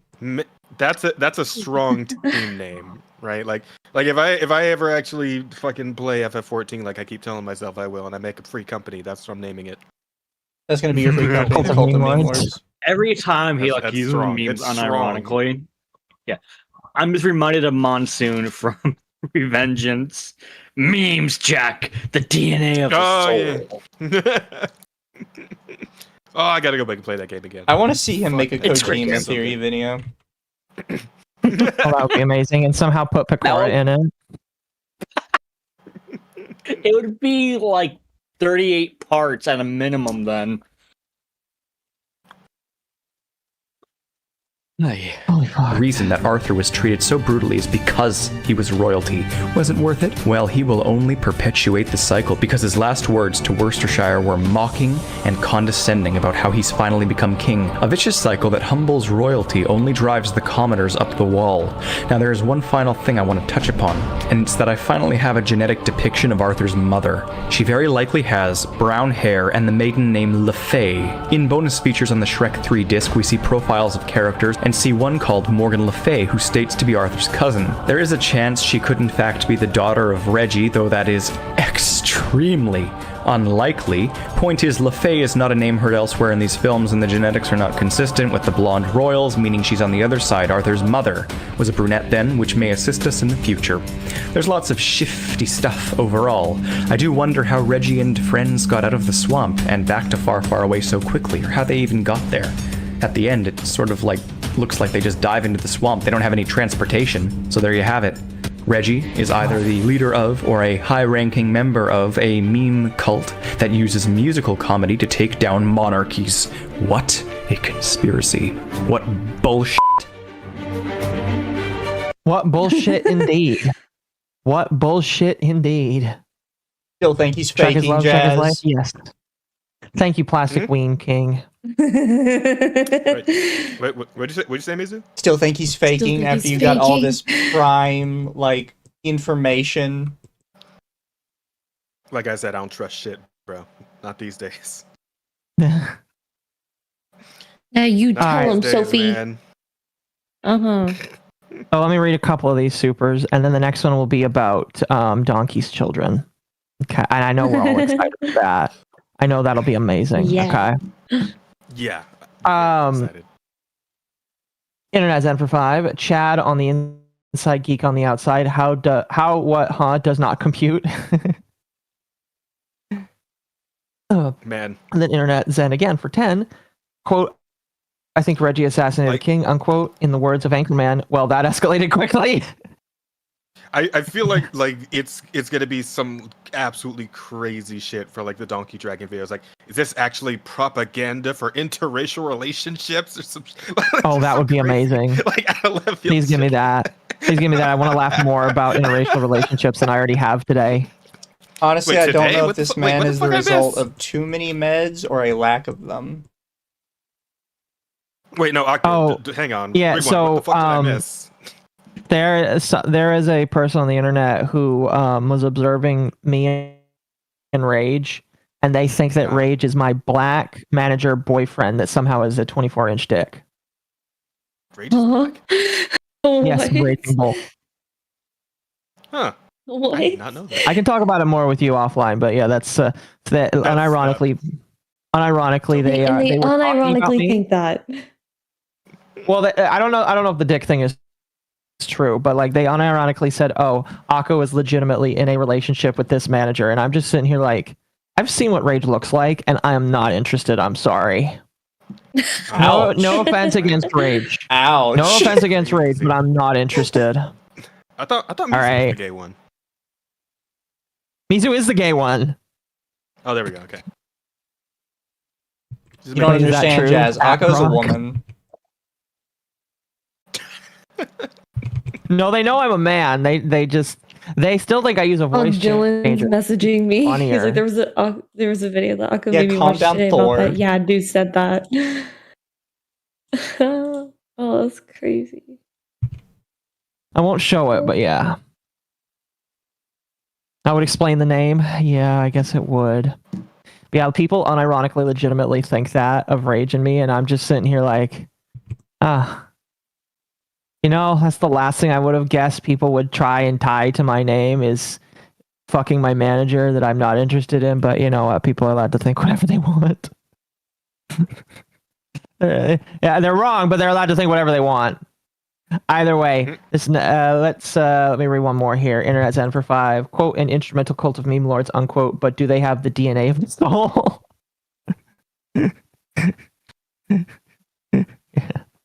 All right. How Donkey and Dragon made babies. Oh boy. Shrek. This movie has twist after twist after twist and many mysteries. In my last Shrek video, which I posted a year ago, I delved even deeper into the fairy godmother's plan and explained all of it, including the parts not explicitly said in the movie. And this time, I'm going to explain how the dragon can have mutant donkey babies.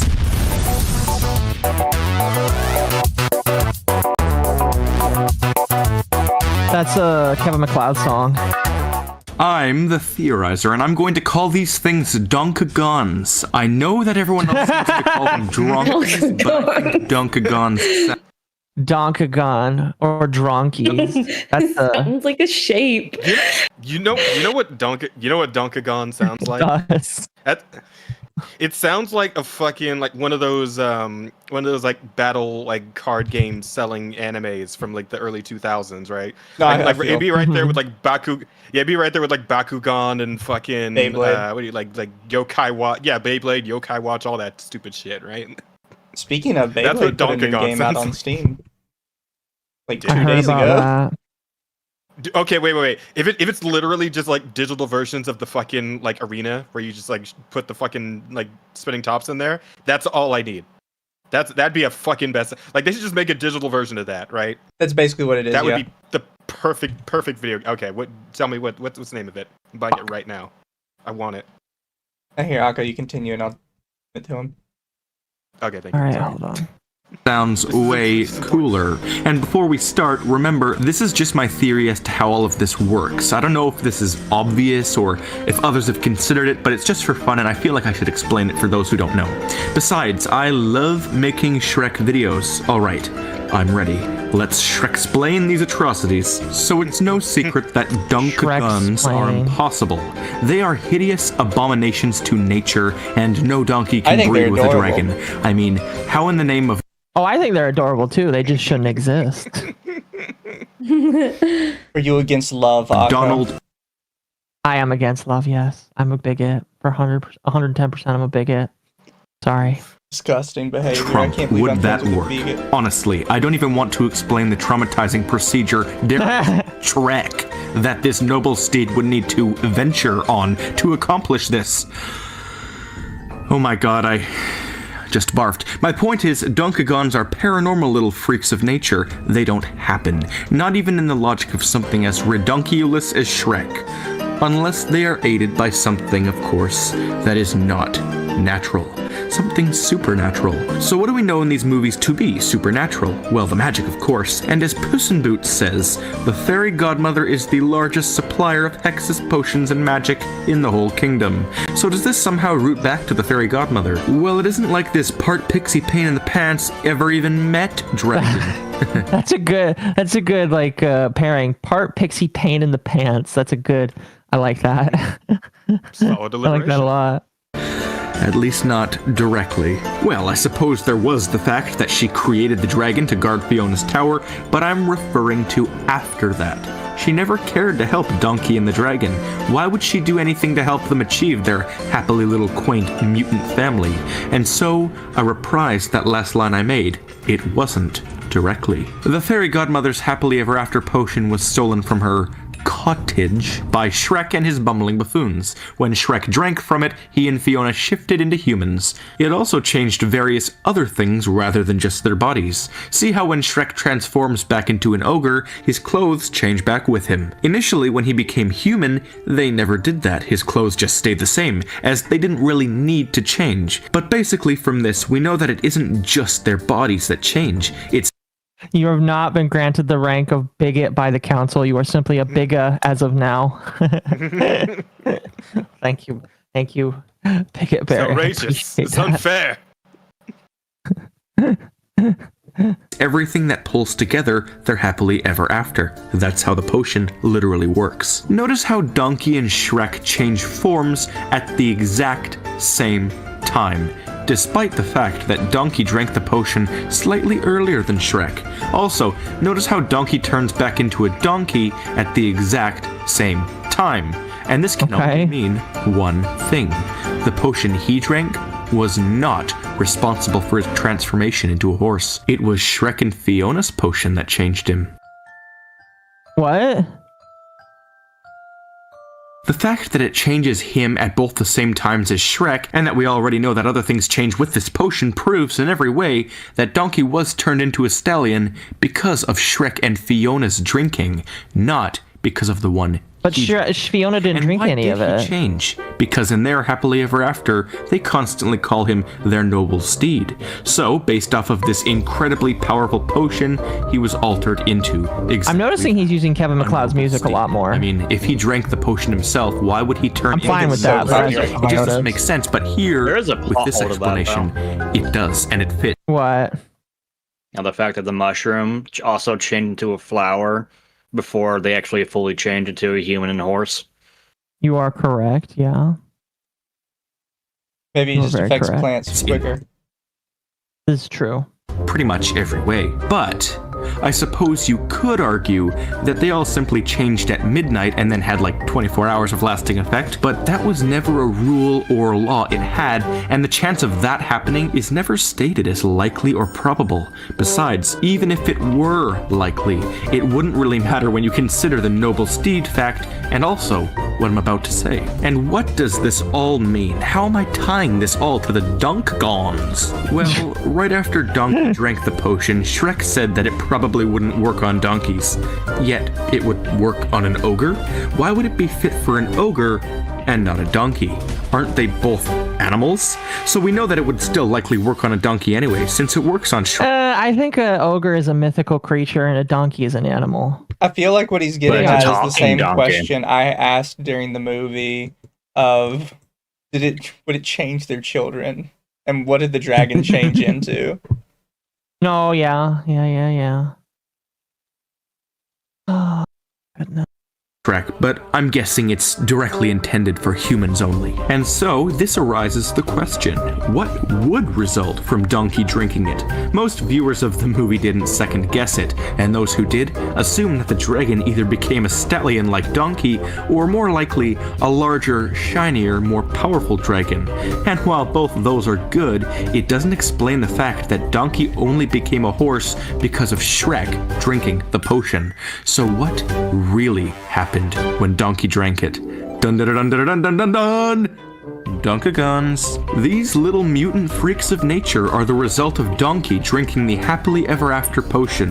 What does it promise? Divine beauty, happiness. Oh, okay. So, but because we didn't see the babies before the end of Shrek 2, didn't we? I don't remember the exact time frame. So he's saying that.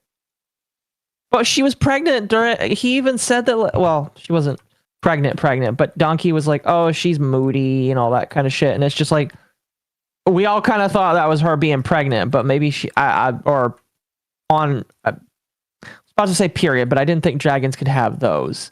I mean, anything female, right? Actually, do animals have do female? Yes, they do. Oh. Huh, yeah, so anything female. I learned anatomy. Yes, a lot of different animals do. Actually, wait. How does that work with, hello, Neven. How's that work with reptiles? Like female reptiles, do they also have periods, or is it just like a mammal thing? This is a question that I'm not quite sure we're ready to have an in-depth conversation on. That's fair enough. I don't think I'm ready to have an in-depth conversation on this. You're making me question biology right now. Oh no! Only trans people are supposed to do that. Damn.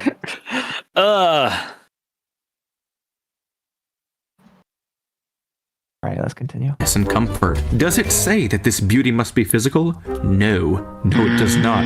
Is happiness limited to ogres becoming humans? No, of course it's not. The beauty of a family and miracles of giving birth to a litter of Dunkagons actually being successful. Dunkagons. Something magic could sustain, and oddly enough, DreamWorks made this potion say maximum strength on it for literally no extra random reason. Why that significance? Unless, of course, it was intended to do something big, like engage childbirth from miles upon miles away. Oh gosh. They have the power to do that. It's not like the fairy godmother. Imagine like you're just like in a mood, all right?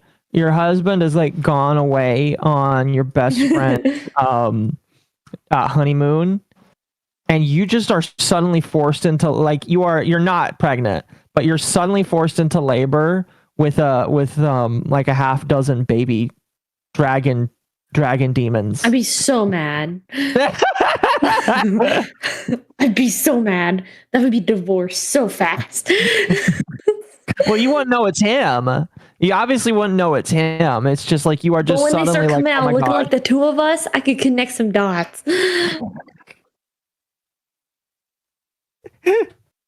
Those would be filed same day.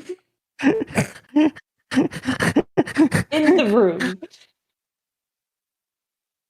Who gets the babies? I'll talk to Jesus about it in heaven when I get there. but I think he'd understand. I think you want to know why half of them are donkeys and half of them are dragons. Exactly. So I think he'd understand. Or in this case, what would it be? Ferret and like human? I don't know. I don't know, bro. I'm just here. I'm just here. Yeah. Just That's fair. here. Oh, fuck. Actually knew that was going to happen. That's ridiculous. But what we do indeed know is that this fairy godmother's magic has the capability to create offspring that isn't the same breed. Oh my gosh, she's right. Direct example, Prince Charming. Oh my gosh, she's right.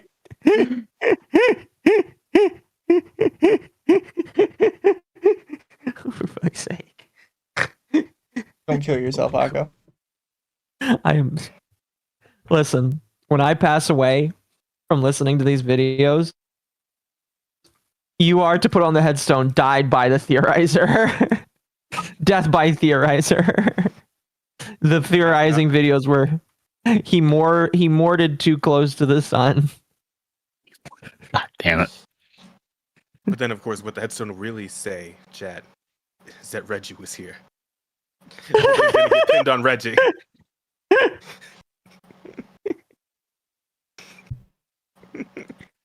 A fairy has a human son. Bizarre? Certainly. Killed by a meme Out of cult. the question? I think not. We've seen it twice now. Also, Dragon shows up in the after credits with her Dunkagons, having virtually zero weighing effect on the rest of the story. It's just so random and out of the blue, as they could have just as easily introduced them in the third movie. This being DreamWorks, there's always a significance to everything, making it likely that this final scene does in fact have some effect on the main story. Dragon also uses smoke heart. Oh gosh. Making it likely that this final scene does in fact have some effect on the main story. And what would that possibly be? Oh, right. Happily Ever After potion. Sorry, this is just me quickly butting in while editing, and I want you to notice something. Notice how when they're all transforming back, it's only Shrek and Fiona who are really glowing. Donkey just glows a little bit. This shows how it is all revolving around them, and that him turning into a steed is due to Shrek drinking it. I mean, they begin to flash out uncontrollably, while Donkey kind of just glows a little and shapeshifts. And one more point I have. Donkey fell asleep a few seconds before Shrek. This is because Donkey drank the potion a few seconds before Shrek, and was affected slightly before, but then they both transformed at the same time when Shrek fell asleep. I repeat, it is Shrek's drinking of the potion that turned Donkey. But there's one unfortunate blockage in this theory that will be hard to work around. Shrek and Fiona needed to kiss before midnight if they wanted to stay in their new forms. This is the only flaw in my Dunkagon Happily Ever After theory. Donkey and the dragon never kissed before midnight, as she was likely back in the swamp, but she does return at the very end. So how exactly does this potion work then? We have a bucket full of evidence and a supernatural answer to a supernatural problem, but this midnight kiss rejects everything. So let's try and work around this little barricade. This potion doesn't have many rules, but the big rule is to kiss your true love by midnight and make its effects permanent. But here's the thing. Dunkagons are literally born creatures. They cannot just fly back into the womb and be unborn. Okay, that would also be very, very unfortunate for a woman. That's just called unbirth, I'm pretty sure. The really unfortunate thing is that someone somewhere on the internet has drawn this already. The DeviantArt tag. Possibly as a result of this very video, actually. Oh. Reminds me that after I move, we need to continue the Deviant series. No, I imagine there's probably an unbirthing episode for us to watch. I don't think so. No, it'd be too explicit. I'll grab. Yeah, that's a fair point. That is a fair point. And we know Medicare didn't do After Dark. It's one of those things that there's really no way to show it, like to explain what it is without being way too explicit. Yeah, like he could barely do the Mpreg video without, almost going over the line. So, fuck.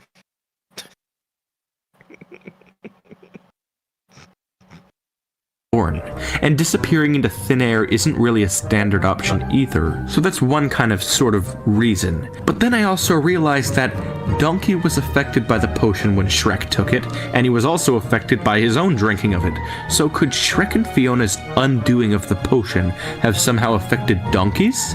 That too is a possibility, but there's still more possibilities. Notice how Donkey himself wasn't exactly the one who was changed by the potion, it was his wife. Do you think this could have led to the effects on his love interest being full on and permanent? We may never know. But there's one thing I do know.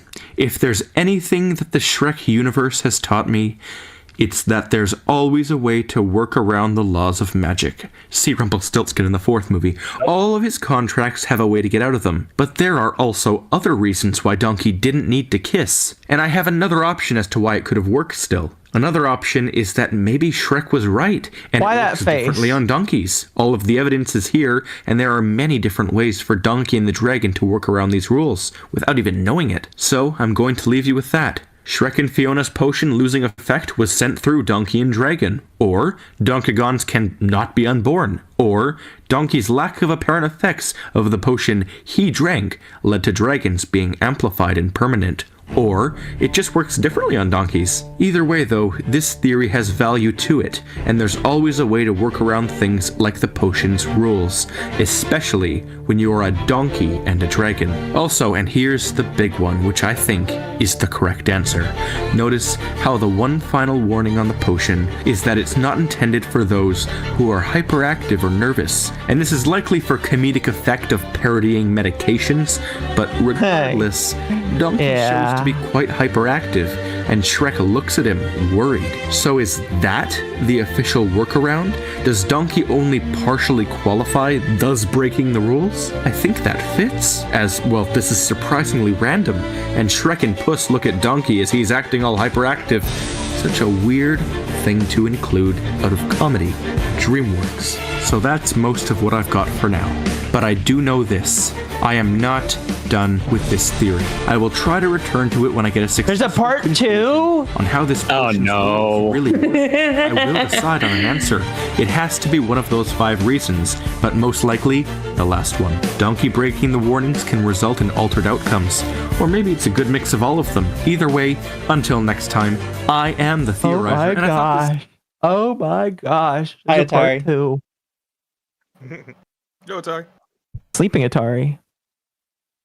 Good evening, Atari. Came in, just passed right out. God damn. That Indeed, he did. Holy shit. So we're about we're almost halfway through this. Oh, nice. What do you guys think? It's wonderful. We're catching up a little bit. Yeah. Mort. Mort, indeed. Mort. Oh, there he is. There he is. Yes. I went upstairs to get Petra thing, that's all. But yeah, I didn't sleep. Oh, I'm sorry to hear that. You should sleep. Wait, you're sorry to hear that? Alright. Internet Zen for 5. Rage Black 24-inch member. Well, I mean, he is a bull, so also who do you think they are, Akko, Cinder? Listen, they took some old screenshots of things that I said about things that I'm into, and they're just looking at Rage and saying, okay, Rage is just the person that you fuck, and I'm just sitting here like, again, I'm not into him. Nah, thank you. No, thank you. That's crazy. Mm-hmm. Okay, though. I was cringe, and people are allowed to make fun of that. I am okay with it. Internet Zen for 5. Jazz, you sweet summer child. Unbirth is very much a thing. I don't know why it's a thing, but it's like vor. People are weird, man. Oh, excuse me. All right. Move on to part 14. How are his children alive? The horrific abominations in the Shrek films that are the Dronkies, or as I call them, was supposed to be small. Yeah, I tapped it. You What are say you talking that, about? yeah. And yet, let's see, we got Jazz. Hey, Jazz, haven't seen you in a while. Hope you're doing good, homie. Oh, hey, man. How's it going? We got some yappy ass fucking ferret here. That's a zoomer. Uh-huh. Hi, friend. We got this. Also, Bull, I heard you're black. And you have a toy. Yeah, Bro, I didn't know that. That's crazy. I didn't know either, bro. Hey, Rage, what's also. poppin'? Congrats on your 24-inch dick. Yep. I didn't know he thought so fondly of me about that. Fucking crazy, brother. Man here is thinking he's spitting mad disses, and it's like, oh, well, I didn't know you fantasized about my cock that much, man. I mean, thanks. I can't Let's continue. Let's continue, please. Well, hang on. Let me just finish going down my roast list. I was gonna say, and then All right, hurry. All right, we got the portable fuck toy known as Magma here. Hello, Magma. How you doing? You're the one that joined the Navy, not me. Shut up. And then that's we brutal. got the actual designated fuck toy, Atari. How you doing? Oh, I don't have dare my you. server. I don't have my soundboards for outside of the server. Oh, I have some good ones. I only have the ones in here. Oh, I just no. wanted to roast the fuck out of everyone for you, so that way everyone can remember, since it's probably been a while, this is who your panel is consisting of and who Akko is torturing. Can take it away, Akko! All right, thank you. Able to exist, right? What kind of crazy magic is this? A donkey cannot reproduce with a dragon. That's fundamentally insane. Luckily, about a year and a half ago, I'd spent weeks thinking it over, and I ended up making a full-blown video explaining what I think allowed these things to be born. Click the eye icon in the top right corner now if you want to view that first, since this is a big follow-up to that He's video. advertising Basically, the I ended rabbit up hole. deducing that the happily ever after. He's advertising his rabbit hole. Oh my gosh. Yeah, advertise your channel. I love it though. I'm gonna be honest. I love every single minute of it. After potion Donkey drank actually did have an effect on his true love. It made her into some kind of super dragon that allowed her to birth the abominations, all in the name of magical true love.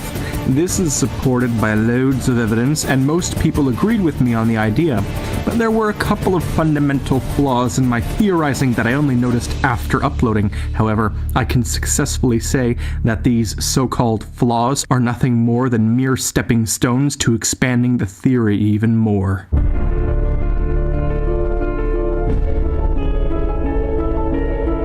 Expand dong theory. Expanded dong.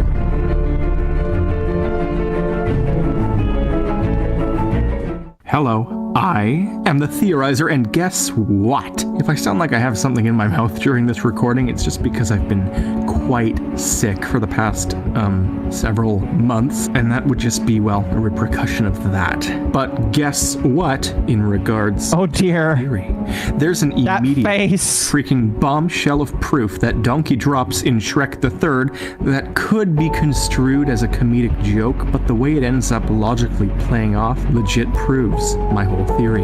Shrek's all like, how could this happen? In reference to Fiona's pregnancy, and Puss in Boots hilariously begins to explain the reproduction process. Shrek cuts him off and says that's not what he meant. Then the joke. Donkey asks Puss, well, how does it happen? This, right here, people. Donkey very openly confirms that he has no idea. He's right. I mean, this is again just proof that the third movie is absolute garbage and it doesn't exist. But like, how would Donkey? That does make you call the question, Donkey. You have 3-4 baby dragon hybrids. How the fuck do you think it works? Exactly. Also, wait a minute. Okay. Feel free to call me a retard, but I thought there was a fourth Shrek movie. Am I wrong? Yes, there are 3 Shrek movies, 1, 2, and 4. There is no others.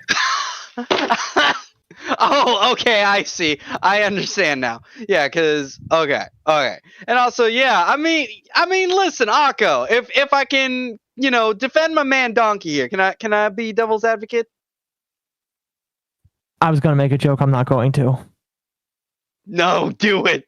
Do it. Nope, I'm not making that joke. I'm not making that Pussy. joke. So I was just gonna say, listen, just because you get in the fuck don't mean you know the reproduction process, alright? That's what I'm saying. That's all You're making I'm him sound like he's asking if the baby comes out of the belly button. That's how legitimate you're making him sound. I mean, I'm just saying, there are people that obviously reproduce. They don't know how the reproduction process works, okay? I don't think it's a stretch. That's just me. That's fair. That's fair. Oh, chat, I apologize if that's a big thing, but no, children do not come out of the belly button. I learned this a little while ago. You learned it like 10 minutes ago, Akko. Don't lie. Idea how babies are made, yet he has a ton of children. Dragon comes to Far Far Away at the very end of Shrek 2, and Donkey is shocked that babies are there. He just assumes that it happened. The only indicator that Donkey had before was that he said Dragon was being very moody at the beginning of the film, but he had no idea why, and he's shocked. Wait, at the beginning of Shrek 2, Donkey says Dragon is moody. At the end of the film, it's revealed that this is because she was secretly pregnant, and Donkey... Wouldn't this imply that, like, he can't actually directly communicate with her? I mean, you know, Like that kind they don't actually, like, speak a common, like, a common You don't language. speak common language. Look, Jazz, look me in the fucking eyes. Look me in the eyes, my brother. You telling me if some Latina baddie was macking on you, you telling me that you give a fuck about being able to understand her? Are you saying that the dragon is a Latina baddie? Yes. Also, just so we're clear, you would not be able to say no to the dragon.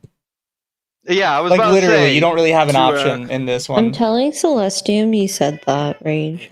I mean, to answer the question, I probably would I would prefer someone who speaks my language. Yes. I mean, look, if she cooks for you, she gives you the little tugs, you know, it makes the pee-pee happy. You telling me you actually gonna say nah just because you don't speak your language? Like I'm just saying, like with all the girls that are out there, it probably would be possible to find something similar that also we speak the same language. That would be preferred. She has the Latina eyes. This is where we kick Rage. Rage. Is this where we kick Rage? You can if you need to. Damn. He, with his redonkulous anti-knowledge of reproduction, had no clue he'd be a father. But this means that if drinking the magic potion caused the Dronkies to be created, then why was Dragon indicating her pregnancy before they even left? Well, this was the main and... Dragon is a big booty Latina. Dragon has a Brazilian butt lift.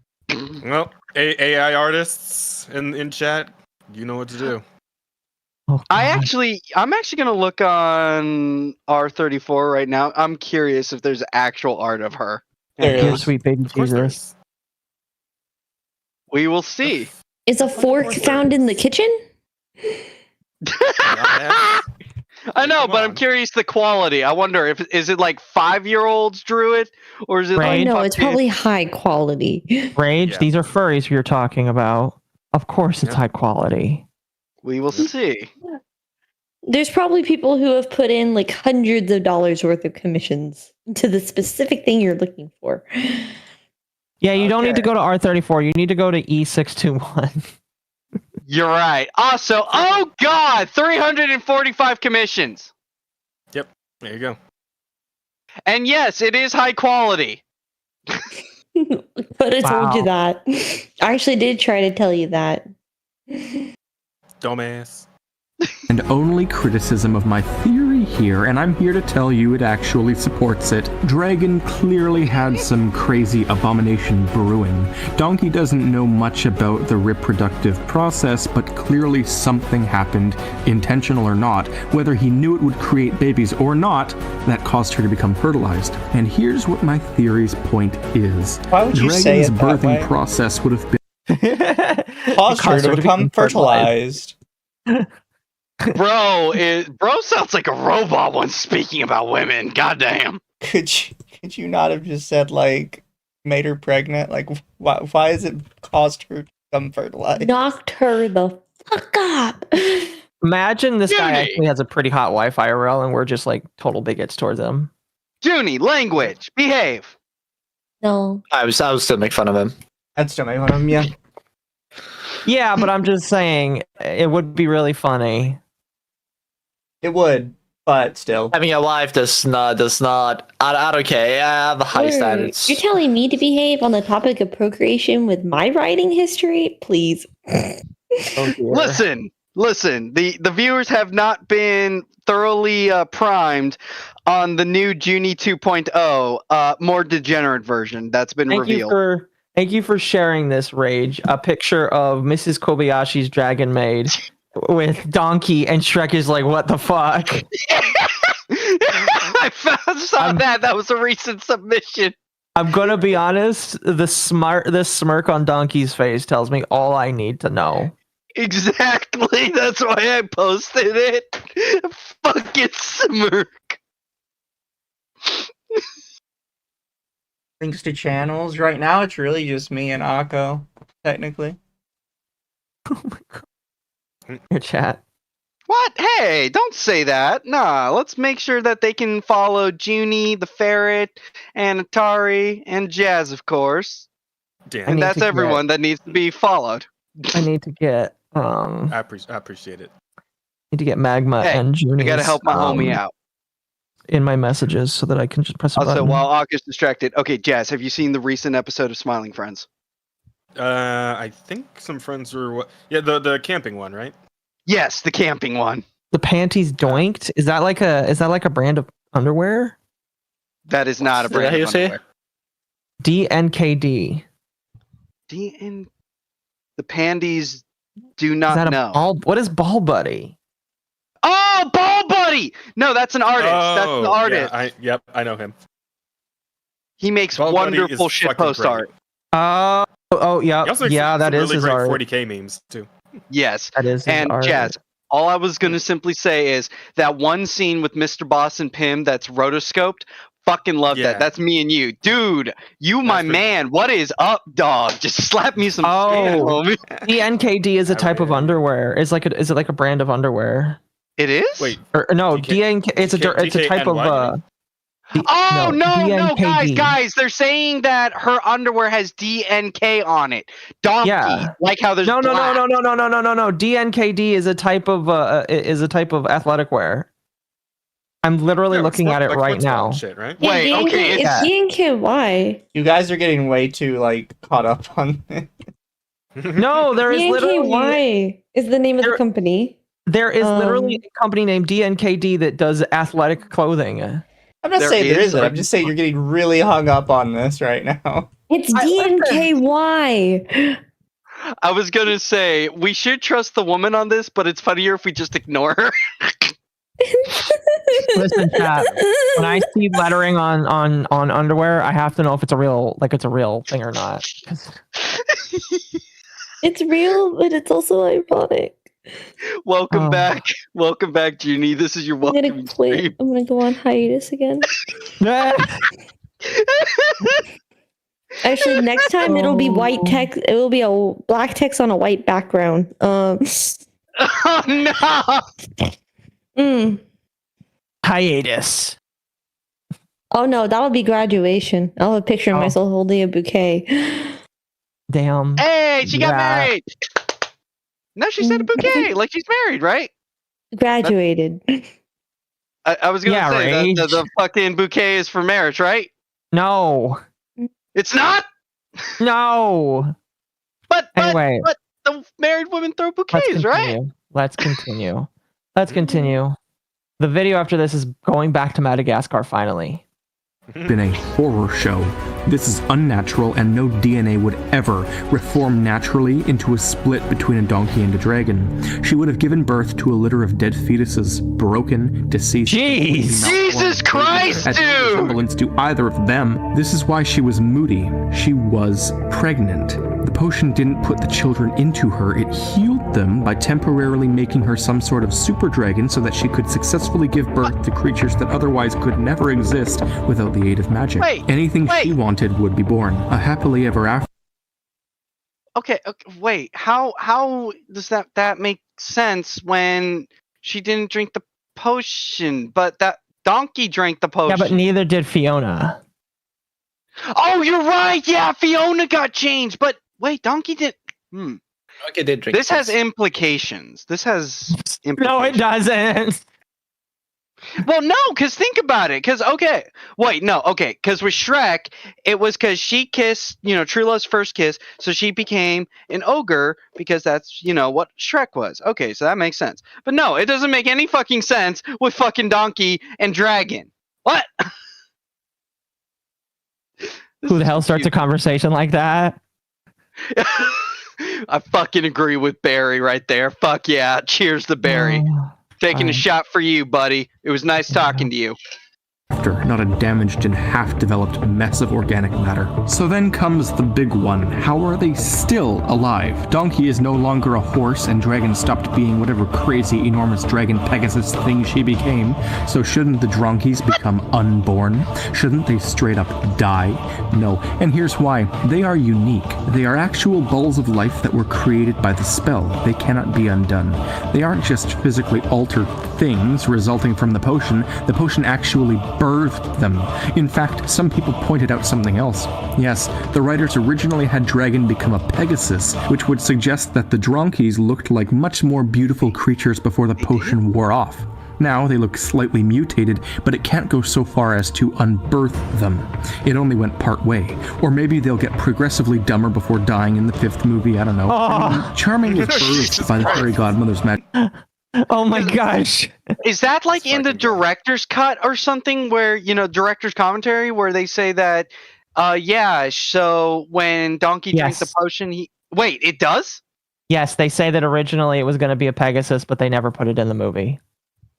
No, Donkey was going to be a Pegasus, but No, the dragon was supposed to be a Pegasus. Oh, dude. We honestly should do a watch together on that shit because I did not know that. We already watched the Shrek movies. Without me, you fucking slut? We posted it in chat every Monday night. Hooker. Yeah, but you didn't tell me I would have actually watched that. I thought you were still watching Indian Punjabi shit. No, they mentioned multiple times. That was abandoned literally week 2. Well, shit, I didn't fucking know because they didn't tell me. My talents don't want to watch movies with me, guys. They're mean. They're jerks. Rage has just been Rage has not have time. Yeah. I know this great movie. And Junie was silenced by the internet. Damn. If you want to watch a movie with me, you can. I'm told I should watch Hellraiser. Yes. Wait, Hellraiser? No, Jazz, no, please. No. What? Listen, What? I know Amora is in your ear. Trust me, please. You don't need to see that shit. Amorata. Amora. Amorata. Oh, yeah. Yeah, I just say Amora because my brain can't fucking process her name. I think Junie's struggling. is it the T that's doing you in there or what? Shiz. 100% the fucking T. Like I don't know why I just can't. I don't know what it is with the T's these days. Just catching all kinds of strays lately. I think everyone's got a problem. I think the U's got to. Yeah. I think it's the U's got to her. Oh no. Internet Zen Master for there 5. she is. No. I'll read it in a moment, Judd. Oh. I'm back. Welcome back. What happened to you? I think our internet just had a blip, but Yes. it's fine. Aw, she sounds sleepy. Are you sleepy? I've been awake since 5:30 in the morning, and then I Maybe. taught kids all day. Should you go to sleep, sleepy eepy? No, I'm fine. I ain't got shit to do tomorrow. Well, I have to go to Walmart. I need a new wireless mouse because I broke both of mine in my classroom. They fell. Nah, I'm just going to assume that you just yeeted them across the room. No, You do not want they your fell dude- off the thing. And my students would laugh whenever I would try to put it back together, and then it would just go in like the square of death. Kitty, stop it! Oh my gosh, I'm gonna stop climbing my chair. Can I just say, by the He's on way, my shoulder. I'll be talking I about love it you, but more on Sunday. But Valve's new computer looks really awesome. And the fact that you have a front plate that you can customize, and even they give you the ability to 3D print your own, that is... Dude, Listen, I kind of want one just because it's a good little mini PC that you can carry around. Akko, I'm gonna keep it $150 with you. I'm legit gonna buy that shit because at this point, I'm gonna say here, it's going on record, live for everyone, so you can fucking hold me to this. Not only am I going to buy these fucking things, I'm gonna buy that new headset, I'm gonna buy that new Steam controller because I have the original. I'm getting the Steam box or Steam Cube. Steam Machine, And- isn't it? The Gabe Cube. The Gabe Cube, yeah. And The then Gabe Cube. on top of all of They really that, should've just called it that officially. when they announce inevitably Half-Life 3, Life 3, yeah. I'm letting you all know right now, the first time in years, I'm not joking. This will be the first time I'm going to break my fucking vow of where I never pre-order a game. And the moment that shit goes up and is available, I'm buying it. Yeah. That's how hardcore I respect them at this point. I unironically Listen. think that they would immediately win the console war if the Gabe Cube launched with Half-Life 3 bundled to it. Oh yeah, no. If they actually just launch it and put the fucking Half-Life 3 with it, not only would they win, they would have just annihilated Microsoft. Like They've already won 90% of people. no, Junie. They fucking, as long as Microsoft still draws breath, Gabe is like, we haven't won yet. He literally keeps saying, not yet. He wants to Literally, they go won until they 90%. stop existing. He wants to go until they literally The Steam are no Machine is longer literally a thing where it was announced and everyone cheered. Yeah. Now, if they would just go ahead and release a general purpose version of the Steam OS, that'd be really But I good. agree. Just yes, release they do. Half-Life 3 with it, please. They did? Yeah. No. Finally get away No, from no, fucking no. Windows? Yes. Since No. when? When does this happen? Yeah, no, so the right now, Gabe Cube please. is on its very own version of Steam OS. Well, no, I mean like a general version. I can switch my fucking. He's laptop talking right now that, to. can he download Steam OS? Yes, you can. Yes, you can. You can download. It's right fuck. there. It's available. You can do it right fucking now, home dog. I am gonna do that before the next time I stream. I'm sure. it'll Okay, be better here's what you need to do. Virtualize it first. What Akko means is VBox. You got to download VirtualBox. You're going to test it out. You're going to make sure that your computer can handle it, so that way you can understand what the fuck it is, how it works, and to make sure all your software works. Because if you just go raw dogging it straight into Linux, you're going to realize, oh fuck, I can't use this, I can't use that. You need to make sure you test and know how to get shit working first. Trust me, dog. Yeah, don't be like Rage and then think to himself, "Oh, I can play Mabinogi," and then he tries to download fuck it yourself! and because it has a kernel level anti-cheat. He can't play it. If I V-boxed it, I could play it. I didn't fucking have VirtualBox ready for it. Bite me. Why didn't you? It sounds like a skill issue. Because I Imagine fucking didn't know, okay? I can't imagine like the anti-cheat shit would be a problem with SteamOS though, of all things. I mean, No, you can't. If it has kernel level anti-cheat, you can still get your account permad from that. So no, it's not just permud. No. So what happens is because it knows, like, it's coded to use Microsoft, C++ and all that shit. That when it tries to talk to your computer doesn't know what the fuck it's saying, so it essentially just fails to boot. That's what happens, and so most games with kernel level anti-cheat don't work. However, fuck you, Akko. Games that use easy anti-cheat do work. Fucking Dead by Daylight, fucking 7 Days to Die. Anything that's had that, I've been able to run right out of the box. very weird. Probably because Easy Anti-Cheat probably wants it to work with their stuff. I would have figured SteamOS would they account for like basically all do. anti-cheat though. Anyway, Is that going to be like an issue sorry. with the Steam machine? Do you think? for some games, yes. If you need kernel level anti-cheat, yes. Some games will not work on it because Awesome. some games don't want to work with it. Now, granted, the only game I can think of that won't work with that currently is Destiny, and who the fuck cares about Destiny? Oh yeah, that's Yeah, yeah. no one Who cares. gives a shit? I'm definitely not playing Destiny anymore. I'm saying that as somebody.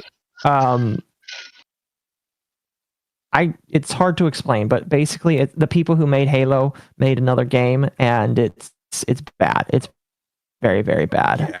Destiny is shit, and no one needs. remake. That's what I'm Destiny waiting went for. to shit after I think the 4th DLC and second game, and now we're seeing the decline of Call of Duty. I'm fine. Wait. It. Also, yes, we are, and it's funny as shit to watch. Hang on, sorry. Yeah, I did want to I ask. was actually Does kind of Junie- curious about that. Hang Oh, on. Junie said something. I'm trying to give Junie spotlight. What my did you bad, say? go ahead. Here's the talking stick, Junie. I just said the only thing out of them I'm really excited for is the Halo CE remake. Yeah, that weirded me out that they're remaking it again. But it at looks the same really time, good. at the same time, I'm offer you this. I'm offer you this, June. I got Halo 1 OG and I got Combat Evolved or the remaster. I don't got the second remaster yet. I don't know if I'll get it, but if you want to play through that shit, let me know. No, what you need to do is drag her through Cursed Halo. Holy shit. Yes. I've already made a blood pact with someone. I've already made a blood pact with someone to play all the games through together whenever the remaster releases. Oh, your boyfriend? All right, congrats. No. Don't Anyway. even have one of those. Okay, thanks. Yeah, it's heading on at 1 o'clock. I'm gonna head out for the night, guys. Have a good night. Good night. Bye bye. Anyway, let's continue. Let's continue. Magic as well, and also by a king, as I proved in a brilliantly awesome 4-part series I did, which I love. Also, as the YouTube commenter CJ Harris pointed out, Dragon merely giving birth to the Dronkies or kissing them or whatever could have passed on the spell. After all, they weren't the ones intended to be affected by the spell, they were byproducts of it. And if the magic transfers, the undoing of the spell won't affect them either, since they are no longer in the womb. They can self-sustain because they are the potion. Additionally, as I said in part 1, the potion's rules directly state that nobody hyperactive should be drinking the potion, and Donkey is, well, immediately after drinking it, displaying that he's hyperactive. Shrek intentionally looks worried about the side effects this could have. Say, like, supercharging its effects on the other lover? I'm not sure, but again, they make a point about highlighting this warning on the potion. Or maybe its effects could have gone weird because Donkey can speak, and maybe he's not a real donkey. Anyways, that's my rebuttal to the debunkers. This theory is having the lid closed on it. For now.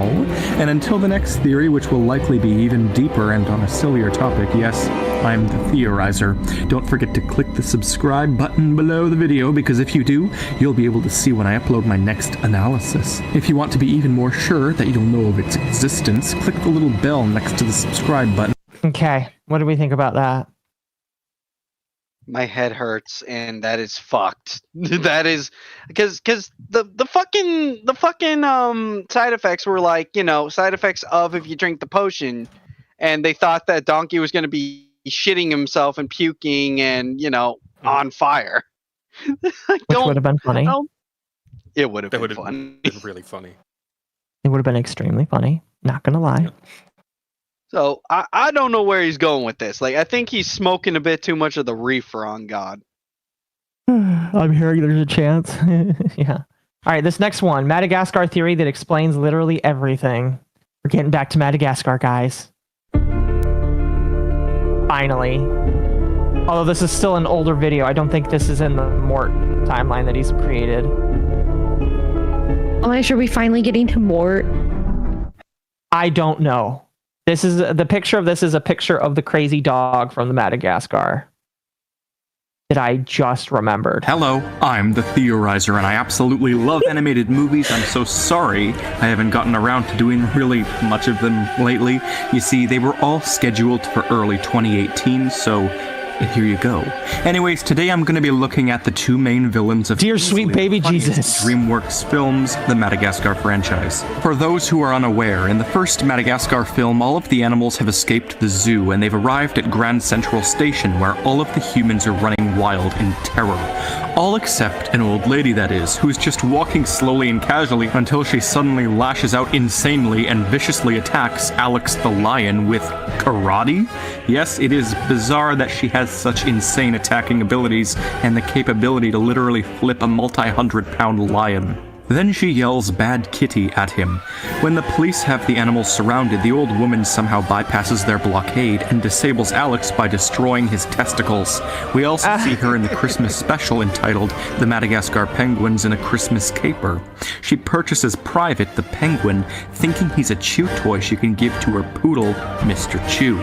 While she sits watching the game, her dog fights the penguins behind her, and when she realizes what's happened, she blames the dog for her trashed apartment. It's not until Madagascar escaped to Africa that we see her again, and this time, not as a cameo. She's the main villain. She's on an African tour, and she encounters Alex again. She whacks him with her handbags some more, and he yanks her from the touring vehicle. The fight that ensues really demonstrates her abilities to us, whatever skill she's trained in. Obviously, she has some sort of formal training in, I'm assuming, karate, or at least what's left of it now that she's in old age. The rest of the film involves her methodically calming down a massive group of panicked tourists, establishing an entire African safe haven, preaching fearlessness, and even beating up an even larger lion. According to the bonus disc information, she brought said massive lion back to New York in a kitty cage. Oh my gosh. She's moved on from Mr. Chew at this point. But this old woman, known only as Nana, is nothing in comparison to the third film's villain, Captain Chantal Dubois, the unrelenting animal control officer hired to capture the group of animals. She's got Nana's abilities, but to the utmost extreme. It looks like she's trained in the most effective fighting styles, perhaps Krav Maga, and definitely parkour. Her abilities are in fact so powerful that I love how he's mentioning like an actual real like fighting style and then just parkour. You know, the fighting style of parkour. What the fuck is with this guy? What in the fuck is with this dude? He's Probably pretty dangerous with some actual like kicks and punches thrown in. I'm just saying. I mean, look, okay, Jazz actually's got a point. Like, let me just say this to you guys. So, like, if a motherfucker's swinging at you while bouncing off the walls and shit, like, just give up at that point. Just exactly, like if you're fighting someone and you're in an alleyway and they just fucking run up a wall and goddamn judo kick you and crack your jaw, you telling me you're not gonna be like, okay, I think I've met my match. I'm tapping out. Done. Just wave your little white flag and call it a day. Sure, why not? she borders the abilities of a Terminator. That's her equivalent. There's no doubt about whether she's trained or not. This woman is a titan of body control. She can survive anything she's hit with, and she won't be slowed down at all. She has a deep understanding of the animal's psyche and how to communicate with them.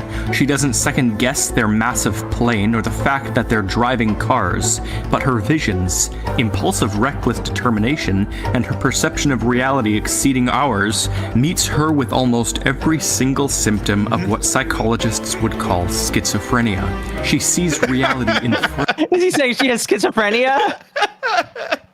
I mean, she kind of is. Like, you'd have to be a bit fucking cuckoo to be at her level.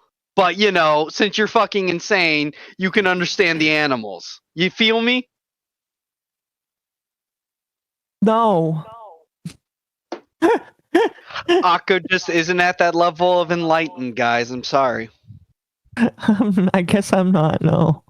I think you write enough vitamins, you can start seeing shit. You see, Akko's at a level 3 autism. I'm on a level 9. Mizu, what would you say? Do you understand what I'm getting at? I refuse to reveal my power level to anyone. Well, he is clearly at a level 9. He is along with me on this. He just will not admit. Junie. What's your power level at? That's a Level good 1. question. Level Probably. 1. Jazz, back me up though. You get where I'm coming from, right, dog? Of course, of course. Fuck yeah. And Atari, he's a female, so we don't care. Anyways, continue. Fuck. But I'm a. Okay. Which allows her to Only I'm allowed dodge to dozens call of that. speeding bananas and allows her to roll out from beneath a train at the perfect time. She knows the exact placements to make in order to crash through windows and walls. She knows how to jump extremely high, and she's been trained on how to land from massive heights. She was only caught by the police when she overestimated her smarts, and she fooled them all in a matter of hours, trapping them in their own cell. She was only outwitted by the penguins when she thought the circus was run by an actual human. She apparently has the ability to heal her partners with her voice, and she ultimately succeeded at returning Alex to the zoo. Case in point, she's been trained to the maximum, only being defeated with her own tactics, tranquilization. She's one of the most swift humans in the entire world, capturing hundreds of animals, including our very own Mr. Chew. Which brings me to my main point, the mind-blowingly concealed connection between Chantel and Nana. Someone They're who's a related. normal viewer might say, it's just a kid's movie, they aren't Oh connected god! for comedy. I just saw that! Mr. Chew on a fucking Mr. Chew's head on a fucking trophy thing! Oh god! Jesus, the dog was murdered? I guess. Hang on! Akko, wind it back, please. Please wind it back to the trophy scene. Oh my god! Jesus! Oh, sweet Jesus! I mean, it could have been a different poodle. No, that's Mr. Chew, dog! That's Mr. fucking Chew! Why, Mr. Chew? No, he was literally my favorite dog in this series. Should have ran faster. Holy fuck! Oh, hey guys. Oh, hey, I'm gonna go ahead and head out because I'm getting freaking tired. I've been. Hang on. Before you go, I do gotta ask you, since you're the Zoomer expert. Is that your cat meowing? Yes. That is fucking. Oh, my cat was meowing earlier. So, so if you look up in the middle, that black and white cat that you see, is that a reference to what's that fucking AI thing that people were loving, like Sammy the cat or some shit? I don't know what you're talking about. I don't watch. I think I know what you're talking about. Okay, at least Akko does. All right. Well, Junie, thank you for being here. Absolutely wonderful to have you here. You are amazing. Chat, make sure you go sub to Junie. That might be a lie, but she is a super sweet parrot that is very silly. And be sure to follow her on YouTube, Twitch, and everything else. Junie, thank you for watching. I'm the prettiest Have a good night. princess. Toodles. Keep coping.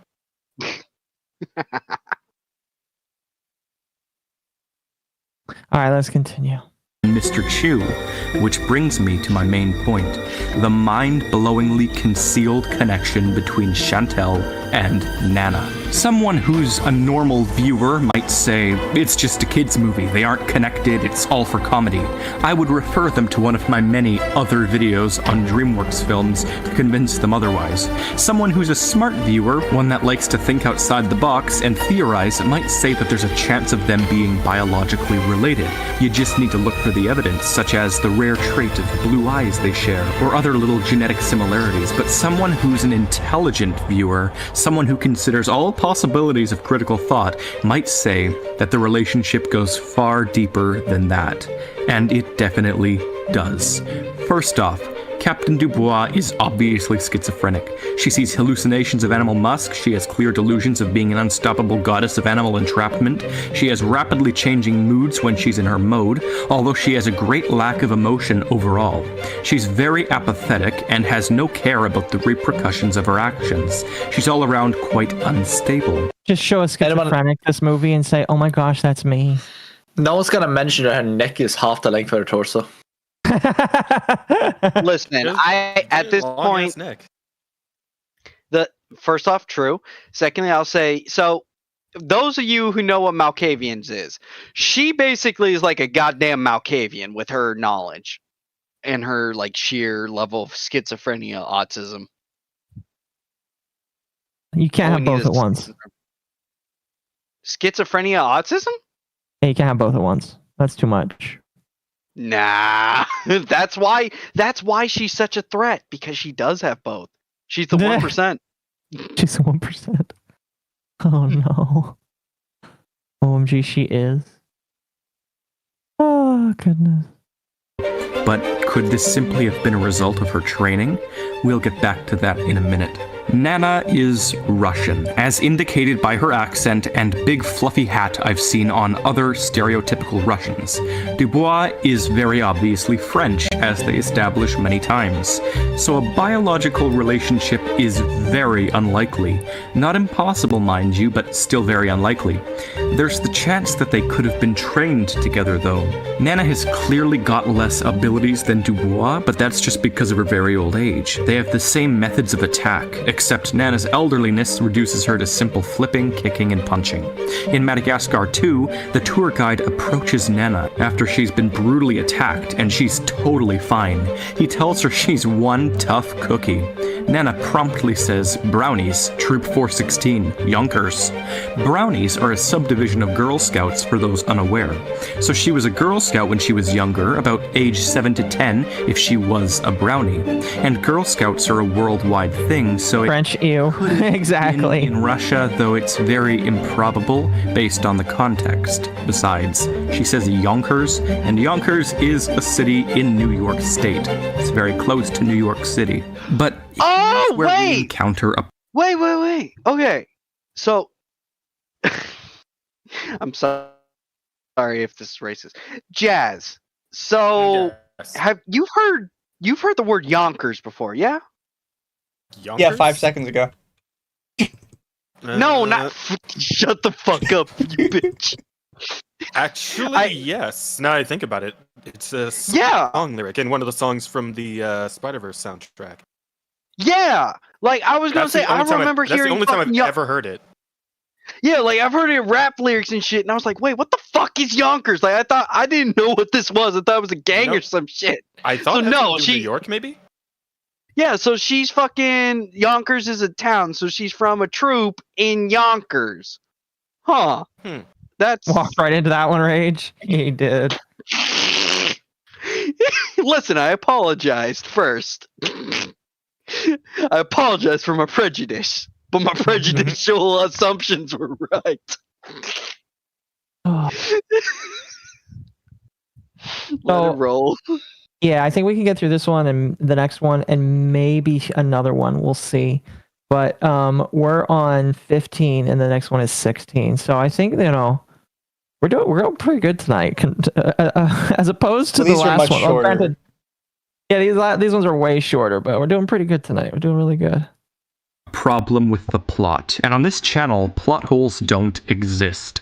Whenever I find one, I exploit it because they're great canonical evidence for a theory. The plot hole is this. Nana, while fluent in English, has a very thick Russian accent and indicates to the viewer that she's lived there for quite some time. If she moved to New York when she was 7 to join Girl Scouts, then there's a good chance that her accent would have easily morphed into an American one as she finished growing up. There's not a 100% chance that it would have, but it's very probable. So is she lying then about being a Girl Scout? What purpose would that serve? Well, there's definitely more. Notice how she responds to the man very quickly when he simply says, "Cookie." You are one tough cookie. Troop 416, Yonkers. A word not even being used in the context of an actual cookie, like Girl Scouts sell, but rather just, "You're one tough cookie." She immediately jumps to telling this lie. It's almost like she wasn't responding to the word cookie, but rather to him saying, "You're tough." It's a psychology thing. For people to have prepared statements and to give too much detail when they're lying, to respond fast and prepped. So if she's hiding her karate training by masking it as a part of Girl Scouts, why? What is the purpose? Why conceal her true training? It means it's something confidential and important, not just a karate class, certainly not damn Girl Scouts. It's something deeper. Something that also gives her this ability to live in the woods, construct a miniature civilization, and calm down a massive amount of people. Something that warrants her having multiple secure locks on her apartment door. Something that I'll get back to in just a moment. So that was shady and deeply interwoven, but let's move on to someone extremely crucial to bridge the gap between Chantel and Nana. That someone being Mr. Chew. As we know from the Christmas Capers special, Mr. Chew is a very old dog. He's lived with Nana since she was quite young. Oh, fuck! And appears to be actually it's rabid. an immortal dog. It's an immortal dog. Yeah, because I was going to say, that was a photo of a kid. Could it be possible that because when dogs make kids, they make like a lot of them, right? So isn't this just one of them that you see is on the wall in that case? No, it's Mr. Chew. No, because I was going to say. Chews. Okay, so Atari, listen. So even if you get a litter of dogs, the odds of them looking like, their progenitors is very low. No. What I mean is that, because you don't know what it looks like on the backside of it, right? You only see the head. So, or could it not? Okay, could it not just be that the animators just reuse stuff as? It's Mr. Chew. Easter eggs. It's Mr. Chew. I'm saying I'm not schizophrenic. I know. That's what. So what you're saying is you haven't been blessed by the Malkavians? So you're level 1. All right. Well, we know at least. My God. Excuse me. This is why you're at the bottom, Atari. Head pass. No. He may live in a New York apartment, but we can see from pictures on Nana's wall that she took him on a previous trip to Africa. Seems to be a regular thing for her. But get this, Africa is a high-risk zone for contracting rabies, and certainly is where he could have gotten it. Okay. Oh my God. Namely because the last happy picture of him shown during the credits is the Africa one. The following picture is just a silhouette image of him with crazily sharp teeth. Then the pictures end. It's like he just contracted it. He eats random objects that aren't food. He has a viciously open jaw, abnormal aggression, bloodshot eyes indicating a possible fever, chronic excitability, signs of drooling, Dear and sweet baby Jesus. as he jumps around like a maniac. Mr. Chew acts normal around Nana, but when alone or when his silhouette was being created in the presence of a person he did not know, his emotions shift rapidly and he goes crazy, like rabies causes dogs to do. The only problem is that rabies in dogs lasts for 10 days before they die, and that would mean something rather sad. It would mean Nana and Mr. Chew had just gotten back from their annual winter trip to Africa, and she'd had him put down due to the rabies, likely after she assumed he destroyed her apartment. Many people go on trips to hot climates during the winter, so they can escape the cold, especially when they live in a place like New York. We later see her in Madagascar 1, which takes place after the special, and she has a deep hatred for animals such as lions, perhaps because she's depressed that she had to put her canine down. She used to go so far as to buy Mr. Chew stuffed animals of Alex, but now she's depressed that her multi-decade-old poodle has died. For the dog In side? Madagascar 2, she goes on her annual trip again to honor Mr. Chew, and as revealed in the bonus commentary, she picks up Makunga and takes him home in a cage. Well, that was one massive but accurate tangent I just flew on, but it's a great fitting deduction. Wait, so how am I using this small autism fact of moment rabies in my... Alright. So, and if there's any doctors in the audience, please feel free to correct me. But isn't the reason it kills after 10 days is because of the severe lack of them because they're hydrophobic? What? There's a lot of stuff going on with rabies. We don't need to get into the math of rabies right now. No problem. 'Cause look, I was just gonna say, maybe Mr. Chew was just some tough son of a bitch that got rabies, within back when it was young, and it's just like, I shall force myself to survive for my master. Because, that can't work. Forced it into dormancy. Not just dormancy, but, forcing itself to drink water, even though, it's hydrophobic now. That's crazy. Maybe it got rabies when it was a puppy, but it like harnessed the power of the rabies. It harnessed the power of to be able to live as long as it did. Exactly. Okay, I guess I stand corrected. You guys are extremely autistic. I think we need to look into the fucking the capabilities of the rabies engine. All right. I mean, we totally could. I know a fucking doctor. Let me ask them. He's like, bro, I know a guy. I know a guy, bro. I'm gonna ask him right now.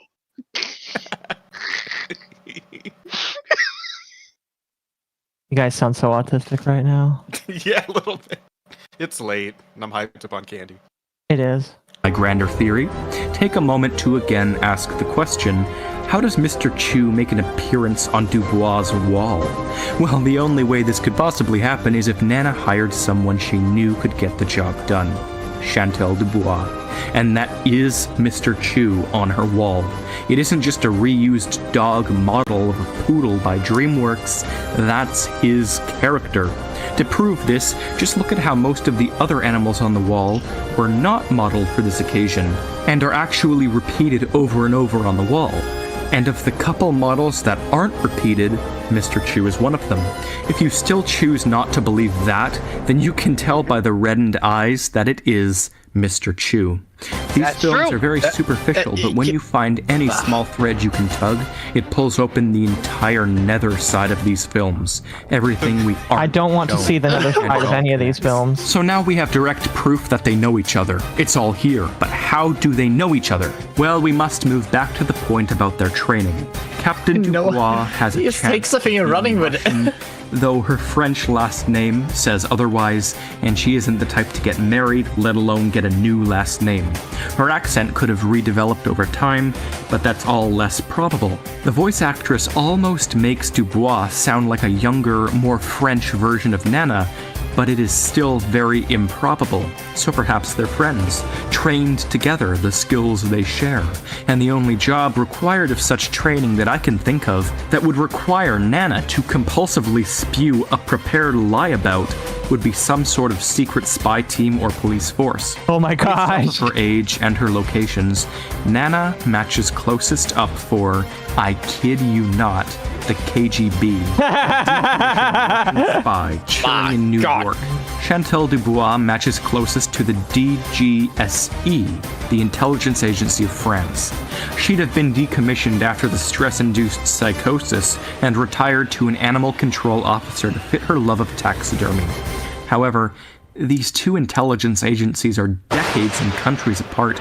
There's barely a connection at all that we could use in this situation. Nana would have been trained before Dubois was conceived, and all of this proves one thing, that despite everything I've been saying, there is still one possible biological connection, and that is Dubois being Nana's niece. Dubois' French last name wouldn't need to be given from marriage so long as her father was French, but Dubois' mother could very well have been Russian, an agent too, Nana's sister, and that training could have rubbed off onto Dubois. It's the only way, genetically, logically, and what is received when these evidence threads are connected.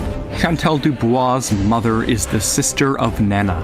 From a young age, Dubois showed a keenness for animal abuse, as we know from her little speech at the beginning. Such parents logically would have had her distracted with something else. Parkour? Krav Maga? Perhaps Chantal's mother was a KGB spy inside of France, and she married her father when the KGB dissolved. Chantal is French. Chantal is also Russian. The films make sense, and as crazy as this theory sounds, you cannot deny the evidence shown. Whether it be the mega lock on Nana's door, or Mr. Chu pinned to Chantal's wall, there's only one thing that can connect it all. And I've done, to the best of my ability, what many smart viewers of Madagascar have already tried, tying the two main female villains together. I hope you were enthralled, or in the very least, entertained. Until next time, I'm the Theorizer. Alright. His logic is not sound, I'm telling you, chat. It's fucking...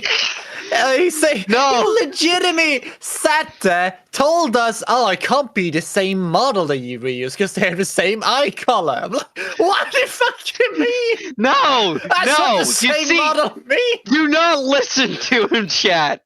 This is a level 1 autist.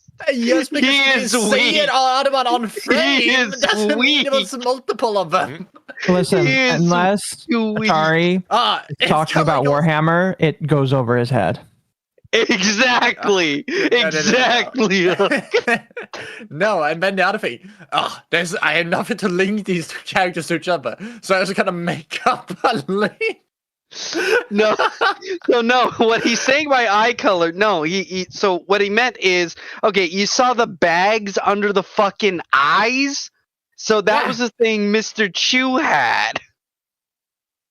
And as I literally explained to you, Atari, offspring having, being an exact copy of their progenitors' physicality is very low.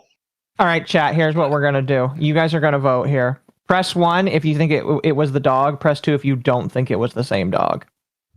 Okay? No, press 2 if you think he's a schizo. Press 1. No, everybody get press 2. Press 1. No, press 1 if it's Mr. Chew. Press 2 if it's a different dog. Press 3 if Atari should be shocked. No, don't. You all disappoint me, chat. Chat, yes, chat. Oh, I'm so proud of you, fucks. And people are typing 13. Let's go. They want the zaps.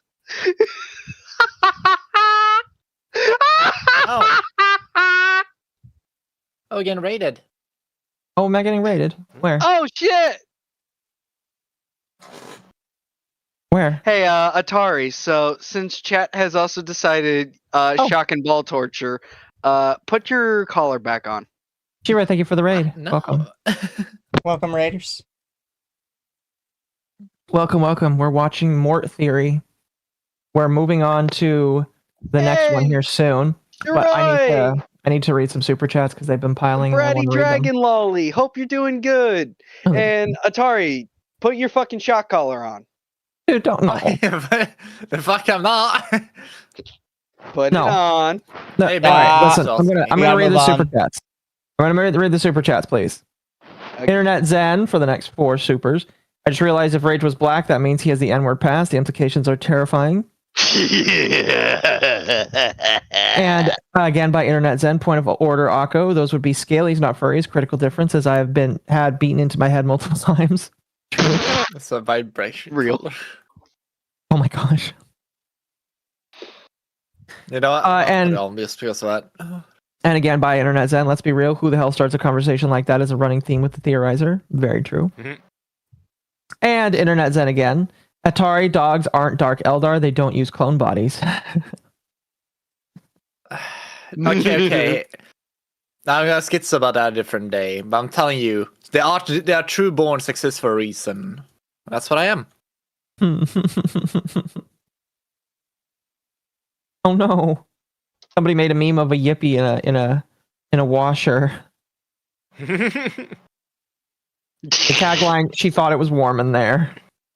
Well, I mean, at least they can't die, right?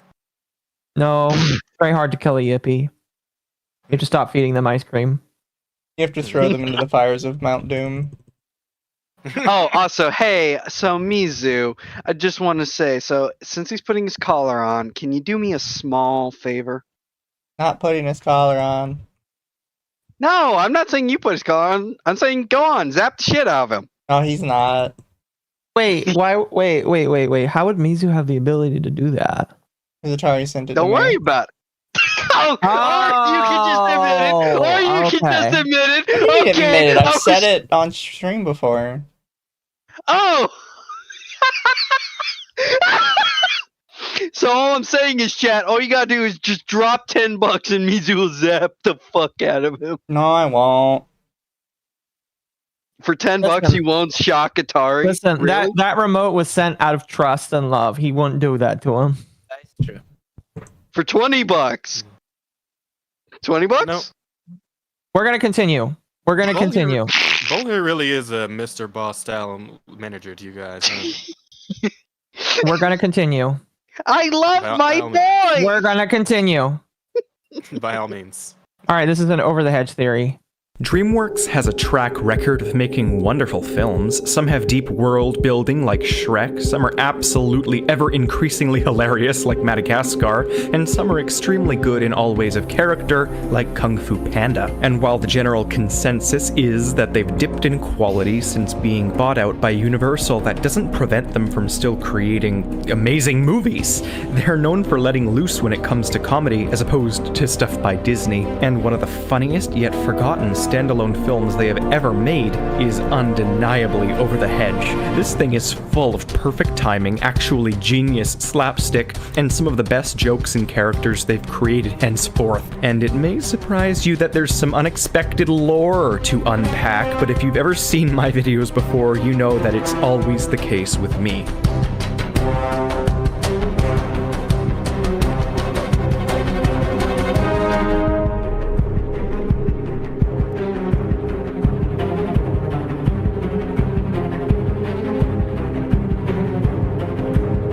Hello, I'm the Theorizer, and here we see Gladys Sharp, one of the most over-the-top, goofy, bureaucratic nutjobs ever put. She's a Karen.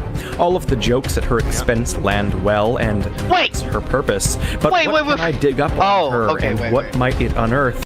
What? Okay, sorry. So I wasn't looking at the screen. I heard Gladys, and I thought GLaDOS. I was like, excuse me, are we talking Portal? No, we are not.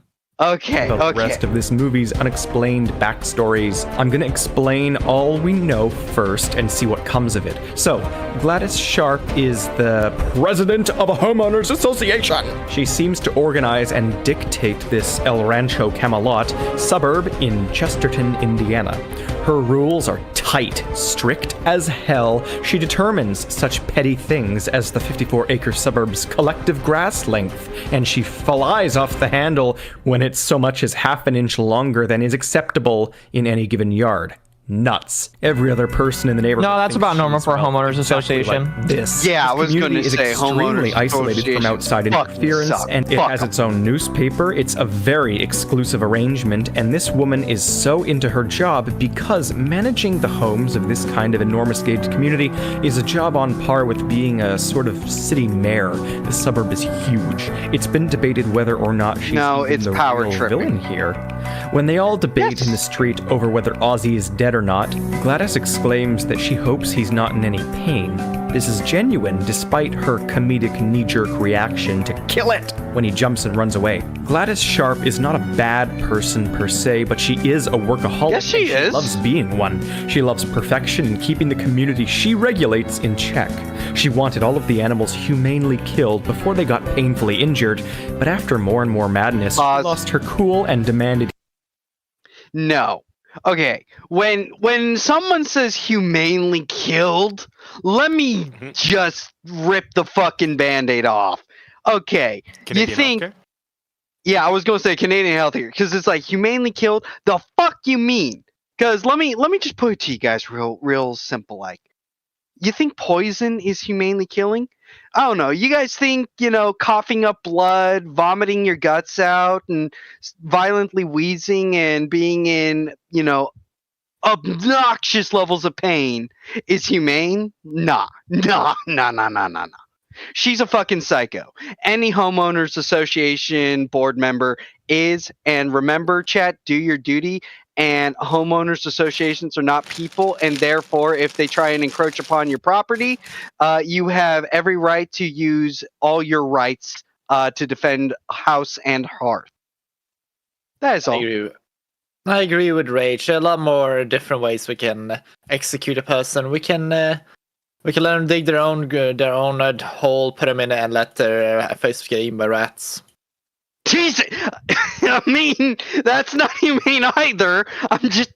Look, okay, I'm just going to say... I'm just saying the alternatives, Rage, and you're saying this one's there are not humane. alternatives.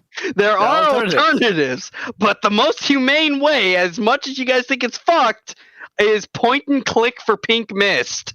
That's the most humane. I think humane and murder, murder is not two things that goes in the same direction. I mean, am I wrong though? Let's continue. Inhumane execution. She owns a highly pristine cat whom she loves, and she is by no means a sociopath of any sort, let alone a psychopath. She's just short-tempered and often past the point of rationale. So why is she like this? Where is she from? Was she elected head of the suburb? She loves her job, and avoiding it stresses her out, but how come? Well, it probably just comes down to, mostly, natural personality. I've basically already dissected her personality in another video. You see, Gladys Sharp looks, sounds, and acts exactly the same as this character from the animated tween television show Total Drama Island. She's just like the character known as Heather, whom I analyzed a few months ago. I'll just link that video in the box above now for those who want to know more about her nature. But could Gladys be responsible for more than she lets on? I just want to say, Heather from Total Drama Island was some people's sexual awakening, and I feel we all are worse off for it. Also, the guys that made Total Drama Island posted that they did, in fact, have an uncensored version of her tits. Yeah. Really? Yes. They posted it on Oh my Twitter. God, Akko. Yeah, Akko. I'm not joking. There was a scene. There was a part where they censored her tits because her fucking bra, whatever thingy, got yoinked off during an episode, and so you saw censored tits. For kids that age, they were yanking it to that.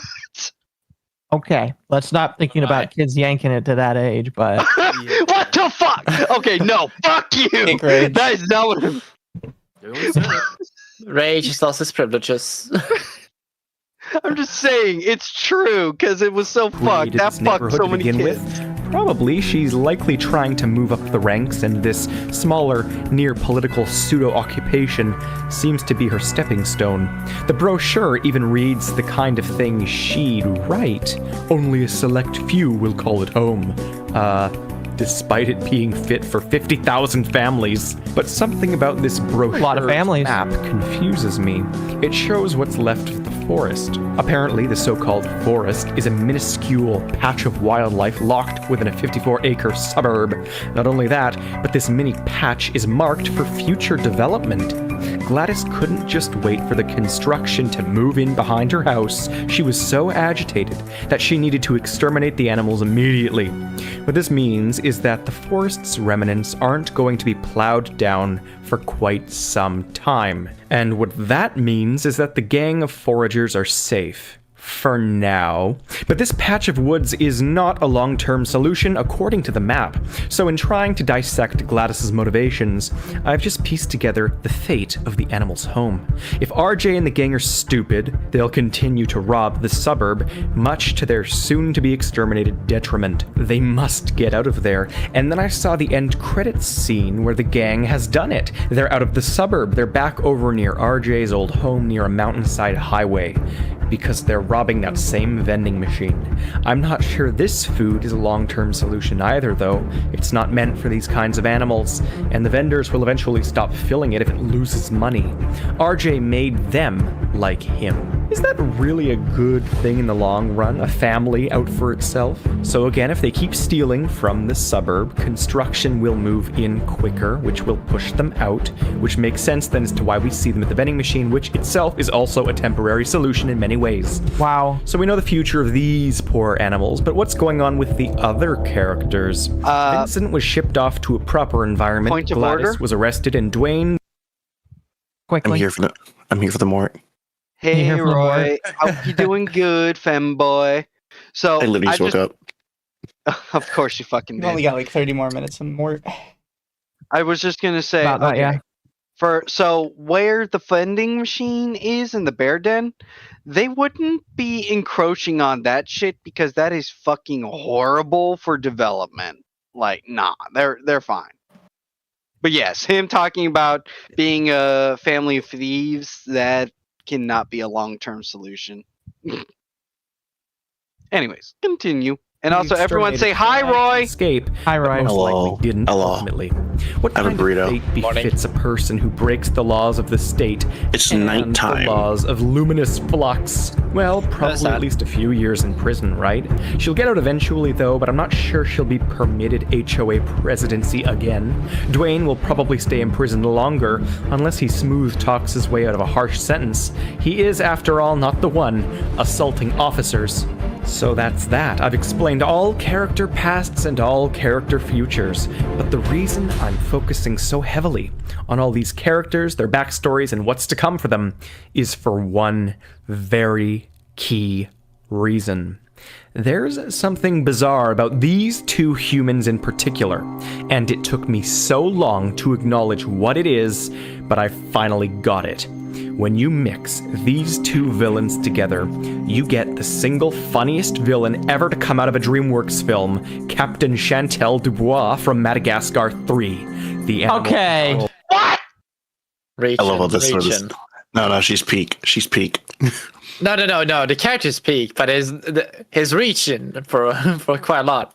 He is saying that the exterminator and the woman gets married. Procreate. And has that. Yeah. Okay. Also, controversial thing to also tell folks.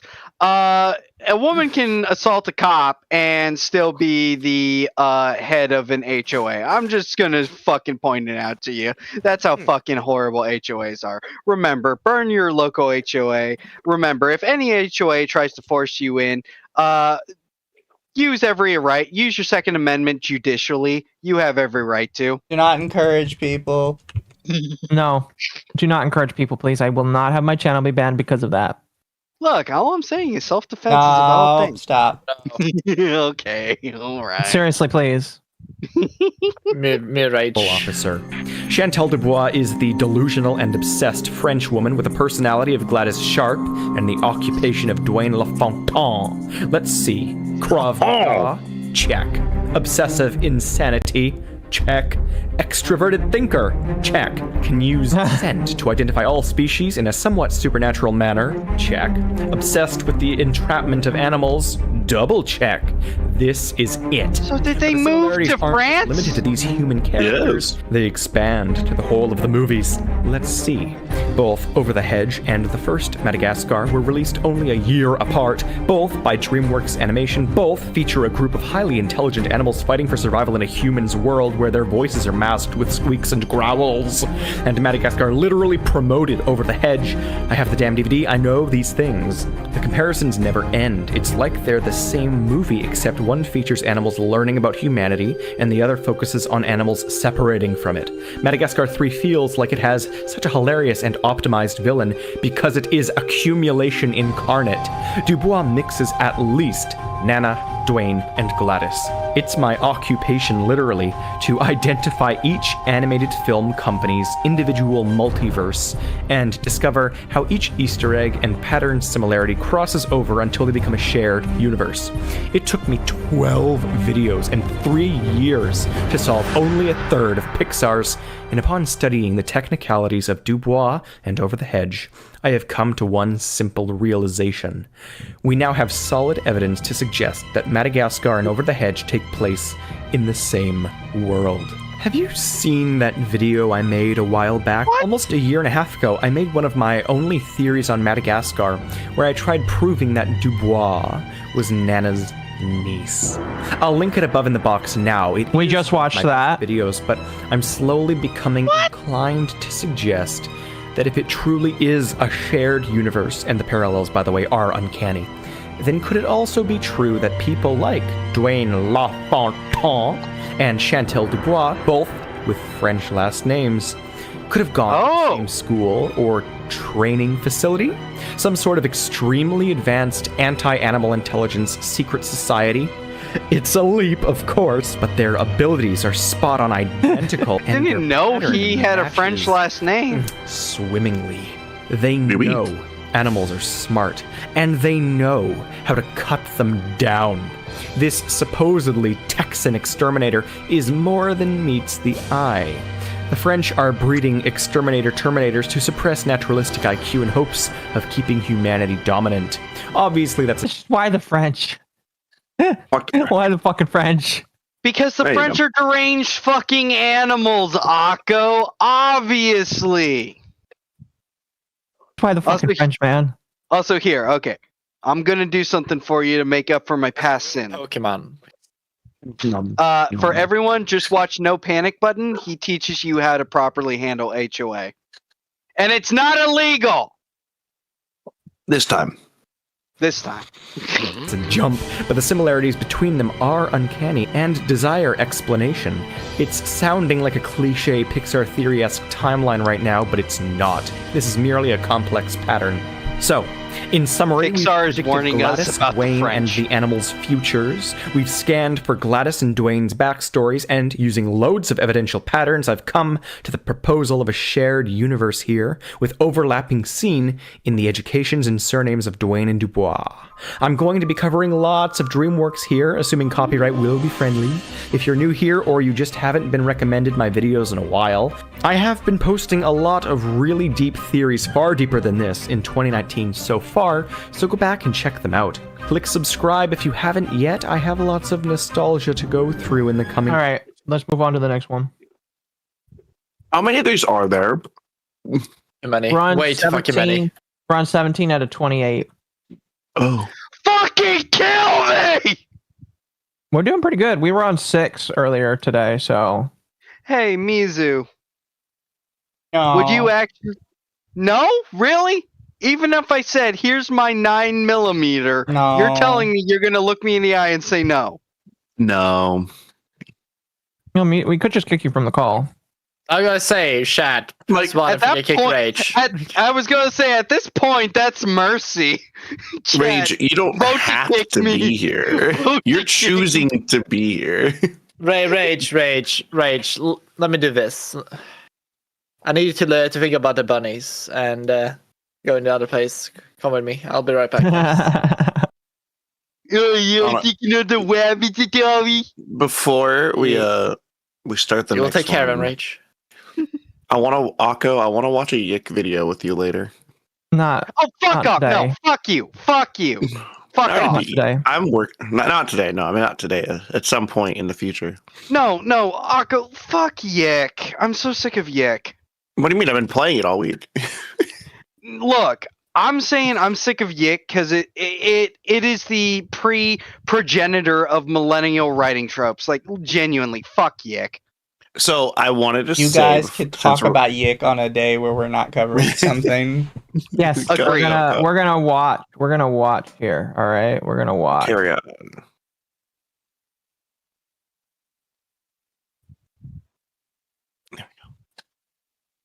Also, thank you, Internet Zen Master. You my homie, dog. Oh, God! Oh my God, my ears. Mort, I despise you. Blame you for this mess you've caused. Now you must endure this roast. It's too late. You've I feel bad because we are finally getting back to Mort, and Junie is gone because she was confused where the Mort was, and now we're getting back to it. I mean, lost. I'm I've just meticulously planned on my revenge, which spans. You've got 30 seconds. Go. I was just simply going to say, do we want to wait for Junie to come back? No. No. Okay. Get fucked, Junie. We're gonna go. Hawker's like, Dozens of days' blood, sweat, and tears were shed. Pathetically rich you were for an episode. Necrophilic hitches in your britches. What a load of crap. Get down like the animal you are. Chicken shit, Babar. Elephantine veil. You're on par with the worst. What's wrong with Babar? That's a good one. How, may I ask, is your DNA a beaver's? Cause you're damn annoying, flipping falsetto and back with your false head ass on crack, only flaunting what you lack. You're the Adam of your species and the Eve, might I add. How does that work? Cause the pieces don't add up. Who is your dad? Lies, you've got nothing to lose.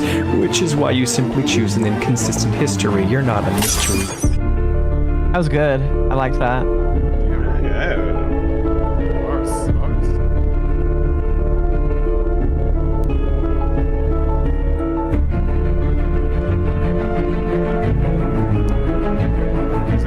Hello, I'm the Theorizer, and a quick reminder to watch everything in that playlist I linked before this one, because we're finally ready to string together a number of DreamWorks films through the usage of insidious cults, animal sapience, and a Lovecraftian reaper named Mort. Let's start by gathering all of the threads together and then interconnecting them. This will serve as the connection point for everything we've discussed henceforth. I'm not sure how... Thank you so much for the raid, Daddy Elk. It's much appreciated. Hello, Daddy Elk. You're about to enter Fucksville and never come back. Enjoy this nightmare that you are subjecting your fans to. I should probably just start my art stream now. You should. I hope you enjoy the horror we're subjecting people to. Anyways, continue on. long this will be, but there's a massive video, by the way. patterns, and I feel light must be shed on this. So, the 6 Mort videos detail the true nature of Mort from Madagascar and how he is, in short, actually an elder god locked in an eternal stalemate with a pantheon of interdimensional fruits that command the multiverse. They constantly invoke suppression mechanisms to keep him in a fractured state. Every time he slips into a higher dimension, they curtail him. Yes, as absurd as it sounds, it was one of the most comprehensive conclusions to be drawn from the 2 hours worth of evidence I had gathered. So, that was Mort. But now we skip back to a more medieval period and briefly establish the timeline of the Shrek films, so we can solve a variety of its characters. First, we spent 4 videos solving the fairy godmother and determined that she's a witch who's out to get revenge on the royal family that wronged her through any means necessary. It's implied that all of the lower class magical individuals share a similar spite towards the monarchy, and through either Merlin or some other contact of the godmother, a sort of apathetic army was being brainwashed in the schools of far, far away, using many tactics to their advantage, such as comedy and music. An insidious, seemingly innocent methodology. We then wrapped up the Shrek videos with an analysis of the magic the fairy godmother uses and how exactly it affects people, and more importantly, how it affects intelligent animals. I did this as a backdoor attempt to dig into the mysteries of the sacred fairies animals in the DreamWorks universe, which, like the magic you'll see, ties in with Mort. We then moved back over to Madagascar and looked into another character who was privy to animal IQ, that being Capitaine Dubois from the 3rd Madagascar movie. We solved her past and threw in her ties to the old woman from the other films while we were at it. We finally left off this saga by seeking answers in the most important link of animal intelligence by far, over the hedge. We managed to dig into the depths of another character who seems privy to the thoughts of animals, Dwayne LaFontaine, the Verminator. He has an almost identical tracking skill set to Dubois. You might be asking yourself right now, why am I recapping all of this? You might also be asking, how on earth do these all connect? And to answer both of those questions at once, I will simply respond with, I just explained it. Yes, Mort, the supreme god of animalistic intelligence, is a fast-tracked straight shot to the supernatural core of the DreamWorks universe's magic, animal awareness, and the many tactics that go into suppressing it at the behest of a worshipped pantheon of deities. An international underground network of suppression societies out to stop animals from dominating and stop Mort, or whatever force he initially represented, from rising once again. As I said at the very end of the Mort theories, Mort's dream works. Mort is DreamWorks because his dream works because he's the animal intelligence hub and center of everything. Yes, I told you it was a lot to take in, and probably not entirely considered by the filmmakers. But the shocking thing isn't that, it's that the evidence truly is there. So what the hell else am I supposed to do with it? Whether it was intentional or not, it still exists, and the patterns cannot be dismissed in my line of work. Before we interlock the past 16 videos on an even more fundamental scale, though, I want to dig into the other places we find intelligent animals and supernatural events within the DreamWorks universe. Again, I believe it all roots back to Mort, because I have yet to discover a more powerful character in the entirety of DreamWorks. Okay. Breathe in, breathe out. This is about to go from 0 to 100, and I wouldn't have it any other way. Ants shows that ants are smart. Insects are sapient, aware, organized creatures, all the way down to the basest of levels. The DreamWorks universe has a focus on animals getting as smart as humans and becoming their equal. The Bee Movie is possibly the most crucial film I have ever seen, insofar as it's the first map. It details the dangerous precedent, a shocking event, the closest small animals come to finding equal footing with humans. Listen, all that movie did is show how terrifying Jerry Seinfeld is. I'm gonna be real with you. The Bee Movie? Yes. Yeah. I mean, fair enough. I was gonna say, okay, his theory about the Ant movie, though. Ant movie was Pixar, right? Or was that No? DreamWorks. Bugs Life was. Wait, yeah. okay, wait. I'm a little blitzed here. Who made? I can tell. Madagascar? Yeah, thank you. Who made Who made Madagascar? DreamWorks or Pixar? DreamWorks. DreamWorks. Okay, so DreamWorks made Ants. All Ants showed was fucking that ants were similar to humans when it comes to trying to create civilization. We're going to continue. Also, hang on before you do. Internet Zen Master. You like jazz? Yes, he's a wonderful person. Oh, thank you. Of course. Humans. The crazy part is this. The pattern of humans versus animal intelligence was just something I inferred from Madagascar and Over the Hedge, but like with Katie and Scrat, my theories are melding with reality, and I'm sort of in a state of utter shock because I think it might be completely true. The linchpin is that every time animals rise up, there's a human just waiting there to stop them with utmost desperation and underhandedness. This lawyer, he's so desperate, my God. Why is he so obsessed? Give me a truly solid reason, not some mild iffy bullshit. I'm just itching to highlight what someone brought to my attention. Mort in the zoo. I think this is the ultimate fact I felt I was missing in the Penguins of Madagascar video. It's been staring me down like the Clint Eastwood of evidential treasure troves. How does the zoo know There's a lot happening here. Name? They label their toys as Mort plushies. How do they know his name? I have our answer already. It's been waiting for me patiently for months. Chantal Dubois isn't the only evil redhead out to crush the penguins. The linchpin is that every time animals rise up, there's a human just waiting there to stop them with utmost desperation and underhandedness. Alice. She's so desperate, my God. It's been staring me in the face. What the hell? How'd I gloss over this? She's so bizarrely desperate to expose the penguins. She knows she's a part of something aware of Mort. In one episode where the penguins are exposed, she brings in the government for a reason. There's something out there, something lurking beneath the surface, and Alice knows, the zoo knows, the pattern. I need a minute to think. Oh, frick. You gotta be shitting me. I just solved it. The linchpin is that every time animals rise up, there's a human just waiting there to stop them with utmost desperation and That's what you just said! The racer from Turbo. This what happens when you stop taking your meds. So desperate to beat Turbo. It's everywhere, I'm telling you. Don't take your meds, Chad. It's a government conspiracy to retard you. Everywhere. Literally everywhere. Right. The reason I connected the Chantal Dubois theory in with my Over the Hedge theory was because I noticed a little something that I hinted to near the end of the Over the Hedge video. Both Chantal Dubois, a French animal control terminator, and Dwayne Lafontaine, an animal control verminator with a French last name, had superhuman abilities related directly to the tracking and extermination of intelligent animal life. They are evolving physically just as the animals are evolving intellectually, and coincidentally, they both seem to have French origins. Sort of a coincidence. Let me think. I'm actually gonna search this up and see if he...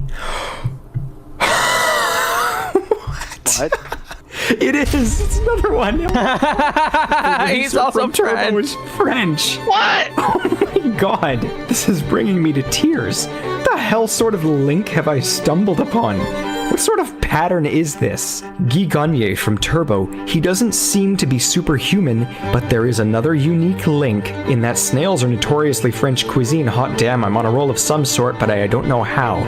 What the heck is it with French exterminator terminators? Alright, I'm gonna say it. That every time animals rise up, there's a human just waiting there to stop them with utmost desperation and underhandedness. Can you pause so I can The Boss Baby's platform my organization is out to autism? stop the adoption of dogs. You got 30 seconds. I'm gonna say it. DreamWorks this entire time has been slowly priming all of you since you were a child to hate the French, to know the French are monsters. This has been an entire psyop just to get you guys primed and ready to know that the French are evil and you must mobilize on them. That is what this is. This is what DreamWorks has been building up to. All right. They're so desperate, my god. I think I might have mentioned it before, but I and many others have had sneaking suspicions that some animated films that look like they take place in the past are actually the far future. It's a neat little plot twisty trick, and for years I've been inclined to say that it's the case with Kung Fu Panda, as all of the Chinese animals speak English, wield the supernatural, and are wholly unhindered by a human race that does not exist, while simultaneously using the Kung Fu humans created. So if it's in the future, then yes, it might be to imply that Mort and his acolytes won this multiversal war, depending on what's actually going on here and whose side is with who. The linchpin is that every time animals rise up, there's a human just waiting there to stop them with utmost desperation and underhandedness. How to Train Your Dragon is literally about suppressing less intelligent animals into submission before they can take over. It's so desperate. My god. Like the Croods, it's at the other end of the spectrum from Kung Fu Panda. Humans are gaining intelligence here, but dragons ain't speaking yet. I'm not quite sure just how many DreamWorks properties can be encapsulated within this umbrella theory, but there seems to be an alien element as well as seen in All Hail King Julian, and it perhaps seeps over into stories like Home, Monsters vs. Aliens, and Megamind. Oh my god. The government was suppressing Megamind and Metro Man, as I said in my theory. It's too much. Perhaps reinforcements from the fruit pantheon? Perhaps it's irrelevant. Shark Tale proves what we already know, which is that animals are smart underwater too. And I even hear that the new movie Abominable has a character, another redhead, that's out to suppress animal intelligence as well. While I know very little about redheads, I feel like it deals with a divergence of sorts where humans started gaining intelligence faster. Again, I assume. But don't even get me started on Mr. Peabody and Sherman, in which a dog basically controls space-time out here shaping history, headass. And the villain is a spiteful middle-aged woman who is genetically similar, psychologically similar, and voiced by the exact same actress as Gladys Sharp. Oh my god. Humans are trying to force evolve themselves as seen by the mutations of Monsters vs. Aliens, but how am I supposed to work with all of this? It is exhausting. I know there's some sort of cohesion to this, but there are so many bizarre coincidences and patterns, and my job is to stitch them together without holes. This is my task, whether the patterns are intended or not. I fill plot holes if I can. But this video has served its purpose. It's literally the midway point of this dissertation. The threads are here. Now they just have to be strung into the corkboard. As promised, we will use all of this and structure it into a timeline and a cohesive theory, though it will be an extremely lengthy endeavor. I'll at least try. This is the same situation I was in with my penultimate Pixar theory, but that ended up working like a charm. I need more time to debate which of my other DreamWorks theories belong in this playlist, so you might see some more get added shortly. Keep up to date, that's all I'm saying. Before we can do any of that, the purpose of this video is to show you the basis of what I'm going for here, and show you all of the things you need to look for, because now comes that time. Help me in the comments. I need all instances from all DreamWorks properties, cults, smart animals, humans suppressing them, supernatural events, and aliens of all sorts. Any DreamWorks property, all of the films, spin-offs, everything. Help me. I'm shocked I've gotten this Man's far having a mental completely breakdown. on my own, to be honest. This will end up being 25 parts. I've said it before, I'll say it again, and I'm foreseeing 7 hours in total length. This will be so awesome when I finally compile into that mega video, and I can't wait to see what will happen next. I need to think on a more grounded level to recuperate for now, but fill my comments. This guy should sell crypto. Fill it. Fill it.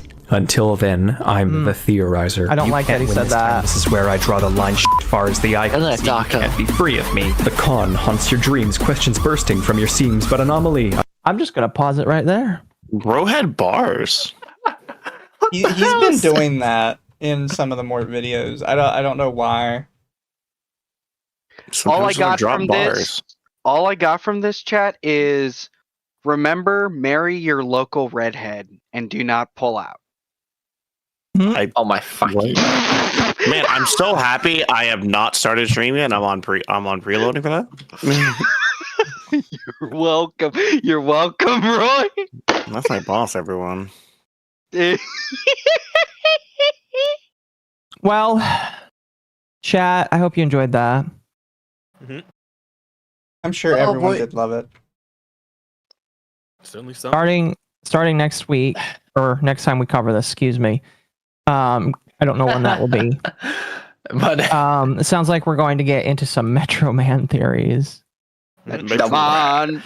Oh, it'll be wonderful. All right. Okay. Question, Arco and Misu, how long are you gonna stream for? Because I have a detox video that. Oh. I'm done. No, I'm not doing anymore. I'm not. I just started.